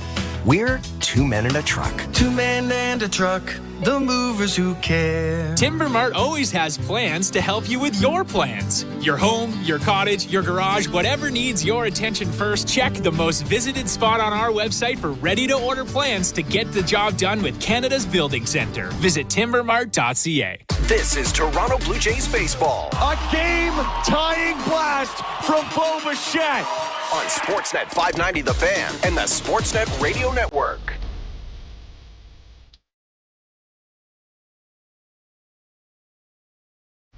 All right, welcome back to Blue Jays Talk. 6-5, Barker's Blue Jays losing to the Boston Red Sox in 10 innings.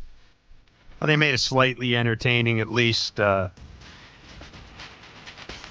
Bases loaded, down by a run. Addison Barger lining out to end the game. Shouldn't have been entertaining. Line out's a bit Okay. strong. He hit a ball at third base. A lollipop. Yeah.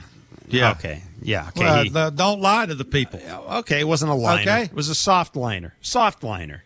Yeah, I mean, it had a hump in it. Real soft liner. Humpback liner. He got jammed on a heater. I mean. Truth is, I didn't see it because I was down here in the basement doing the show and I was talking to Barker and listening to the game on the radio. So, yeah. There you go. Tell the truth to the people. I am telling the truth. Hey, we got an answer from John Schneider as to why Bowden Francis was taken out of the game. Yeah, wanted to kind of monitor his innings. Thought he was really good again. Seems like I've been saying that a lot. But wanted to kind of keep him around that pitch count and definitely 5 innings just with his workload since he's been back in the rotation. So just another outstanding effort, just filling up the zone, locating well, and can't really say enough about how he finished up the season. John, back to Bowden for a second. What does the org want to see from him in the winter? A good offseason that we trust that he'll have. He had a very, very good one last year, being down in our complex and getting ready to do a role like this. So I think, taking a breather, taking a blow a little bit and catch your breath after what he did, and then continue to build off of what he's done. And that's the message to him, and what he's expecting to do. And, I think right now you don't have to get too cute with it. And he's in a pretty good spot. So you want him to take a little bit of time and then continue to build up for spring training and get ready to roll.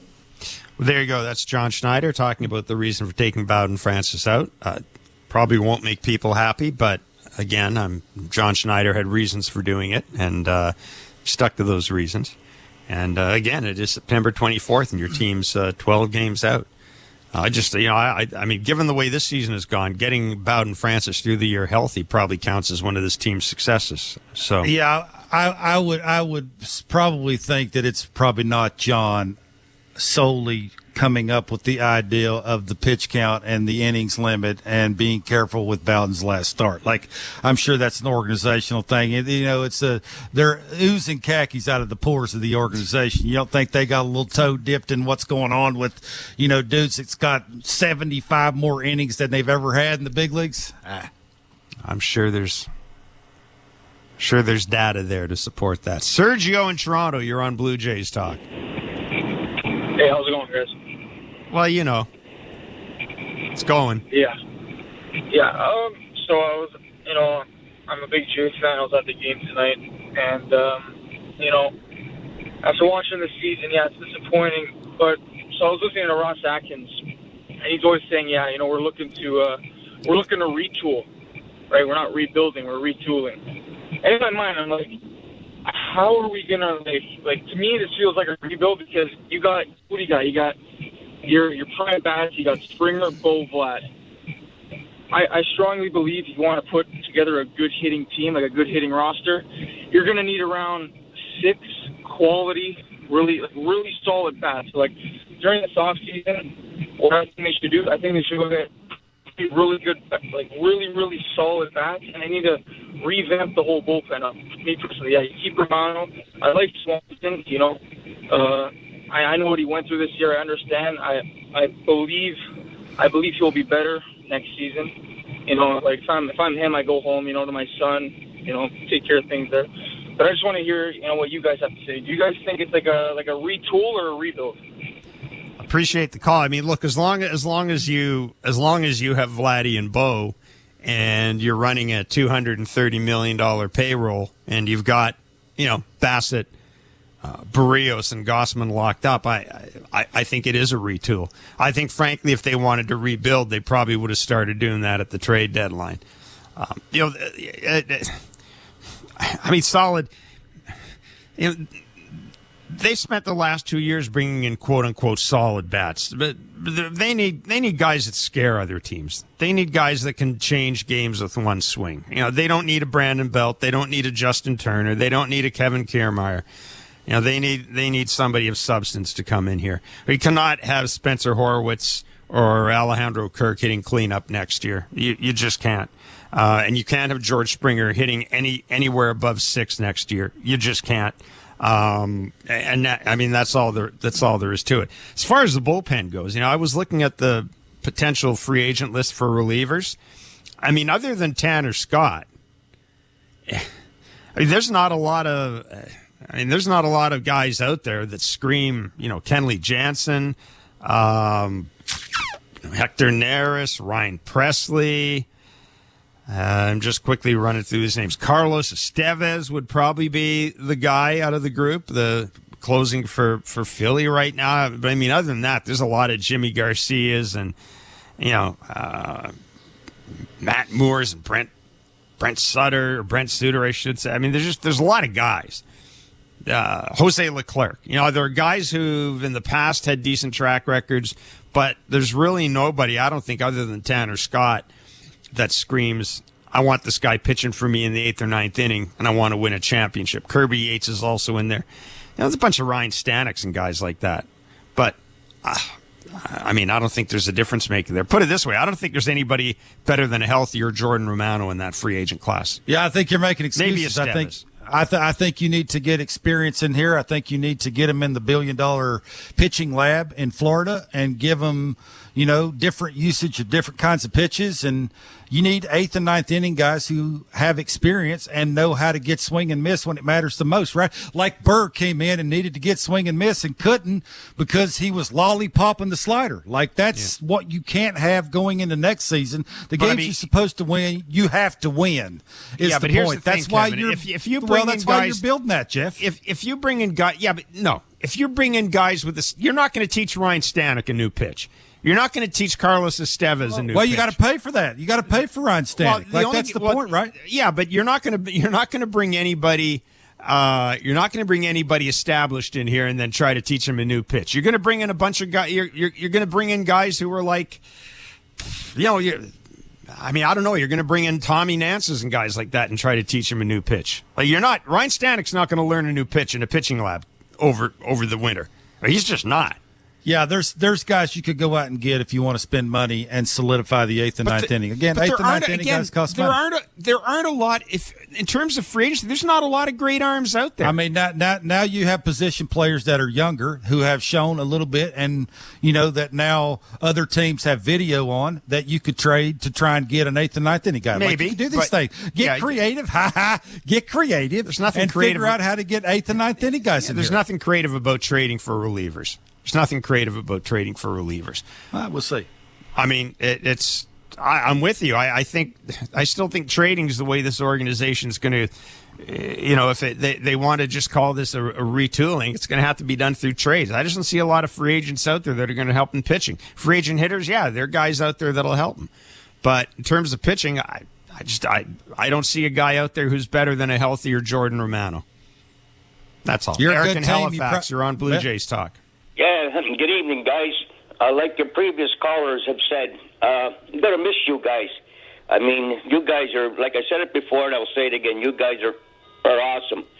Now, regarding Schneider and his buddies up there that sit in the offices, they made a decision last year when they pulled out Barrios, who was on his game, and they pulled the kid out again tonight. I mean, the kid was doing all right. If they're going to give the game to Boston, at least go down fighting. I mean, to take that kid out there tonight, he might as well kick them while he was down. And, I don't know. That team is their own worst enemy. The next 4 games, what they should do for the fans is bring the team from Buffalo and play, and those guys will at least give them a fighting chance. Those 4 million people they have in Toronto and metro area deserve a lot better than what they're getting. And like I was saying, I'll say it again. Either let the fans in for free the next 4 games or bring the AA team from Buffalo and let them show what baseball's all about. Because tonight, when I watched it, I think the AA team could have beaten the Blue Jays. And I don't know how you guys feel about that. Appreciate the call, Eric. Well, first of all, the AAA team is here. It's been here since the end of July for the most part. And Buffalo is a AAA team. It's not a AA team, just so that, we're correct there. Listen, this is, Kevin made this point, and he's absolutely accurate. It was fun for a while. And,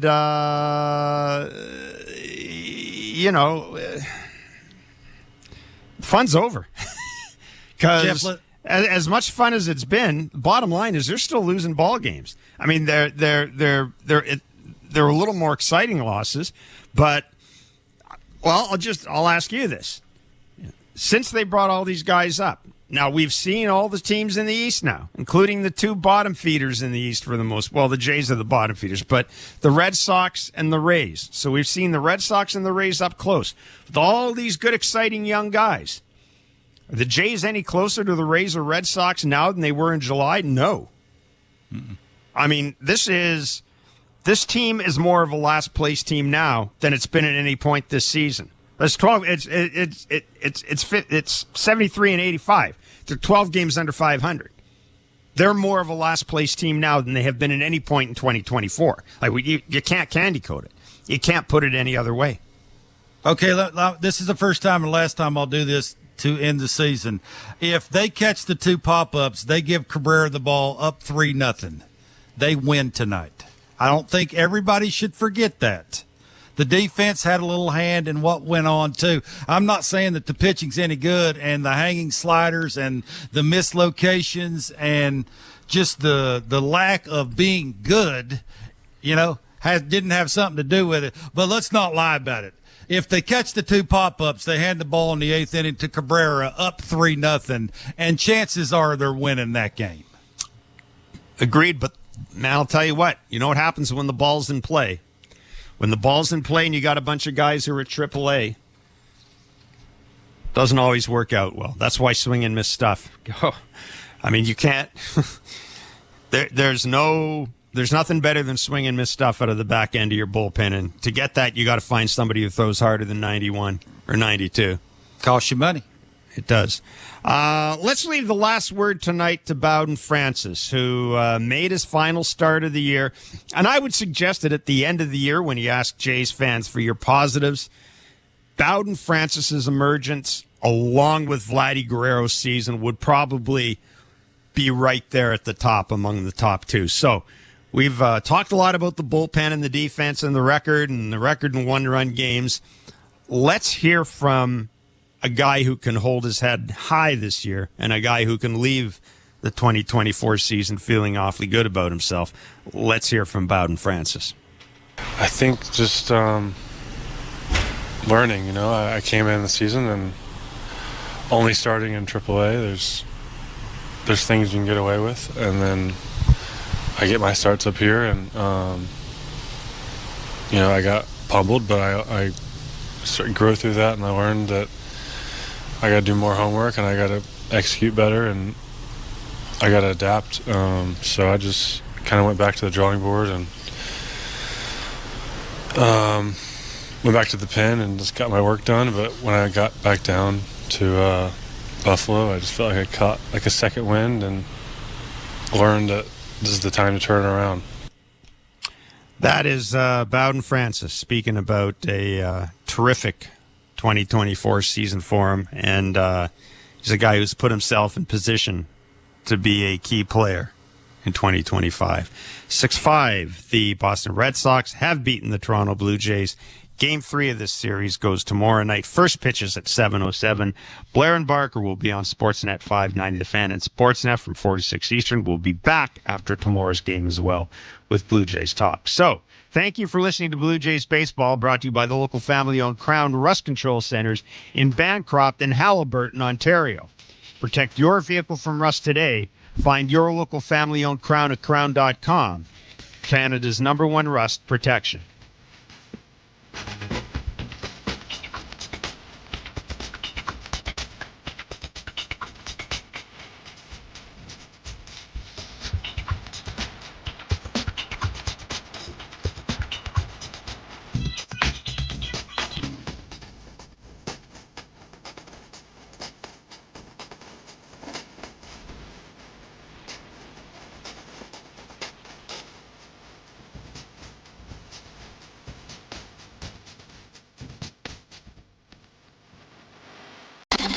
Has been Major League Baseball play-by-play on SiriusXM and the SiriusXM app.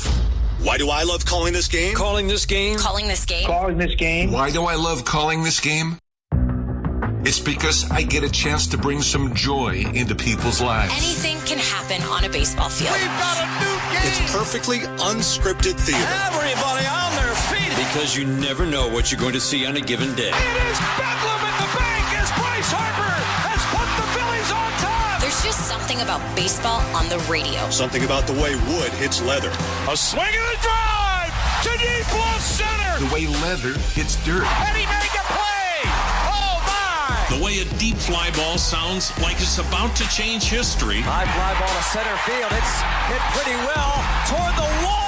Until the cleats hit the grass, hit the crushed brick, and then nothing but sky and a silent crowd. That ball's high. Until leather hits leather and 40,000 fans lose their collective minds. In a perfect symphony of chaos. He jumped up on top of the wall, balanced himself, and caught it. The way nothing triumphs a perfectly honest call. It's a the way the right voice can make a moment live forever. Touch 'em all, Joe. You'll never hit a bigger home run in your life. Outsiders may think this is just two teams. A ball, a bat, and a microphone. But no. For over 100 years, this has been the soundtrack of the American pastime. He struck it out looking. It's over. It's over. The Rangers have won the World Series. The soundtrack of summer. This is Major League Baseball on the radio. Right now on Sirius XM. All rise. Coming in 5. Get ready to play. 4. Get up. Get up. 3. Can you believe it? Put your seatbelt on. Wow. Talk about the game and all the stories on MLB Network Radio, Sirius XM 89, and the Sirius XM app. From the Boston Red Sox. Blue Jays on Sirius 137, XM 181, and Internet 868. Red Sox on Internet 843. 7:20 p.m. Atlanta Braves face the New York Mets. Braves on Sirius 138, XM 182, and Internet 841.